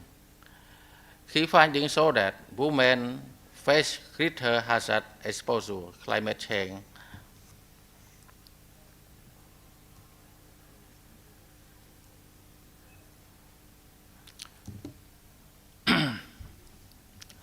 worsen health inequality and rising pesticide use threaten sustainability, forest loss, fish stock, completion,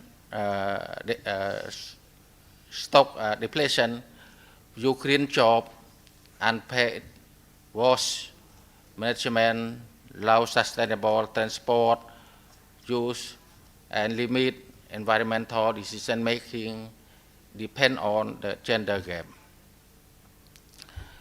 The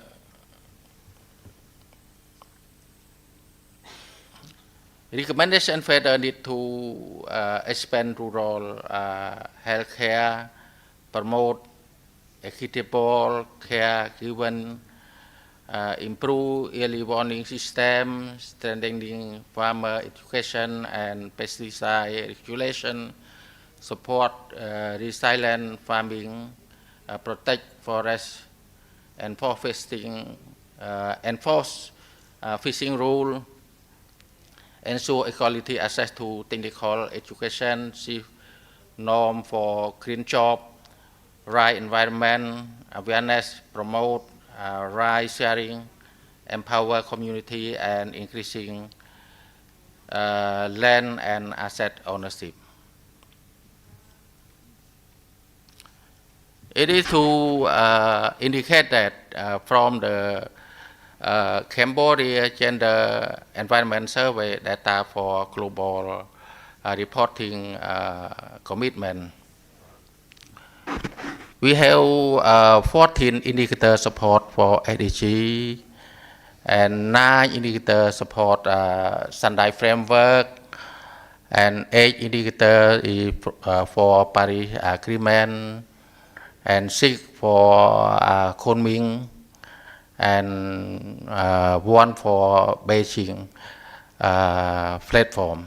It is all that we are getting from the Gender Environment Survey from Cambodia, and we just released our report in the last week, and several indicators have been produced. It's almost 100 indicators that from the survey, and we hope all the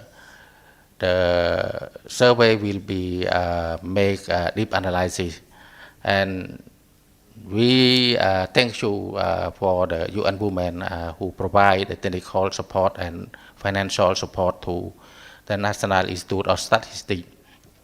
And we hope that the activity will be continue to dialogue among our development partner and our line ministry. Yeah, I may take time. Sorry.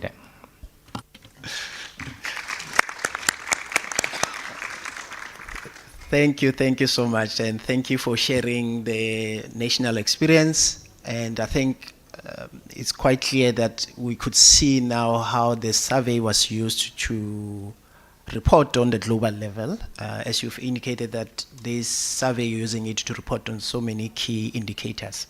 But I think you are also sharing with us how gender and climate change are connected.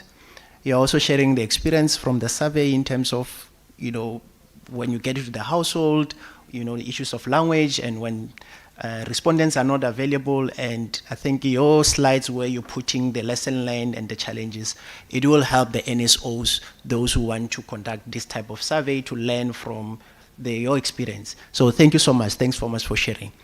Now I'm moving to my left-hand side of the table. I'll start with my colleague from Tanzania to share the experience in terms of the survey that they've conducted and also share some lesson learned. Thank you. Thank you. Good afternoon. My name is Philbert Mrema. I'm here to present the findings of Tanzania Gender and Environmental Survey of 2024. This survey was done in 2025 in May.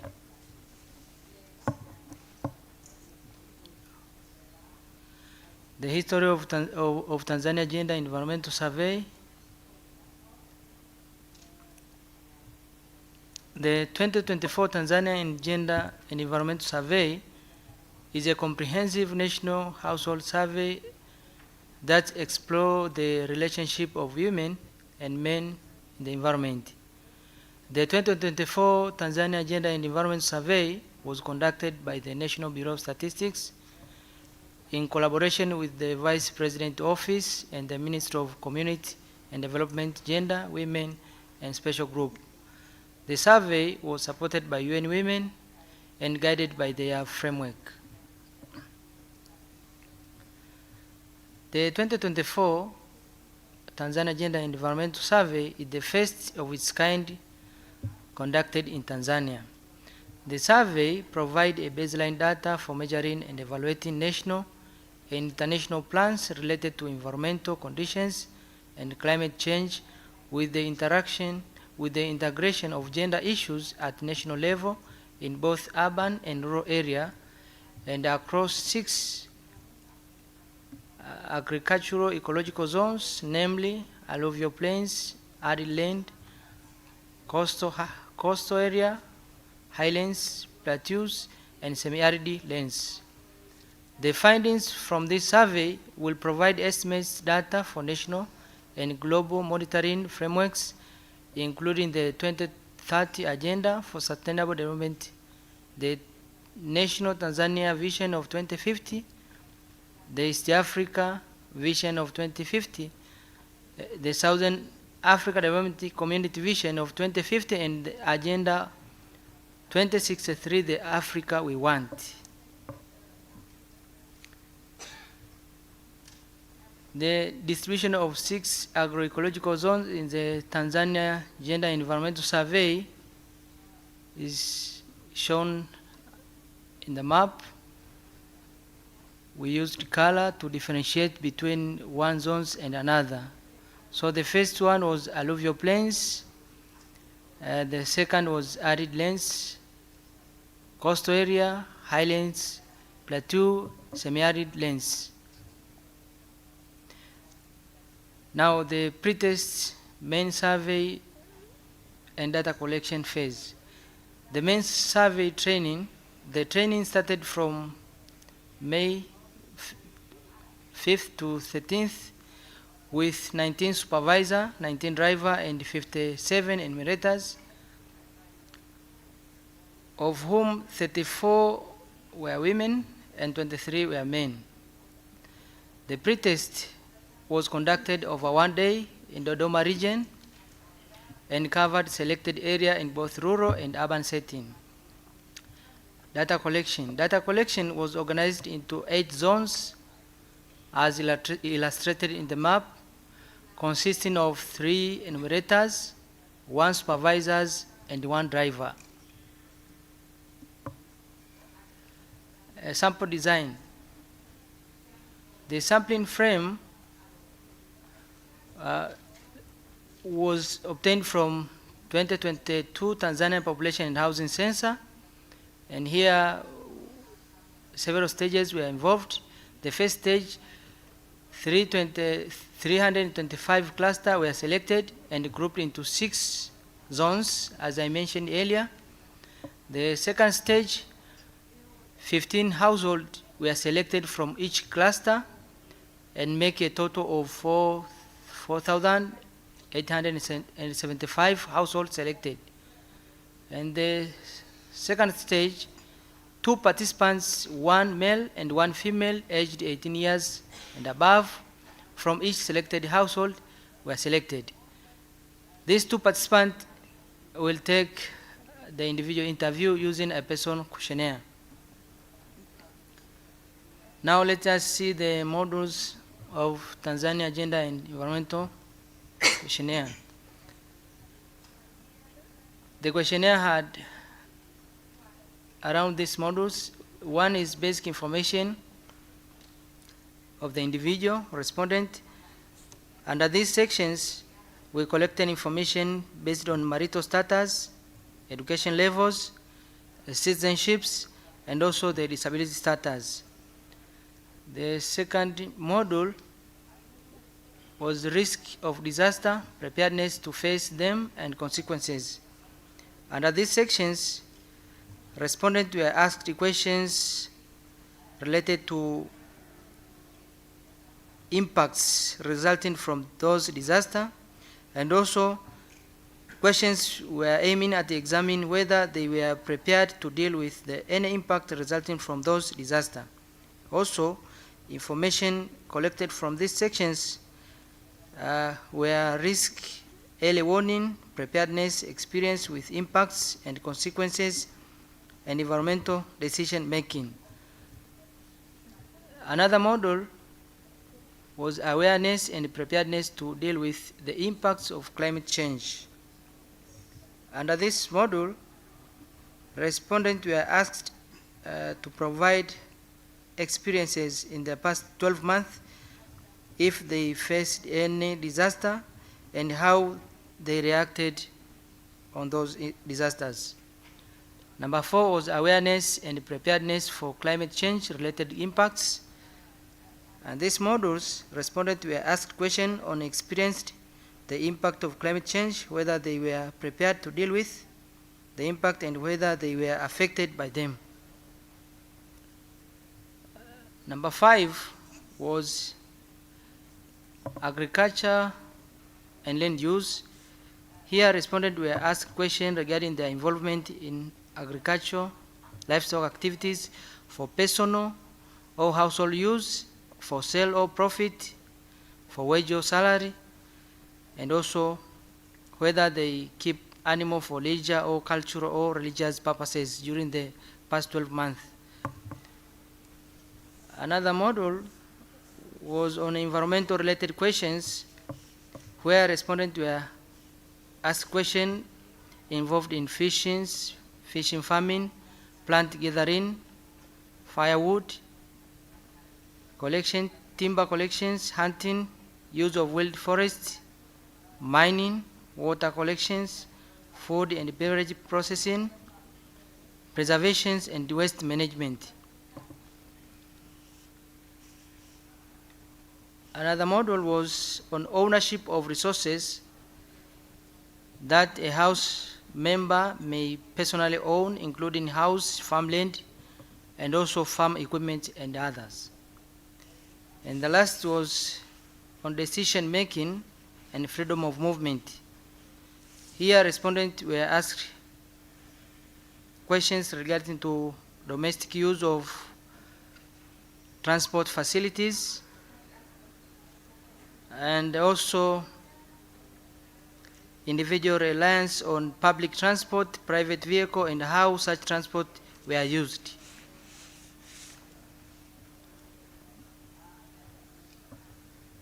Now let us see the results of household and individual interview.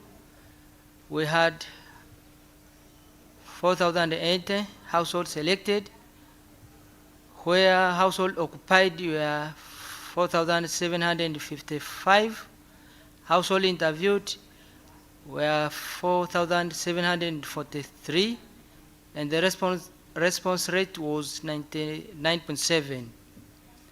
Eligible women were 4,743, and women interviewed were 4,031, and the response rate was 85%.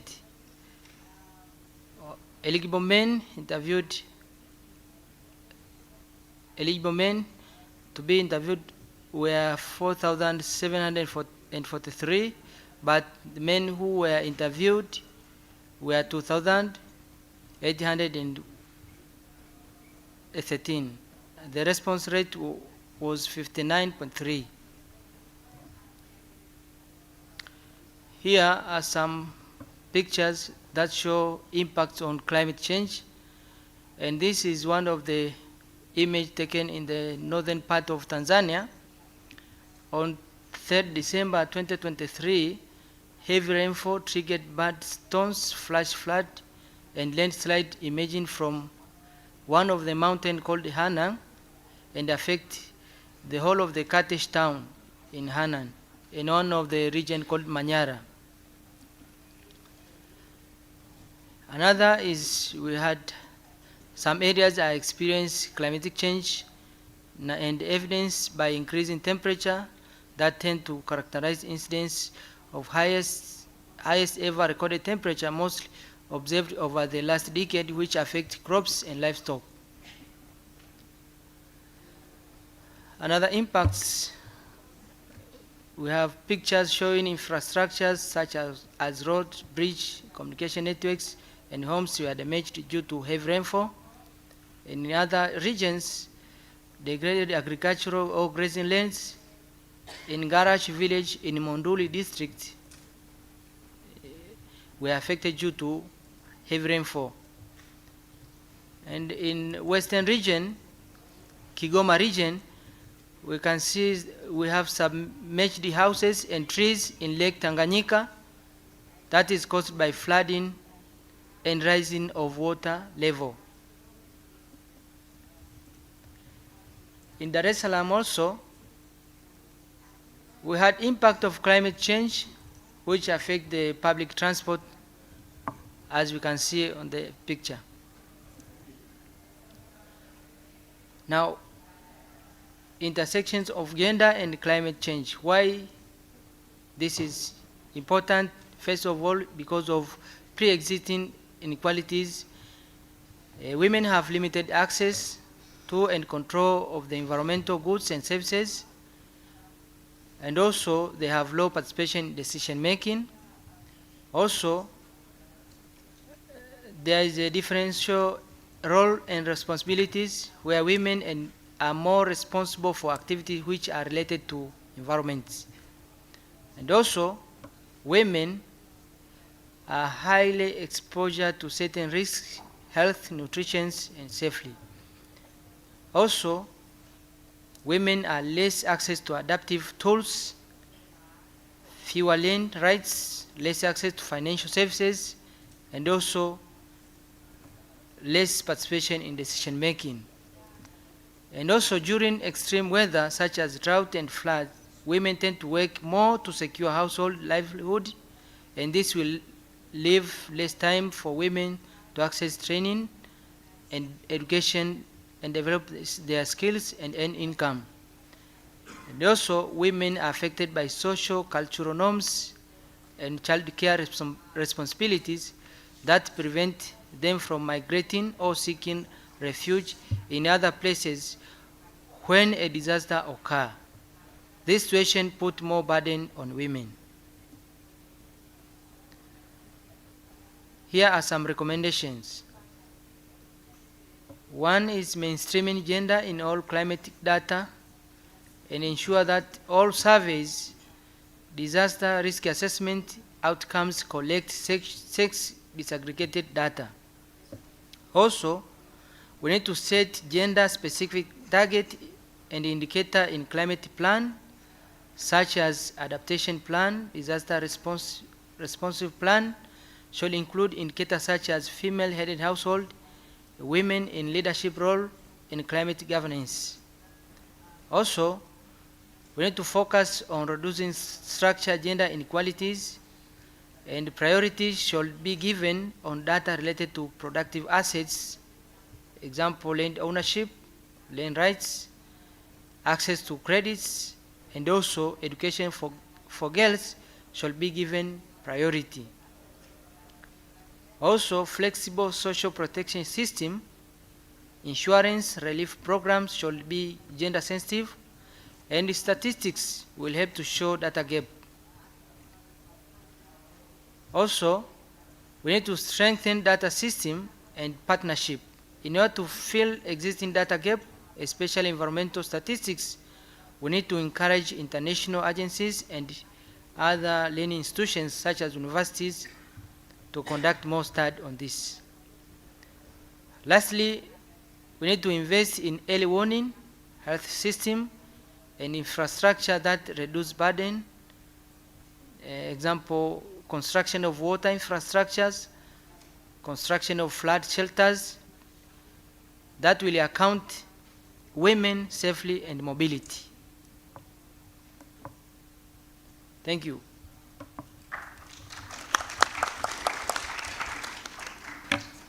Thank you so much, Philbert, for sharing the overview of Tanzania Gender and Environmental Survey.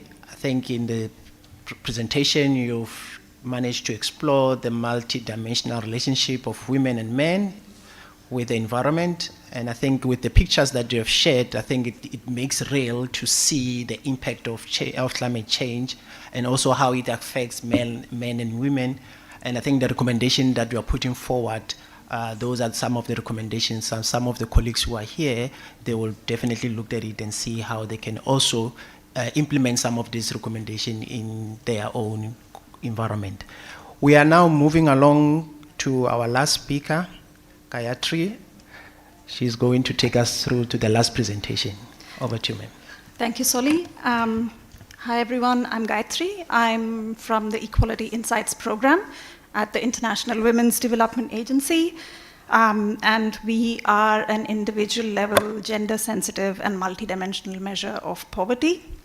And we've worked in the past since 2008 with national statistics offices, community sector organizations, governments, and women's machineries to make gender visible in poverty data. I also want to take this opportunity to extend my thanks to the National Stats Office of Georgia and the UNSD for this opportunity to speak. So there are three main points I'll make in my presentation today. First, I'll define a key measurement problem in poverty statistics. that makes gender and lived experiences invisible in poverty data and reporting, and this is primarily relying on measurement at the household level. Second, I'll provide an overview of the work we do at Equality Insights to overcome this measurement problem, which is measuring poverty at an individual level, and including how this matters for dimensions that are related to climate change.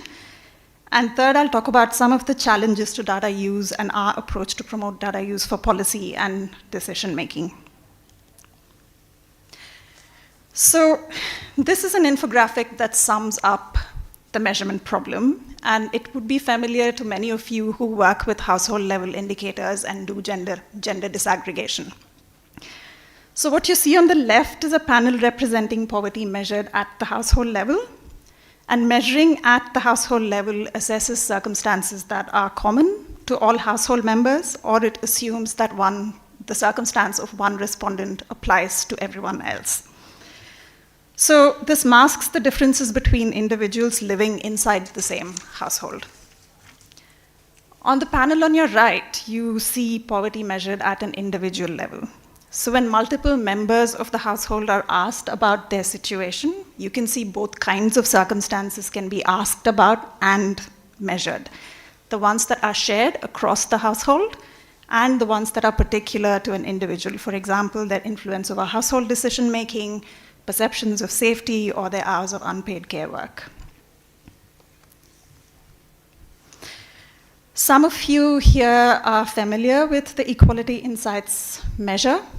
For those of you who are looking at this for the first time, I'll do a bit of a deep dive into the measure to reinforce why and how individual level data can reveal what is invisible with household level measurement.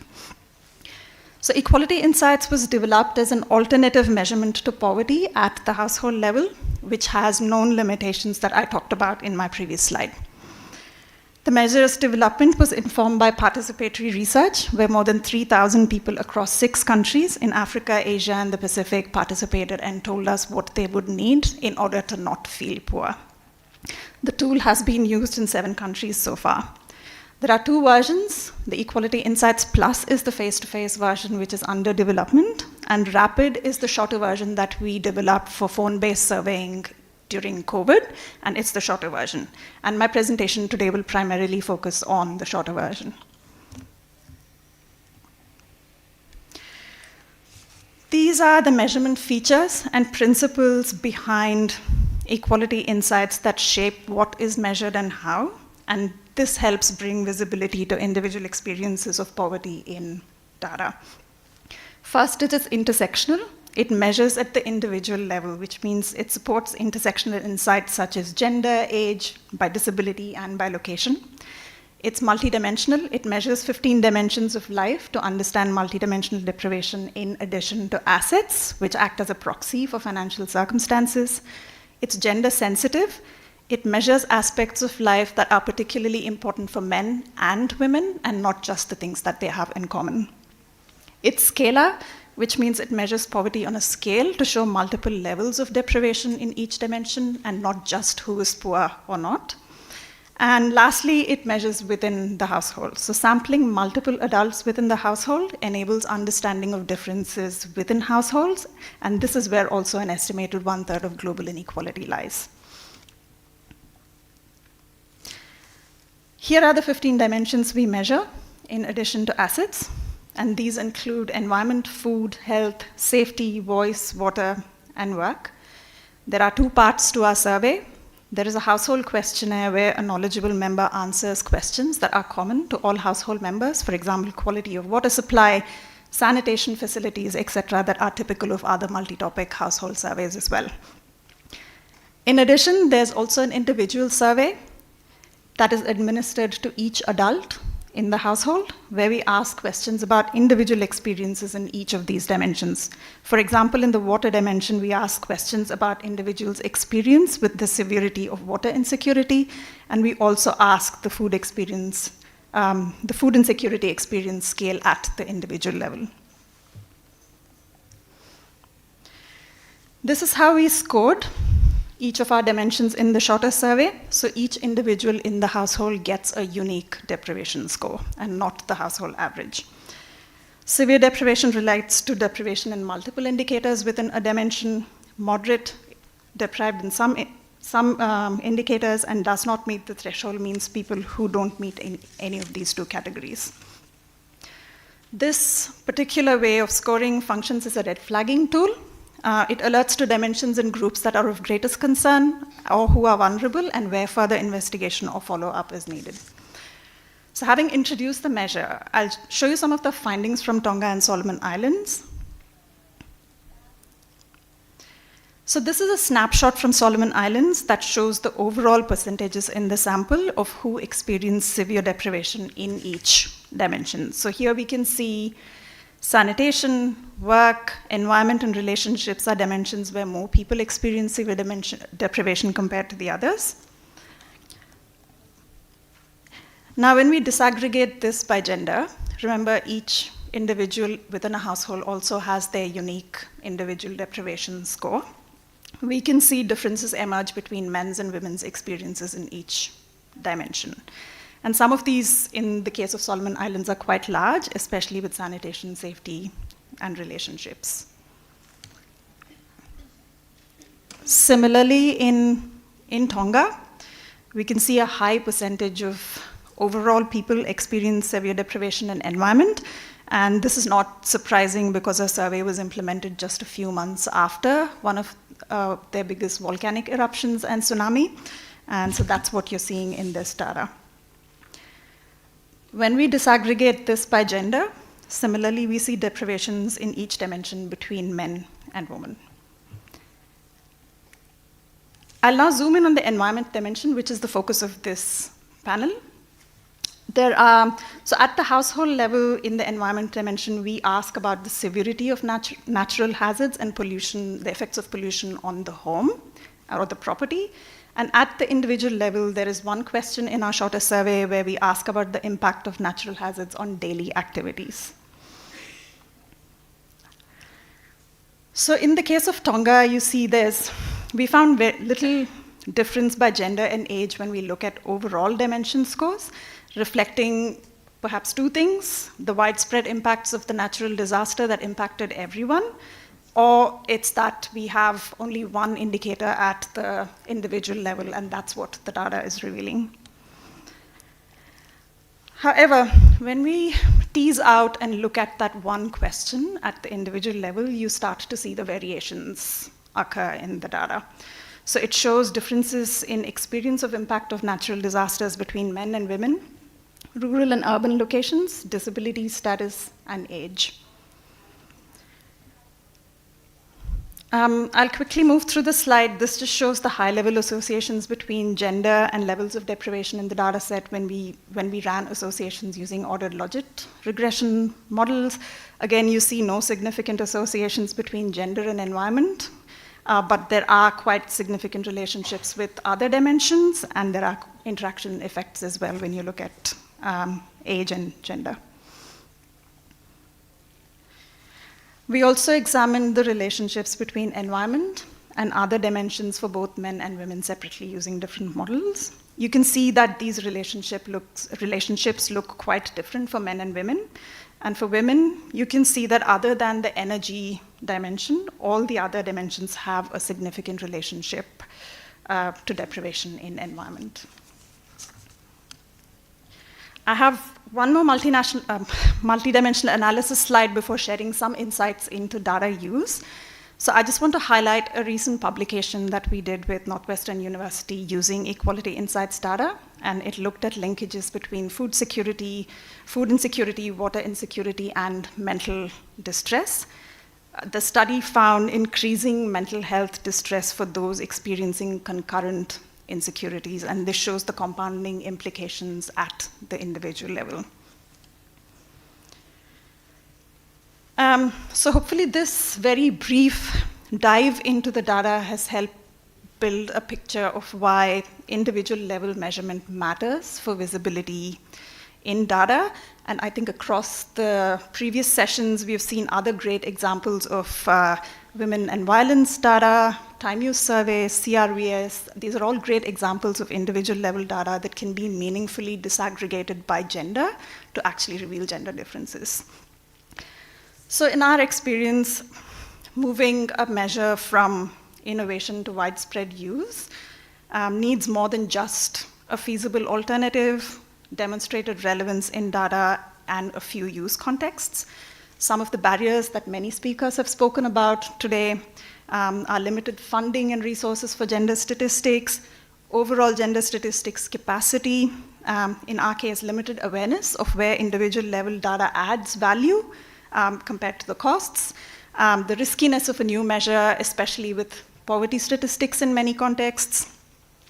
There are also some enablers which are recognition of limitations of primarily household level measurement by standard setters, practical training and support, accompaniment to increase capacity and confidence, using technology, and of course, continuous technical innovation. And some of our pathways forward are working with champions and early adopters, collective advocacy to narrow the gap between gender data commitments and resourcing, and engaging with standard setters and communities of practice to normalize the production and use of individual level data. I'll speak to just two specific initiatives before I hand back to Solly. The first one is the ICANN Coalition, and some of you from the coalition are in the room today. And this has brought together like-minded actors with a focus on activating ambition for inclusive data in whatever measurement framework that follows the current 2030 arrangements. It was launched last year at the UN World Data Forum's Commit to Data campaign. The coalition has members from government, civil society, academia, networks, and associations who are driving data innovations to increase visibility and inclusion of marginalized groups in global development data. More information is available on the ICANN webpage, or you can come to me after this presentation.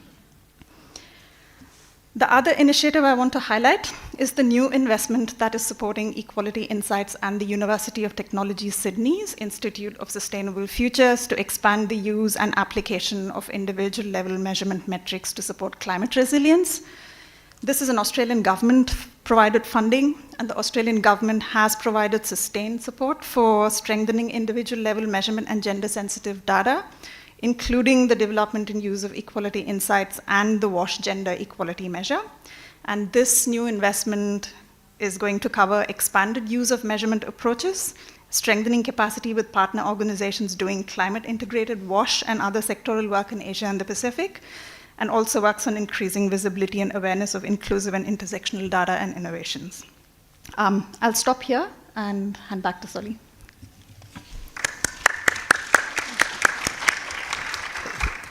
Thank you so much.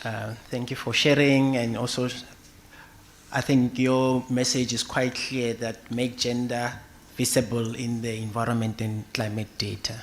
And I think you are also saying to us that we need to rethink about our measurement from the household to the individual level. So it'll be very interesting to hear from the NSOs in the house. What do you think? We are going to now get into a Q&A. And they were whispering to me that we shouldn't do a Q&A, we should just leave. But I said, no, we're going to give the colleagues an opportunity to ask questions. This is the time. Any questions from? Okay.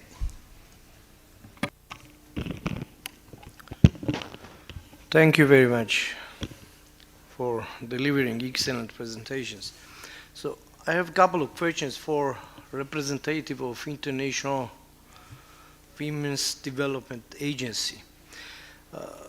So my first question is about data collection methodology. You have highlighted the importance of individual level data versus household level aggregation, right? What practical strategies or frameworks has your agency found most efficient, most effective for helping NSOs transition to individual level data collection, particularly in resource constrained settings? And my second question is related implementation and impact. Can you share an example of how your gender disaggregated data has actually changed a climate policy or program in one of the countries you work in? Thank you very much. Let's get another questions. Okay, you can go ahead, sir. Thank you, Chair. First of all, thank you all presenters for the interesting slides and for sharing your country's and organization's experience. Many interesting issues were covered by your regarding the intersection of climate change and gender. We really agree that due to the many direct or indirect reasons, unfortunately, women are more vulnerable to the negative impact of climate change. Therefore, I believe that women's representation in environmental policy development should be substantial. With this mind, I would like to ask you, what is the level of women representation in climate change and environmental policy development in your organization or in your country? And what successful examples do you know of where women's involvement improved climate projects or adaptation strategies? So maybe it's not a statistician's question, but it's very interesting. Thanks. Papa, you raised your hand? Yes. Thank you. We are a very active table, so. Right. No, thank you very much for the presentations. And this is particularly for colleagues from Cambodia and Tanzania, but also maybe open to other NSOs in this room, right? So I think, we've seen, for example, from these two surveys that there was really an attempt to capture individual level data, right, to really, and equality insights as well. So I'm wondering, with this experience, what did you learn? But also, will this have any effect on how you conduct other surveys, right? So because, the individual level dimension, as we've seen from Gayatri's presentation, is not just limited to environment. It's in all other aspects, right? When we are talking about income, assets, etc. So are you foreseeing any impact on how you collect other, conduct other household surveys? Thank you. Let's not monopolize the questions in one. I saw Andres, I see you want to raise hand. Let's try to give other colleagues. We can start from the back and then we can come this way. Yes, Buja. Thank you. Thank you for all the presenters for your interesting presentation and the information shared about gender and climate change. My first question goes to Gayatri. I would like to ask you about the dimension related to relationships. What kind of relationships, what dimension of relationships you introduce in this dimension? The second question goes to Tanzanian experience. I'm asking, and all the group, if you don't mind, is there any models to estimate the level risk for each area? I saw the Tanzanian map, that each region has the risk, for example, for droughts or floods or different risks. Is there any methods or modeling to estimate the risk for each area of climate change? Thank you. Last one, and then so that the panel can respond. You'll be my you'll be my last. So we'll go with you, and then you'll be my last. Hello everyone, I am Lucina, I represent Statistical Committee of Armenia. Thank you very much for this highly demanded topic and for these great presentations. I have one technical question which goes to the Columbia. My question related to measurement of jobs and employment in environment, activity and environment protection activity. What kind of data sources and classification you used for measure these two indicators? Thank you. Hi, Lauren from UNICEF. Thank you for the presentations, very interesting. My question is for Gayatri. You mentioned a gender and WASH, or gender equality and WASH measure. Just curious if you could share a bit more detail, and to flag that the WHO, UNICEF, JMP on WASH last year released a set of indicators and guidance for measuring WASH from a gender perspective, essentially integrating a gender perspective into SDG 6, so there may be some overlap or benefit there. Thanks. Thank you, Chair. I have a question for Diana of Colombia. Do you have any plans to explore other type of data sources like social surveys or even censuses and other registers that are not business registers or economic accounting? Okay, thank you so much. I'm going to start with the last speaker, and then we'll go this way. Okay, it could be sweet and short. Yeah. Thanks. Thanks, Oli. Gogita, to answer your question, your first one was what are the practical strategies with data collection methodologies? So the way we work is we are basically embedded with the National Statistics offices through the entire enumerator training, data collection, analysis, and even after the production of the data, sometimes we have ministries approaching NSO for specific requests. So even at that point, we provide practical support because many National Statistics offices, this tool is new. So we have kind of an ongoing support that we provide with every data collection. So practically, that's how we have done it in the countries that we've worked in. And we also work very, very closely with the National Statistics offices, and this usually involves, existing expertise, existing sampling methodologies, and so we leverage whatever is available, and then build on that. So that is the practical strategy. I think there was another question about implementation, and if we've actually our data has been used for any climate change policy. Specifically, I can't answer climate change policy, but our data has been used to inform specific advocacies, and this is something I'll be speaking about in the side event as well. So we've got CSO working on advocacy strategies that we use our data to inform. In Solomon Islands, the provincial government has used this data to inform their provincial gender strategies. So it's so there are examples outside of climate, but within this new initiative and the climate resilience work, we're really looking forward to seeing how we can support some of that sectoral work. I think the other one was on relationships. So with relationships, the specific things that we ask are, we ask each individual how often they have had people not living with them provide basic needs and how often have they received it.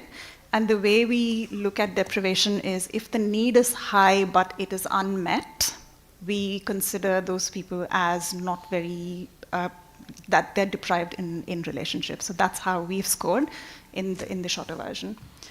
And to your point, Lauren, so this one is a new funding. It's essentially seeking to make visible and support work that's already happening. And the Australian government has specific interest in sectoral work with WASH, and they're also there has been sustained investment from the Australian government on individual level measurement. So it's just kind of marrying this up to strengthen what's already existing and helping sectoral partners working on this to uptake and use individual level measurement. And definitely interested in talking about where there are synergies.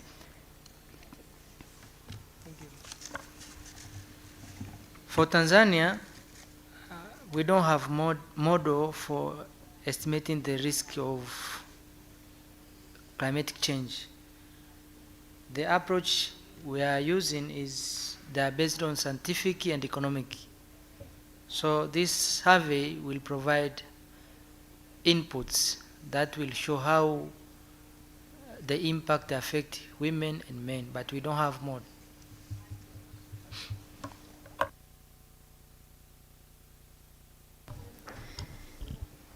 Okay, so I have two questions. One of them was from my colleague of Georgia, related with what sources of information do we have.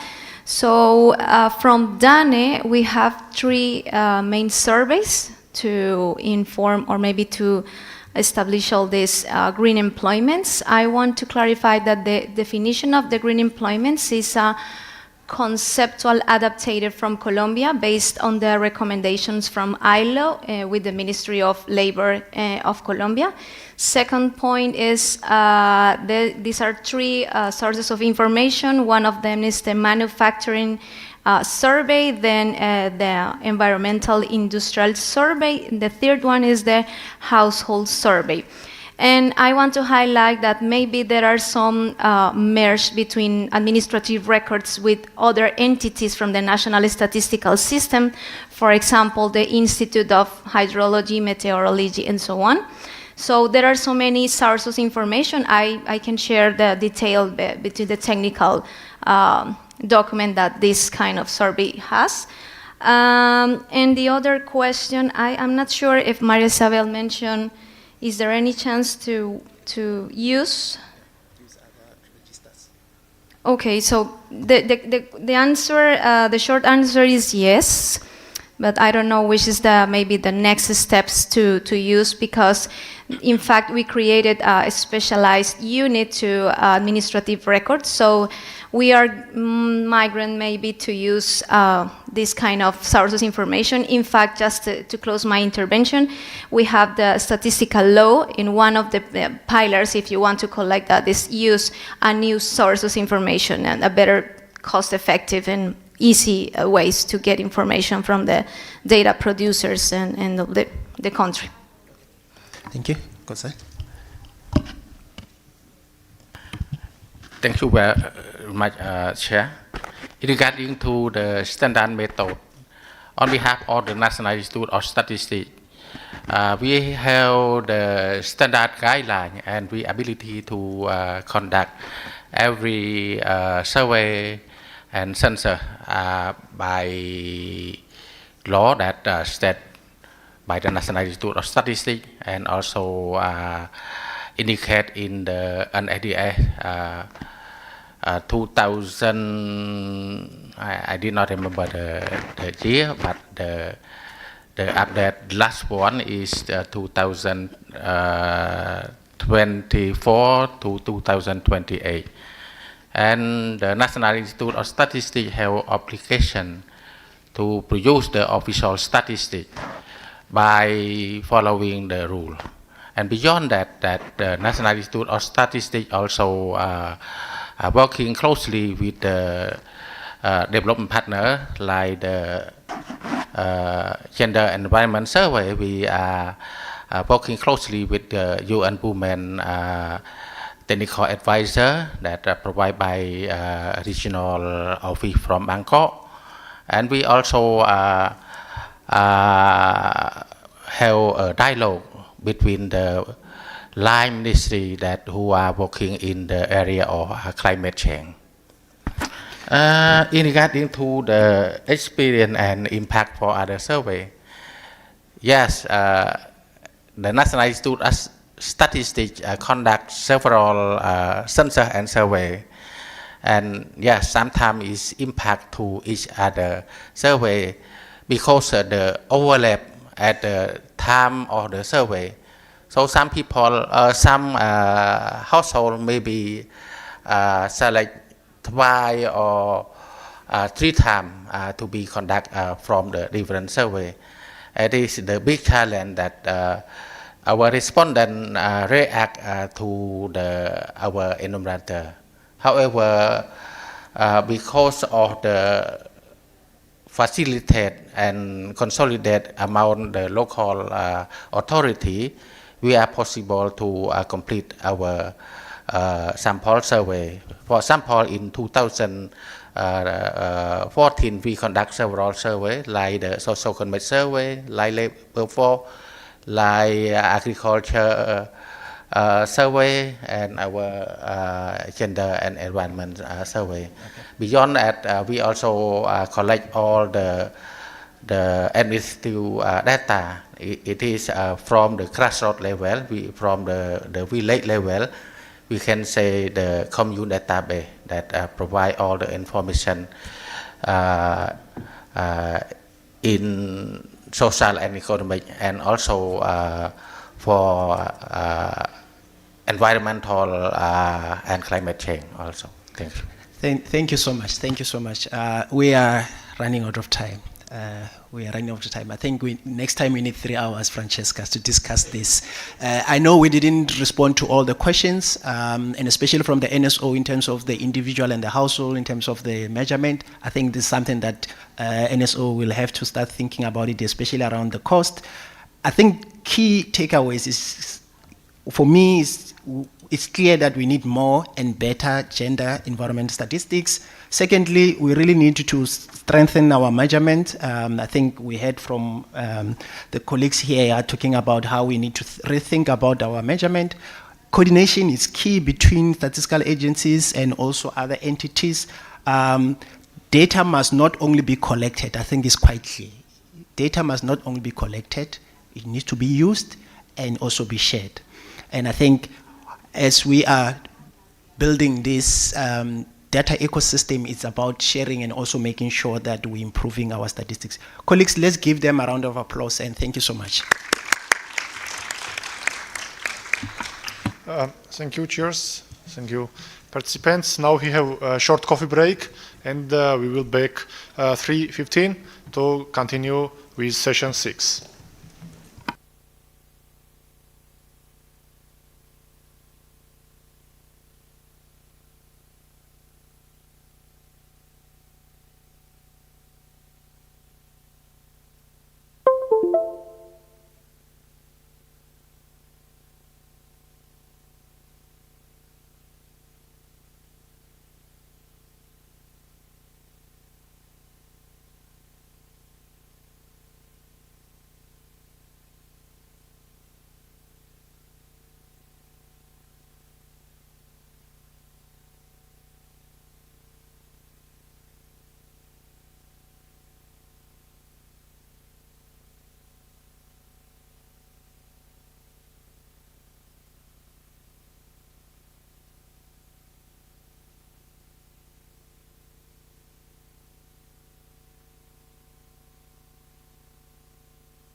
Please take your seats.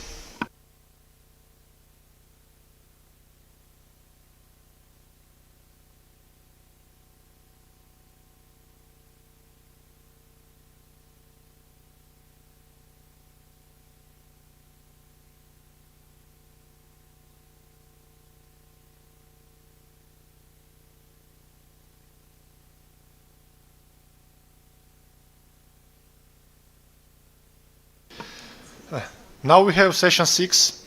I invite Chair, Mrs. Maria Isabel Cobos, Chief of the Social and Gender Statistics Section from UNSD. Chair, the floor is yours.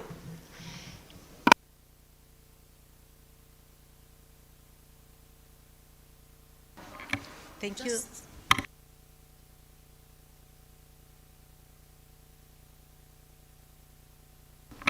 Thank you very much. And welcome everyone to this last session of the day. Can you believe that we are more than halfway through? This session is dedicated to exploring the measurement of the connection between gender and migration and how to measure that nexus. Thank you. Throughout this session, we will examine how gender influences the experiences of men and women at every stage of the migration cycle, and we will be focusing on more granular and timely data that help us uncover inequalities,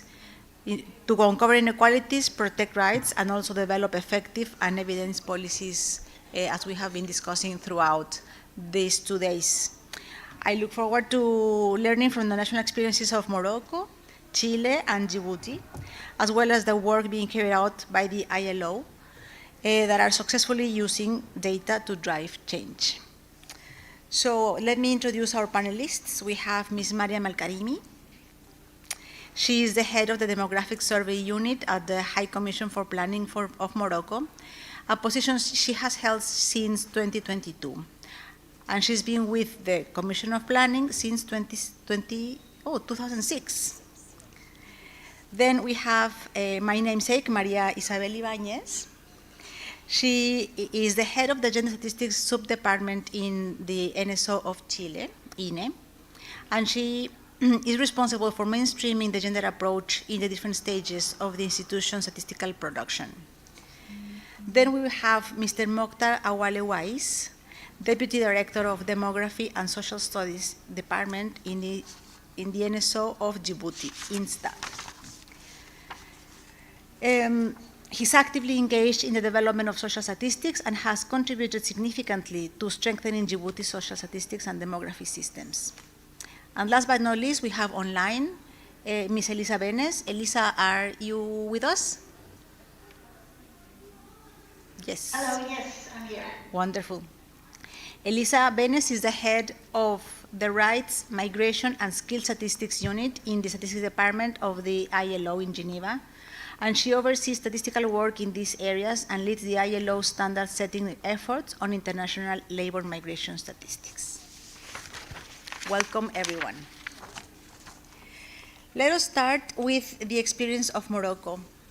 Mariam, please, you have the floor.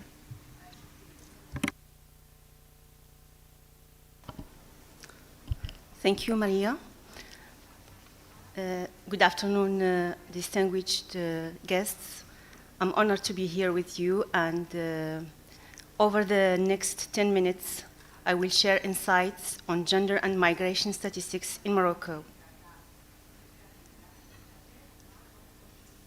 Like that.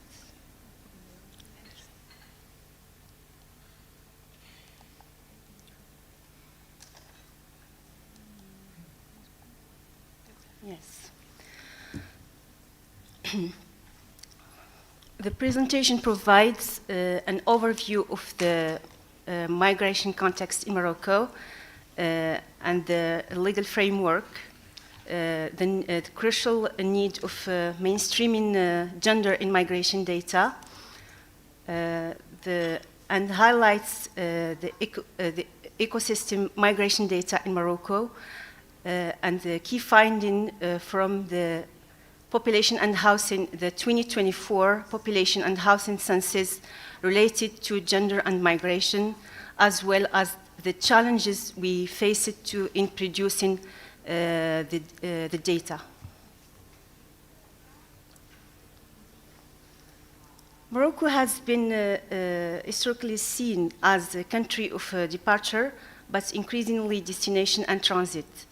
And the key strategies in Morocco are the 2014.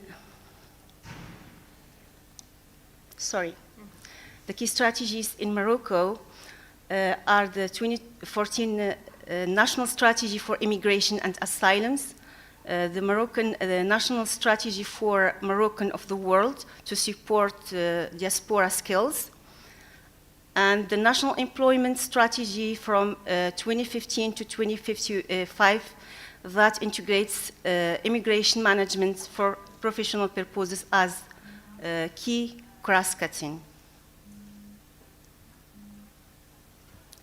And internationally, Morocco hosted the process, Rabat process in 2006, which is creating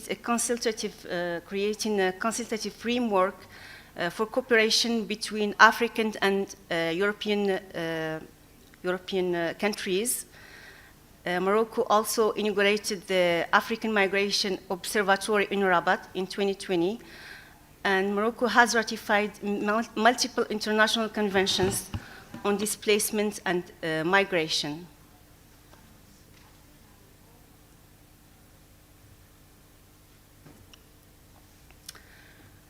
The mainstreaming gender in migration data is crucial because there is a significant and important portion of women in the world among migrant population and migrant workers, and without analysis gender disaggregated data, we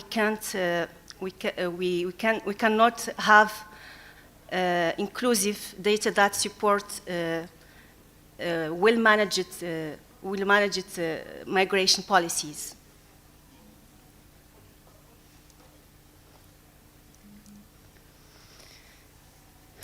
Gender disaggregated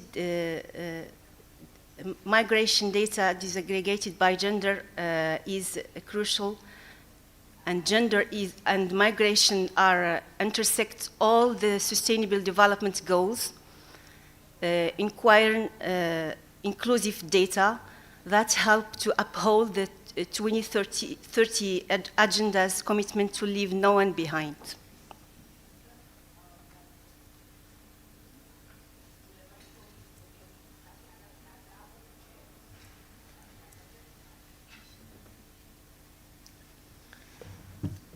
For the ecosystem migration data in Morocco, the High Commission for Planning is the official and central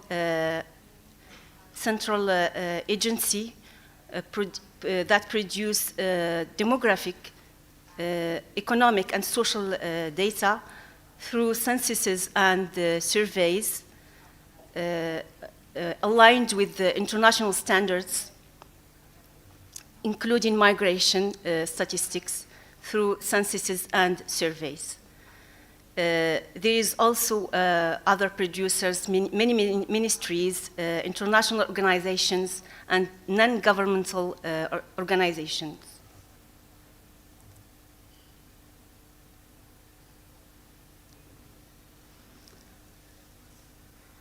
For the censuses, Morocco conduct the census, the population and housing census every 10 years. And the most recent census was conducted in 2024 and include migration data disaggregated by gender, the country of birth, country of previous residence, duration of the stay, the stock of immigrants and return migrants, and the reason and the year of immigration or return. It includes also the flow of immigration during the 5 years prior the census.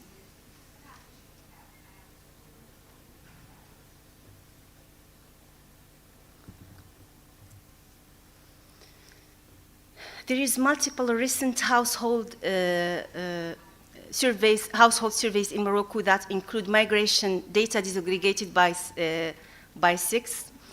Notably, the national survey on international migration conducted in Morocco from 2018 to 2019. It was a part of MIDHIM's program, and the survey on impact of COVID on refugees in 2020. The forced migration in 2021, it was also part of MIDHIM's program. And the survey on the socioeconomic situation of refugees in 2022. There is also ongoing integration of modules on immigration and return migration in the National Employment Survey.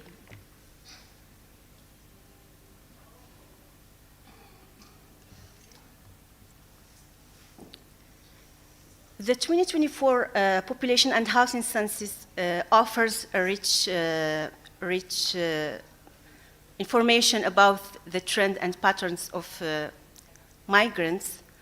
Notably, foreign-born stock in Morocco increased from 186,559 in 2014 to 253,392 in 24. In 2024, the total international migrant stock reached 604,812, with female migrants constituting 38.6% of the global stock of international migrants. The share of female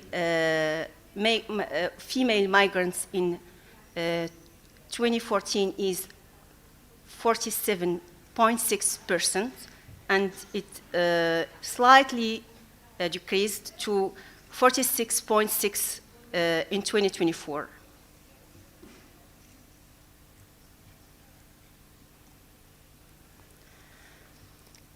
And the distribution of male and female international migrants by age shows that the females of working age comprise 73% of total female migrant stock, while the male of working age accounts for 70% of total male migrant stock.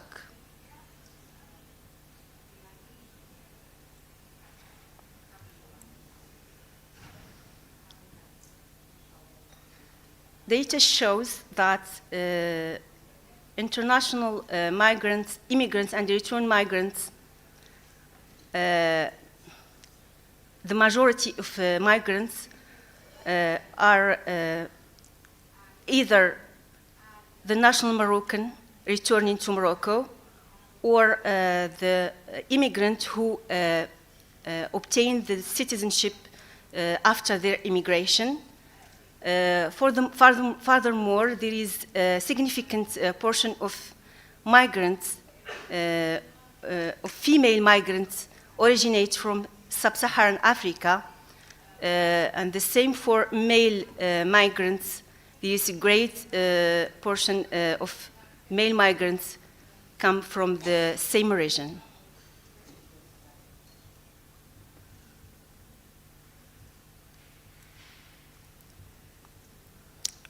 The data on the year of arrival shows that more than half of migrants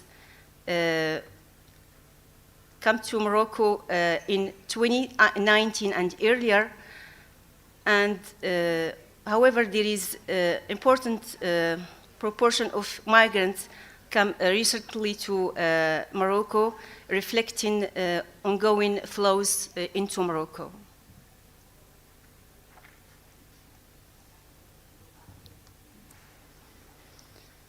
And the main reason for male is the reasons related to employment for migrating, while the main reason for females is the reasons related to family.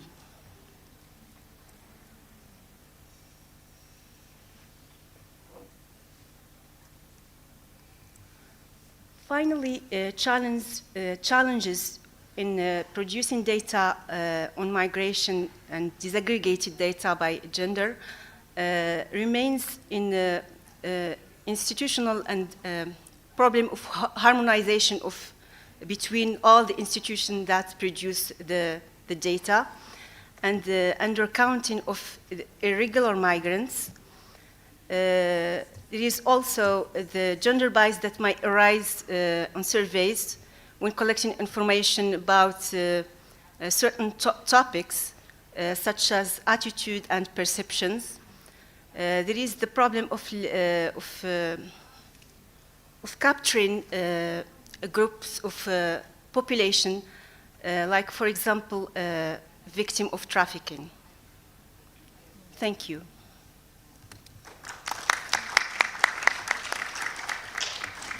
Thank you, Mariam. Thank you for reminding us that migration status is actually one of the characteristics that is highlighted in the 2030 agenda throughout all the goals, not only in the specific indicators that are directly related to migration, and also for highlighting that gender roles and expectations in countries of origin and countries of destination affect the decisions to migrate, and that is reflected in the reason for migration that you have.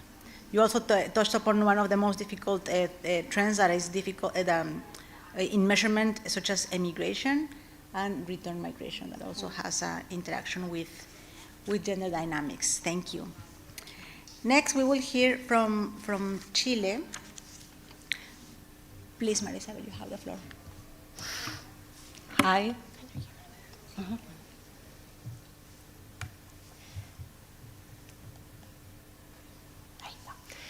Hi, thank you for your attention. Well, my name is Maria Isabel, and as Maria Isabel says, I work in the National Statistics Institute from Chile.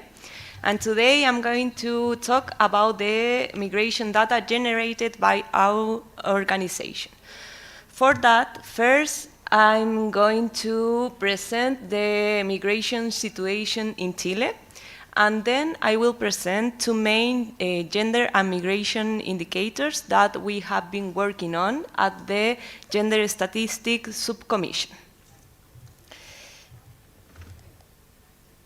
So to begin, the migration situation in Chile, since 2018, we have conducted an annual study in collaboration with the National Immigration Service and other institutions such as the Ministry of Education, the police, the Ministry of International Affairs. And the data that I'm going to present today is an estimation as of December 31 from 2023. So for the estimation, we take data from the latest census and we adjust for aging and census omission. This is combined with the administrative data about resident and consular visas, biometric registration, police report, school enrollment, and in addition, we make a discount from the departure, death, and nationalization. This is a very short explanation, but after this process, we reach the estimate of immigrants in Chile. Regarding the estimation outcomes, we have that for the end of 2023, in the country, it was nearly 2 million of immigrants.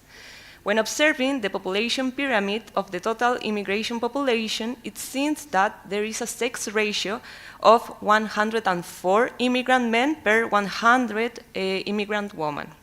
The estimated population is mainly made up of people between 30 and 39 years old. And the estimate shows that 15.8% of the estimated people are girls, boys, and adolescents. Looking at the map with the country of origin of the immigrants, we see that most migrants come from Venezuela, followed by Peru, and then Colombia. When the data is disaggregated, it is clear that most immigrants in Chile come from Latin America. Now looking at the estimated focus on the population with an irregular immigration status, we see that the population pyramid changed slightly. In this case, it shows a sex ratio of 123 immigrant men per 100 immigrant women. This is a higher sex ratio than the total population. The estimated population is mainly made up of people between 25 and 34 years old. And I'm not going to show the map, but the distribution of the country of origin of this particular population is very similar to the last slide. But like the total population, Venezuela has the largest proportion, followed by Bolivia and then Colombia. Argentina ranks lower among the top countries and shows up Dominican Republic. And that was a brief explanation about the migration situation in Chile. And now, to comment on some gender and migration indicators, first I have to tell you about the Gender Statistics Subcommission that we have in Chile. The subcommission was established in 2014 and aims to promote the production and analysis of gender statistics. It is coordinated by the National Statistics Institute and the Ministry of Women and Gender Equality. The indicators measure the situation of men and women in different areas of life, such as economy and finance, education, security, work, gender violence, and health, among others. To date, we have 91 published gender indicators, and 28 public institutions are participating in this subcommission. Each indicator is published with the tabulation and its respective metadata. And in this chart, the one in the slide, you can see the number of indicators published in each dimension. The first indicator that I'm going to present is the more common, that is sex ratio, and this is produced by our institution. We know that gender influences the reason why people migrate and who will migrate and where they migrate. Gender also influences the mode of the migration, the network they use, and the opportunities and resources available in their destination. For that reason, it is important to generate indicators to understand the population structure, gender dynamics, and plan decision making. This graph shows the trends in the sex ratio over the years according to the total immigration population and the irregular immigration status population. Regarding to the total immigration population, it is observed that there is a slight increase in the male-female ratio. The sex ratio of the population with irregular immigration status is higher than the total immigration population. And in this case, the sex ratio has been decreasing. However, there is a higher proportion of women among years. It is interesting to disaggregate the data by country of origin. The first graph shows that Haiti has the higher sex ratio, followed by Venezuela. Instead, Colombia has the lowest sex ratio, followed by Peru. Now, regarding irregular immigration status population, the graph shows that Colombia and Peru have the highest sex ratio. This graph illustrates the trends over the year. Thus, it can be seen that for the population, Bolivia has the lowest sex ratio from 2018 to 2021. Instead, Haiti had the highest sex ratio for the entire period. For the population with irregular immigration status, Haiti has the lowest overall sex ratio, while Colombia has the highest. The second indicator is the result of a collaborative work between the National Migration Service and the National Service for Women and Gender Equality. It shows the coverage rate of humanitaria visa for violence against women according to the target population. The indicator used administrative data on immigration women with an irregular immigration status who are affected by violence against women. These indicators allow to monitor the coverage of humanitarian visas. The result can be seen in this table, which are not very good. As can be seen, the coverage rate for humanitarian visa for those affected by violence against women in 2022 is 0.21, and in 2023 is 0.46. Beyond the results presented, it's important to mention that these indicators allows for monitoring the public policies and show data often hidden realities, such as gender-based violence among the migrant population. Now, the conclusions. Migration has an increase in the recent years in Chile. A higher rate of men than women have been observed in both total population and the irregular population. The foreign population mainly comes from Latin America countries, and they are mostly between 25 and 44 years old. About the sex ratio, there are more men than women among the foreign population, especially among those with an irregular status. The countries with a higher proportion of female migrants than male migrants are from Bolivia, Colombia, and Peru. Among the irregular foreign population, Haiti has the highest proportion of women in the situation compared to men. And according to the historical data, Bolivia is the country with the lowest sex ratio. And for the second indicator, the coverage rate of the humanitarian visa for those affected for violence against women is an indicator based on administrative data, and a low visa issuance rate has been observed in these years. Thank you very much. Thank you, Marisabel, for that really nice picture of how gender really influences how people migrate, the networks that they use, the different risks that they may take. This is very important data and information that really can inform policy formulation, particularly in terms of the sex ratio and the countries of origin. We can really see that the gender dynamics are very different. Thank you so much. Following, we have the case of Djibouti. Mokhtar, please, you have the floor. Good evening. First of all, I would like to thank this United Nations Statistical Division to invite me personally to. It's my first time to participate this forum, but I always participate the regional forum. But when I got the invitation in my name, really it was very pleasure to me, and I would like to thank them.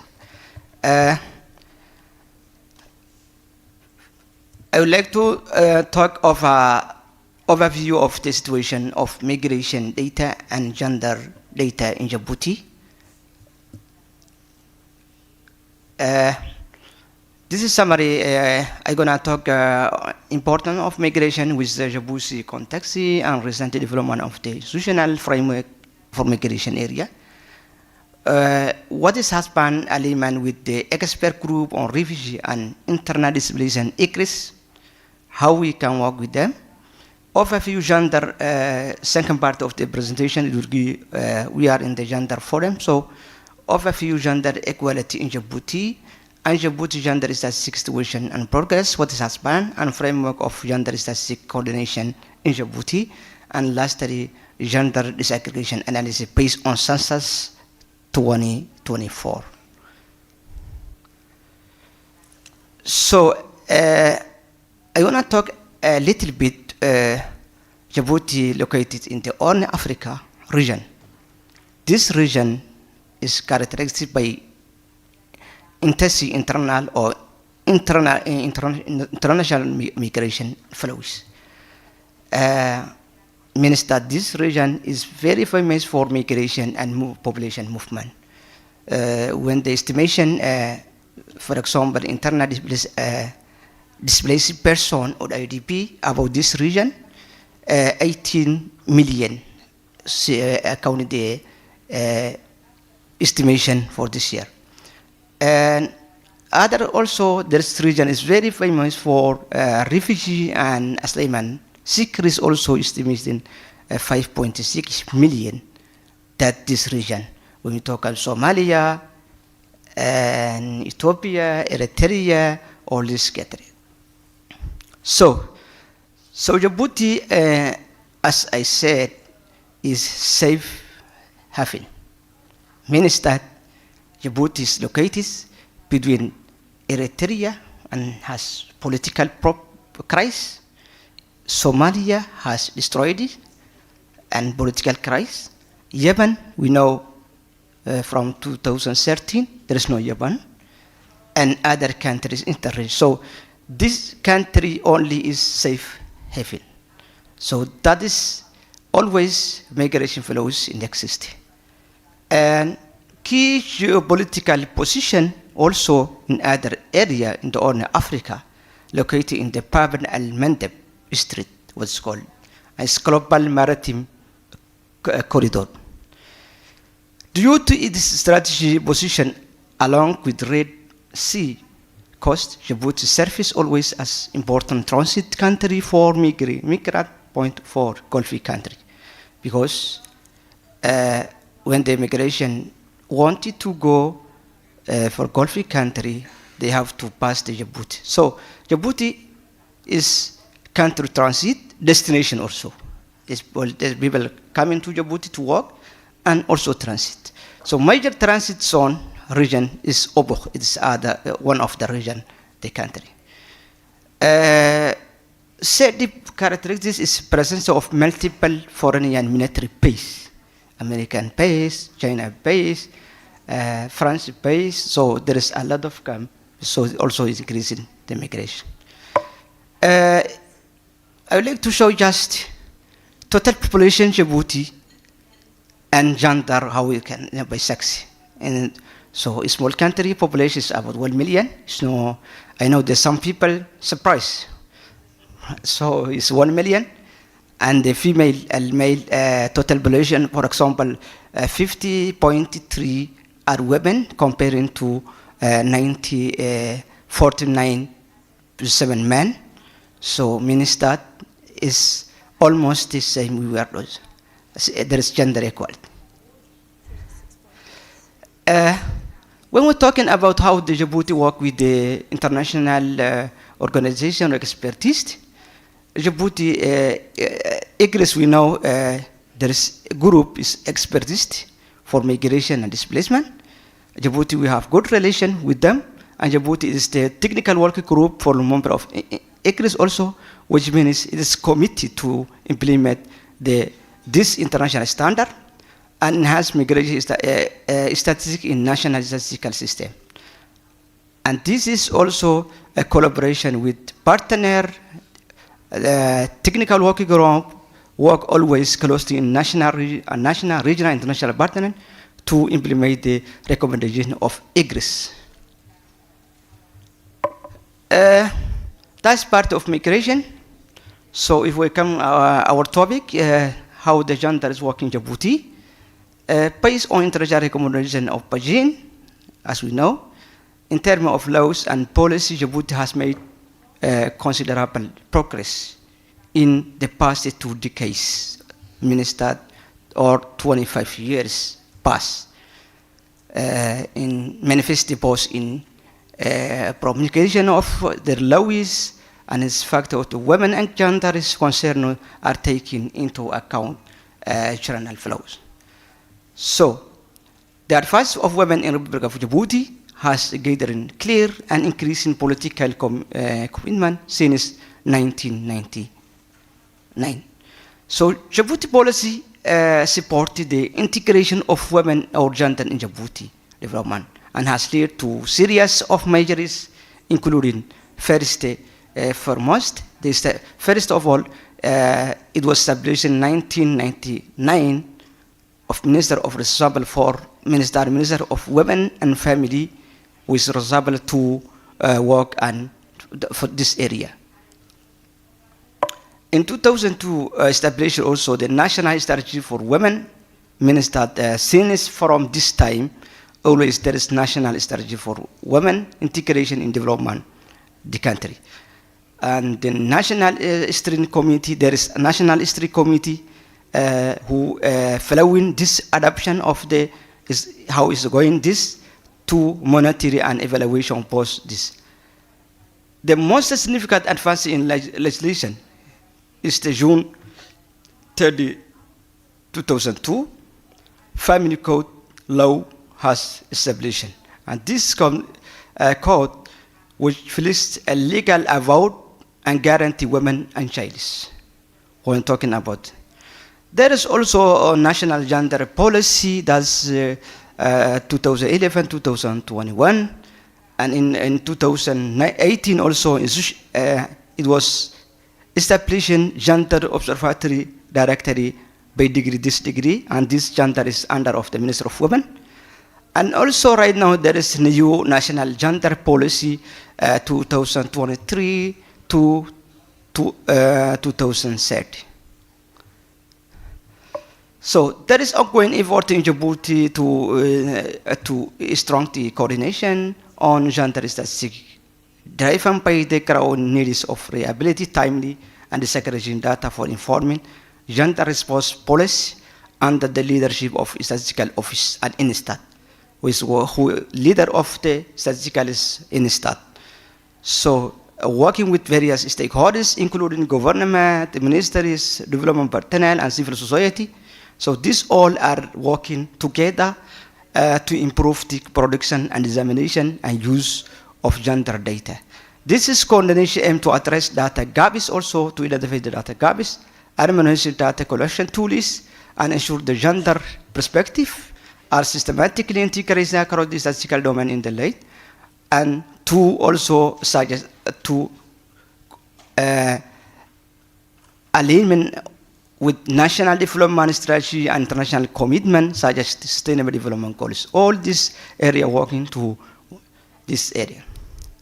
So if I talking about framework of gender statistical coordination, there is INSTAT, Minister Statistical Institute of Djibouti, with center. There is Minister of Women and Family, first our near collaboration. Education is very important, and Minister of Health, and other ministry or other institutions concerned. This is center for Minister. The coordination is led per INSTAT, Statistical Institute of Djibouti. So, what is happening the gender disaggregation analysis based on census 2024 data and national survey? Djibouti establishing a technical working group on gender statistics, that's as I said before. So, sex disaggregation data, it has been analyzed in that in data by sex, which provide the number of males, females, and with the characteristics, socio-economic characteristics. Also, Djibouti is the first country in Africa to integrate the model on refugee and asylum seekers into the population census. So that's good news. We became the first country who integrate this model in the census by applying international recommendation. Analysis and disaggregation of Djibouti data. As I said, the census profile is systematically and detailed analysis of there is a lot of study, a lot of work, but I try to summarize the census result this job. For example, in 2025, if the 3 thematic reports have been produced and analyzed. Thematic report on migration based on census data, profile of refugee and asylum seekers based on census data, profile of migrant in Djibouti analysis based on the Djibouti household survey social indicators, EDAM 5 in this year also. Gender lever also is producing since 2022 by INSTAT and Minister of Women and Family Minister. And there is other document is going, a gender profile is being undertaken. We didn't finish analyze this, and also is going on this. This is migration stat of the population resident in Djibouti. Ministat, no migrant, the analysis will start non-migrant and population, Djibouti or other person work non-migrant, and migrant interne, and migrant international. This is what's French, I didn't translate, but that's internal migration, and internal migrant and non-migrant, based on census data. Population structure of Djibouti disaggregation.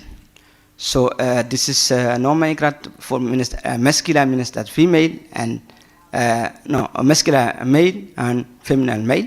I didn't translate, sorry, and so on. For example, we know we divide the population for 3 categories by sex, and we see, as we see, for example, migrant interne is almost the same, but international migration is different, where the female is highest number. This table also one of the analysis distribution of the population resident by by migration status according to sex. For example, migratoires and male and female, we divided non-migrant and migrant Djiboutian intern. So this table is the details. Maybe we can advance. And also this is international migrant, immigrant by region and sex ratio also.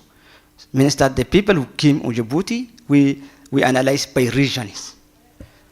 And Djibouti, we know also by sex.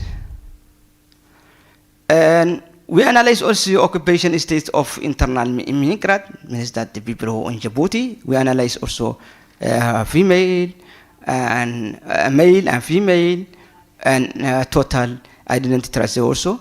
When we're talking about occupy, means that someone walking, the male was 66.9 to occupy, when the 33 no occupy. And female, when we see the female, 81.6 is occupied, because the female work is household kibir and others, and there's other characteristics. Economic activity also there was work. We ask it where they work, area of work for international immigrant in Djibouti by sex also. We see the Guardian. I didn't translate, sorry, the people who don't understand French, sorry. For example, the Guardian and household the Kibiris and all this we did sector of or area of working or domain of working by sex. This is proportion of population resident aging 3 and over, means that education age accounted to school attendance is not a migration, but it's of a gender. No, this is a table, is not but whole population. For example, first graph, the people who attend, who are in the school now, and the second who have start, and last who have never go in this school. So masculine, when we see the masculine in the population whole, or male is higher first, and also second, and the last never study, means that the female is higher, and it's logic, we know, our continental African countries. This is proportion of population aged also 3 and over by sex and level of education. Means that some niveau without level, and without level, when we see the working without level, the female is higher. The people who working without level من start the female is higher. And first, primary school is always the same and it's good. Means that is there was called gender equality is okay. It's for education. And secondary also is different. And we know the secondary when the college we say after primary we say secondary one means that the college the female is decrease, and higher school also the female decrease, and lastly in higher school superior say that the highest school the female those different. Employment rate by gender in relation to the working age population. This is also okay. The time is finished. This is also the population working, means that 36.4 for female is working, female set and 19 work, and total 27. So the time I think is finished. This is conclusion. I am saying the gender is important for fair policies. It's not just the analysis. Men and women migrate for different reasons. For example, we can say through the data we can know for different reasons men often for work and women sometimes for family and to escape. And women face higher risk like exploitation and gender based on violence. Policy should address these different needs such as health care. All this work to do it needs the data or disaggregate. Collecting and gender sensitive migration data is a human right and is supported by global agreement to make sure no one is left behind. And thank you. Thank you so much, Mokhtar, for bringing in the conflict in neighboring countries into perspective for Djibouti is a reality that we cannot deny in certain contexts. And thank you also for really exploiting your census data. It really gives us a full picture, a good picture of how migrants are faring in Djibouti, and it also highlights the women's contribution from the migrant community. Thank you. So now we go online with Elisa. Elisa, are you still with us? Yes, of course. Please, you have the floor. Thank you.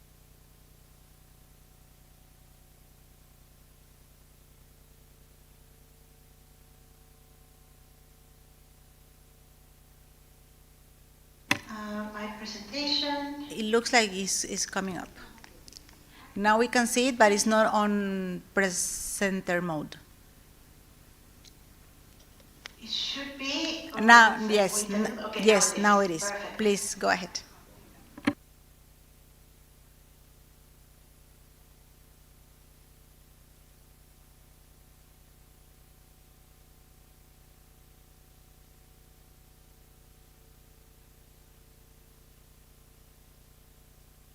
So what I will share with you today is part of a publication that we have been releasing already now. This is the fourth time we release this publication. These are the ILO Global Estimates on International Migrant Workers. And we started this publication in 2015 to try to start really drawing attention to trends and patterns in international migrants and their labor force participation. This data is really built on data that countries share with the ILO, but we have used a methodology to harmonize and to be able to provide global estimates because we still have a lot of data gaps, so we are using model-based estimation. If you want to look at more in detail at this publication, I'm also sharing the QR code. It's on your screen, I hope.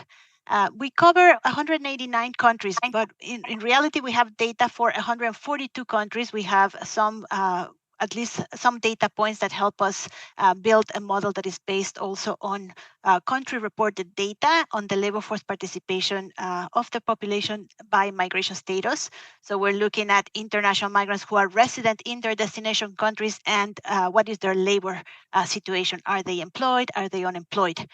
And this is quite important for drawing attention at the global level, but we also are able now to go a little bit more granular and have estimates at regional and for some sub-regions. And so just to give you a sense of what we're able to document based on the accumulated data and this model-based estimation, we have seen a growth in the international migrant population overall, and of course on international migrants that are participating in the labor force on their countries of destination. But in terms of women's participation, we see that their share has remained fairly stable since we started tracking. So for around 11 years, we have around 40%, 39% of women that are international migrants part of the labor force in their countries of destination. This represents around 65 million, 64.9 million women as of 2022. So we see a growth, it's increasing, but that share compared to men remains stable.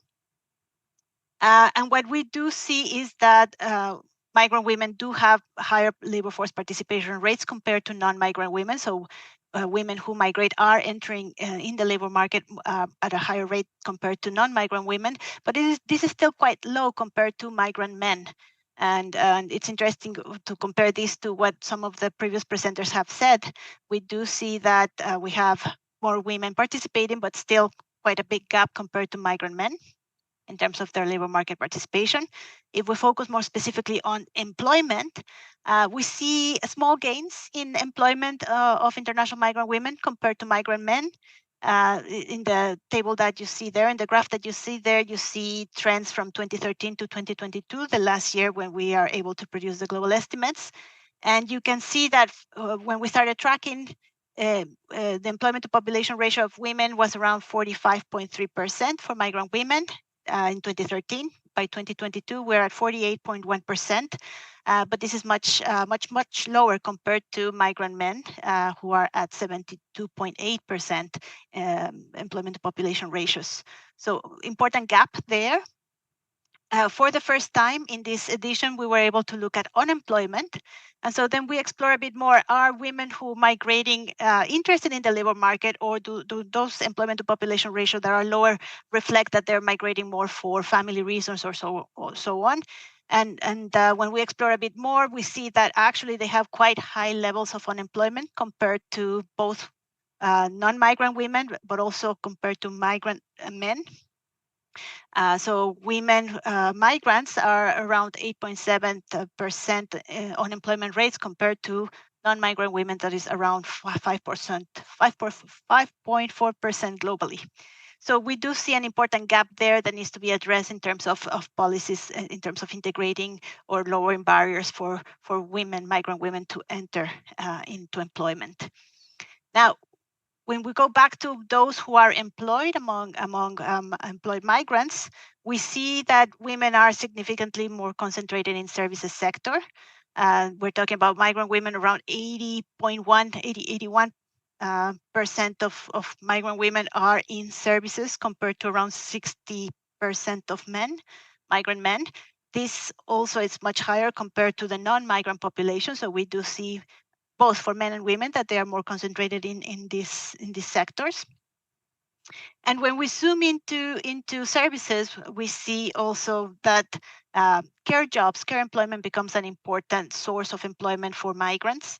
Now, we are, as an institution, we're working on a definition of what care jobs should cover.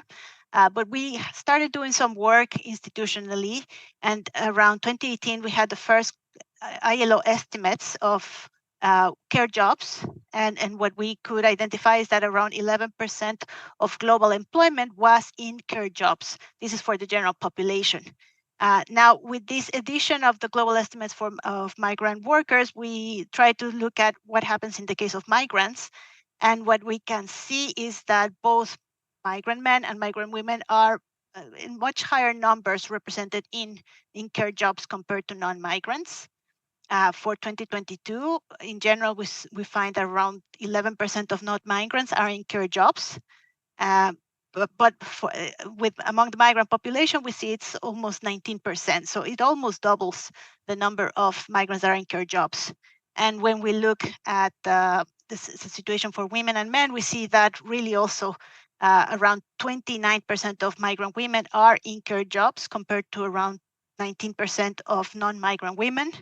And also for the men, it's almost double. 12% of migrant men are in care jobs compared to around 6.2% for non-migrant men. So important sector that is growing and that it's becoming an important source of employment for migrants, both women and men, but with a significant more impact on women's employment, migrant women's employment. Now, looking at care employment is not easy in the data. It does require looking at both occupation and industry at a fairly degree of detail, so two-digit level of coding. And it requires also looking at some cross-tabulations and identifying some special groups. So it's not easy to get this data. We have made a strong effort with countries to be able to compile their existing data, but we do have significant data gaps to allow us to really look more in detail at really which subgroups, which occupations, and more other aspects of working conditions for migrants. The global estimates that we have compared to what we could see for employment, once we start looking at more details like care jobs, we really drop to around only data for about 86 countries. And most of those are coming from survey data that has a lot of limitations in terms of the granularity that we can go. We do have about 19 countries that reported data from census, and this allows us to have a little bit more granularity. But we see that there are important gaps in the use of these sources. We reviewed the practices in the 2020 round of population censuses, and we do see that most countries are compiling the information, are collecting the information that is needed to do this type of more detailed granular analysis in terms of sectoral concentrations or occupations where migrants go. We know already migrants can be a relatively small population in many countries, so census becomes quite important for supporting that kind of granular analysis. But we see a lag in terms of the dissemination and the reporting of this data. Now, when we look at household surveys, and in particular labor force surveys, they are much more available. Actually, most countries share microdata with the ILO for labor force surveys, and so we are able to tap into those sources. But of course, we have important problems with precision in terms of being able to use. And it's quite significant also because we do see that a much smaller proportion of migrant women are participating in employment. And so the problems with precision are impacting additionally more the quality of the data for migrant women in employment. So when we look at loss of precision, for example, 74 countries using their labor force survey, we can produce relatively adequate precision estimates for migrant men in employment, but not so much for migrant women. There we have a drop in countries, and only around 67 countries we can use their survey data just for estimates on their employment. Once we look at care jobs, we drop to around 40 countries only. And you see that we have this differential impact because a smaller proportion of migrant women are in employment. Now, there is an important demand for data on priority group of migrant domestic workers, and this is even a more complex group to identify in data. We can, but of course it's a smaller group, and of course that means that when we're looking at labor force surveys as a core source, over 2/3 of those surveys cannot generate any estimate for migrant domestic workers. We really only can look around 26 countries that we could use to generate some estimate for migrant domestic workers. So this brings me to the point that we really need to start tapping more into combining sources. Of course, I'm not going into the issues that we also have in terms of reporting or identifying these populations in census and surveys, which already will have quality issues in terms of coverage. But just looking at also issues of precision, we have some significant gaps. So I think the example for Chile, I found it quite insightful in the sense of using census and administrative sources, combining them to be able to generate better quality data, but also really tapping into population census to do this cross-tabulation between migration and labor market characteristics. And for that, Djibouti, I was also very happy to see the results being analyzed in this way. To shed light on these points, and of course that then being transferred into the design and the considerations for labor force surveys and for specialized migration surveys, that we need to take account not only that we're dealing with a special population, but also that we will have gender differences in participation. And so if we don't take account of that, then we can have poorer quality for estimates of women's employment characteristics. So the importance of combining sources and also looking at other types of methods to improve availability of data on specific policy priority groups like migrant domestic workers. And I found it very interesting in one of the graphs in Djibouti, where you actually did have quite a significant group of migrant women in domestic work. So very interesting to see those results, and we look forward to maybe tapping into those sources so we can bring them at the global level to support and raise awareness and improve the quality of global estimates that are that we try to make available for the public in general. The ILO does collect data from countries through different sources, so we try to minimize burden. So countries do share their LFS microdata, as I mentioned. We also have some special agreements with some institutions for sharing selected tabulations. But also annually, we sent a questionnaire to ILMS. This means International Labor Migration Statistics, national focal points, for them to share a priority set of tables. It's a limited number of tables. We are targeting census because we do know there we have more granularity to be able to look at issues around occupation and industry of migrants, but also for administrative records that we would not get through, of course, other sources. These questionnaires are sent out to the focal points, NSO focal points for labor migration. But maybe we need to facilitate some communication so that we do get those disaggregations that are important for gender analysis and to shed light on gender patterns more globally. And the compilation is going on right now, so we would appreciate your support. Thank you very much. Back to you, Marisabel. I stop sharing. Thank you. Thank you so much, Elisa. You raised methodological issues that are intrinsically impairing the analysis of gender factors and impact the availability of quality of the data.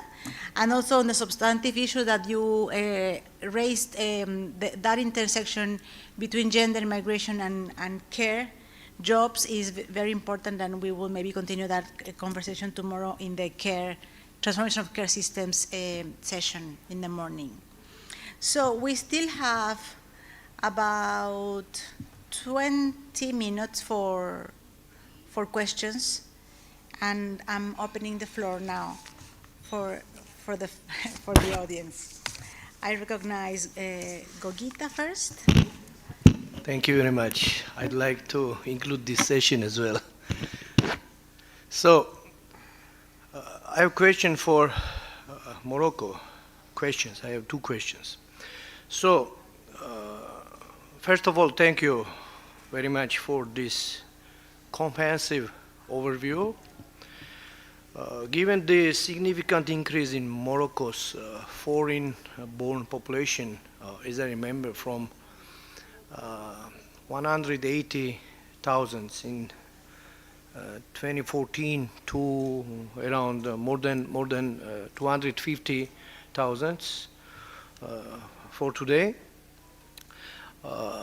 How does your institution coordinate with various ministries and international organizations to ensure data harmonization across this complex institutional landscape you have described? And I have another specific question to you regarding the challenge of reaching vulnerable groups such as women victims of trafficking. Has Morocco piloted any alternative methodologies or partnerships with civil society to better capture data on this hard-to-reach population while ensuring their safety? In fact, thank you. Can I collect some more questions? I have Francesca, no? It's clear. Please go ahead. Thank you. Very, very interesting presentations. I wanted to ask if maybe Maria Isabel, you are the only one who talked about the irregular migrant population. If you can say a few words on how your office comes up with that estimate. Thank you.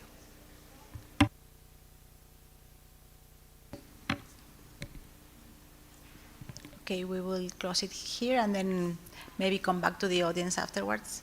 Mariam, do you want to reply?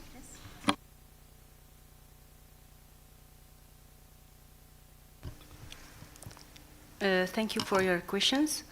Regarding the foreign-borns, as I said, we collected them from the census, and unfortunately there is no perfect harmonization between institutions.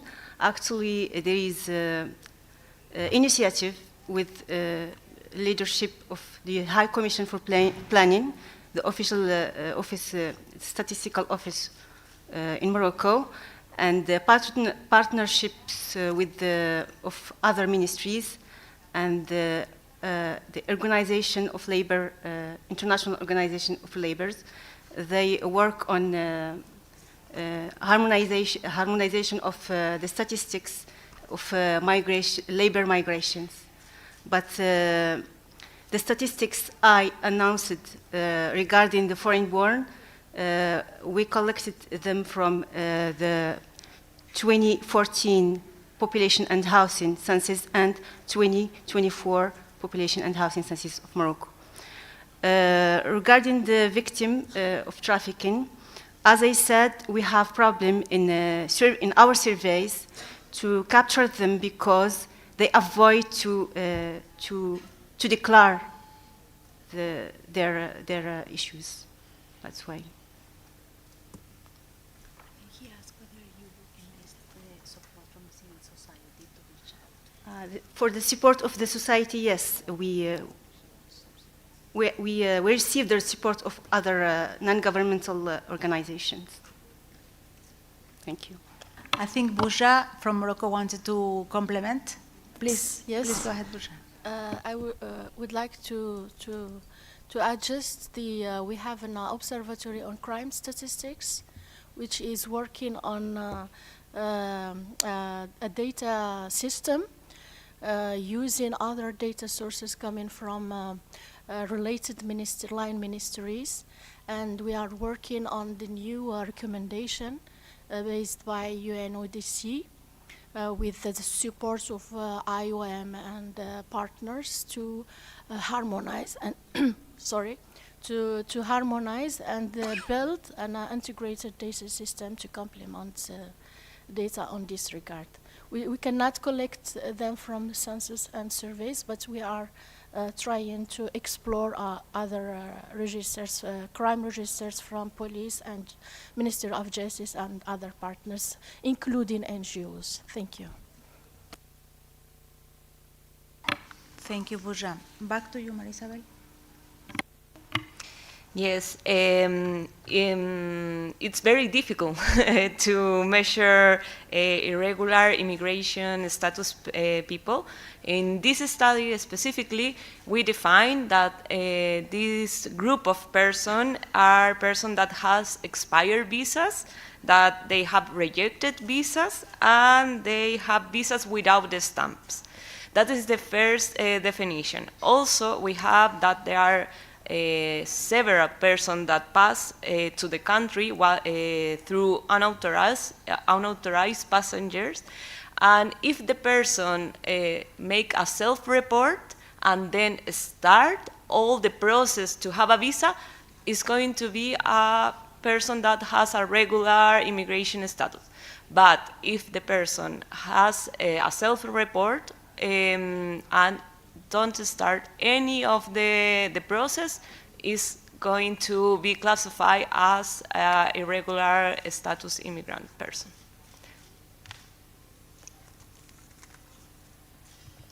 Thank you, Marisabel. I'm going back to the floor if there is more questions. No? So maybe, I recognize Amandine over there from SPC. Thank you.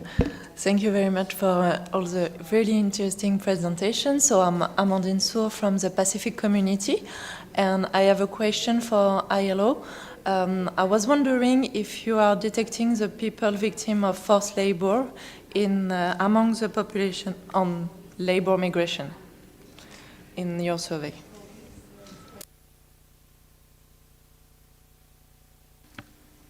Burja, do you have a question? Please come in. I have just a question for ILO.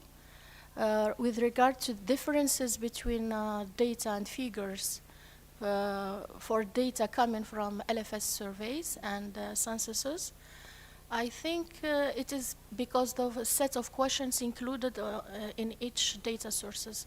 For example, LFS, we have a battery of questions, more than 16 question filter just to keep the activity status that we cannot include in censuses because of limited space and limited data collection period. This is my question for ILO.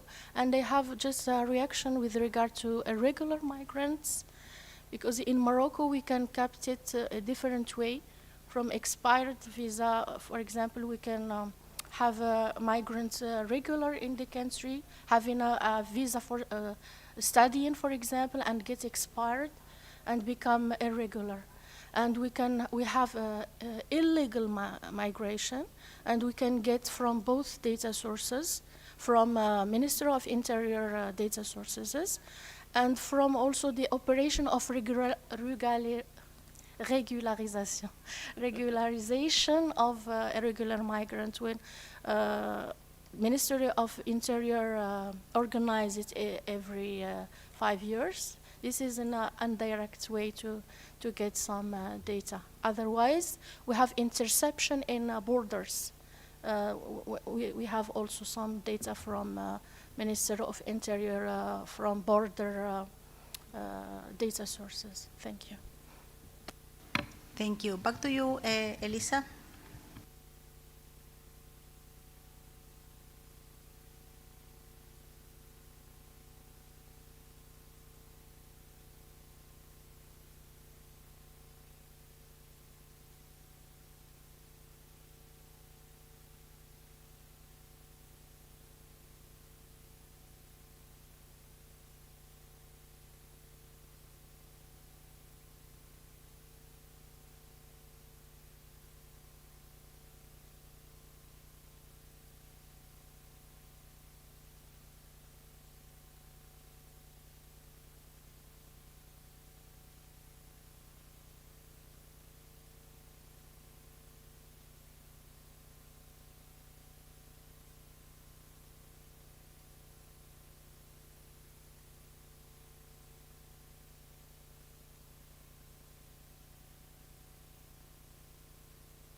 Thank you so much, Elisa. And I think it has been clear from this session that migration is a very complex phenomena, and that the gender considerations really cut across the whole migration cycle, and it renders it even more complex to measure. So there is no single data source that can really give us the complete picture. So there's a need to weave different data sources, either integrating them, linking them, or using them in conjunction one another, so that we can paint a more complete picture and really inform policies and better the lives of women and men that experience migration in one way or another.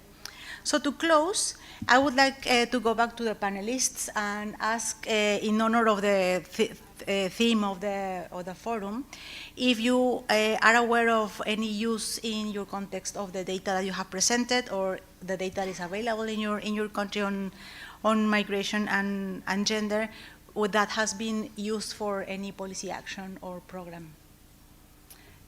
Who wants to go first? Maybe, Elisa, you have a few examples working at the global level. You can go first. Thank you for the question. I'm not sure. Country level, if we're talking about these global estimates, they are more and more used for advocacy, global level advocacies, to really raise attention to the situation of migrants, to the size, to where they're going, where they're concentrated, to what industries and occupations they're going to. Just last year we had, and this is one of the reasons why we were gearing to try to come up with estimates for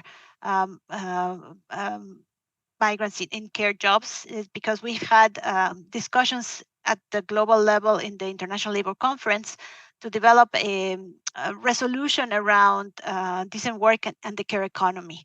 So we are advancing a lot of work from our side, from the statistical side, to really develop those frameworks to have a commonly agreed definition and scope of what is care work and what are care jobs, and to start building this more into the policy discussion. So at the global level, certainly they're being used. We have a very high demand for estimates on migrant domestic workers in particular, and that's something that we're not able yet to provide because of the detailed granularity that we would need in the data. But yes, for the discussion in terms of the care economy and policies around care work and the rights of migrant workers, migrant women and men. Thank you. Thank you. Marisabel?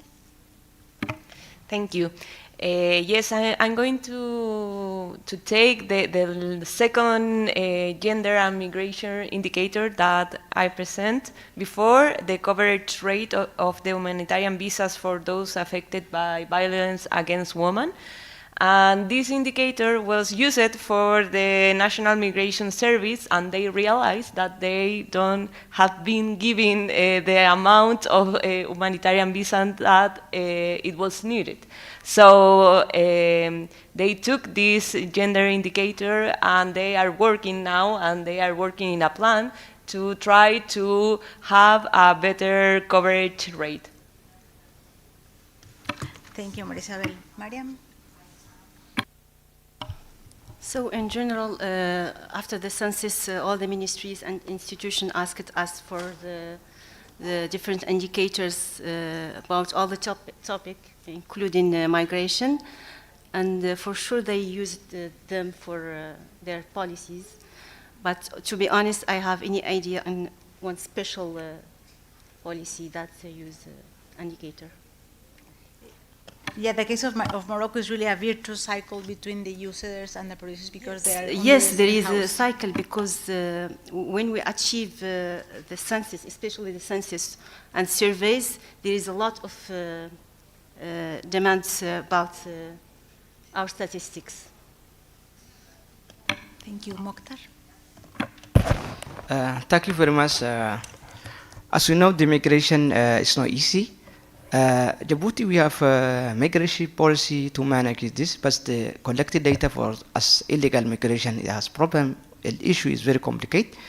But we, in Instat, the most area we have started to coordinate, it was migration area, and we have unit of migration statistic in statistics, and we collaborate and we work with the police, military, and even we try to cap the illegal migration, but we couldn't. So last year we have published the yearbook of migration using the admin data, and it's available. And we decided to include also the in this module or migration module for each national survey to capture at least overview of migration. So thank you very much. Thank you. So with this, we can close the panel and the day. Thank you very much for being with us on day 2. Tomorrow we have a very exciting program, so we are looking forward to seeing you here. Thank you so much for the panelists.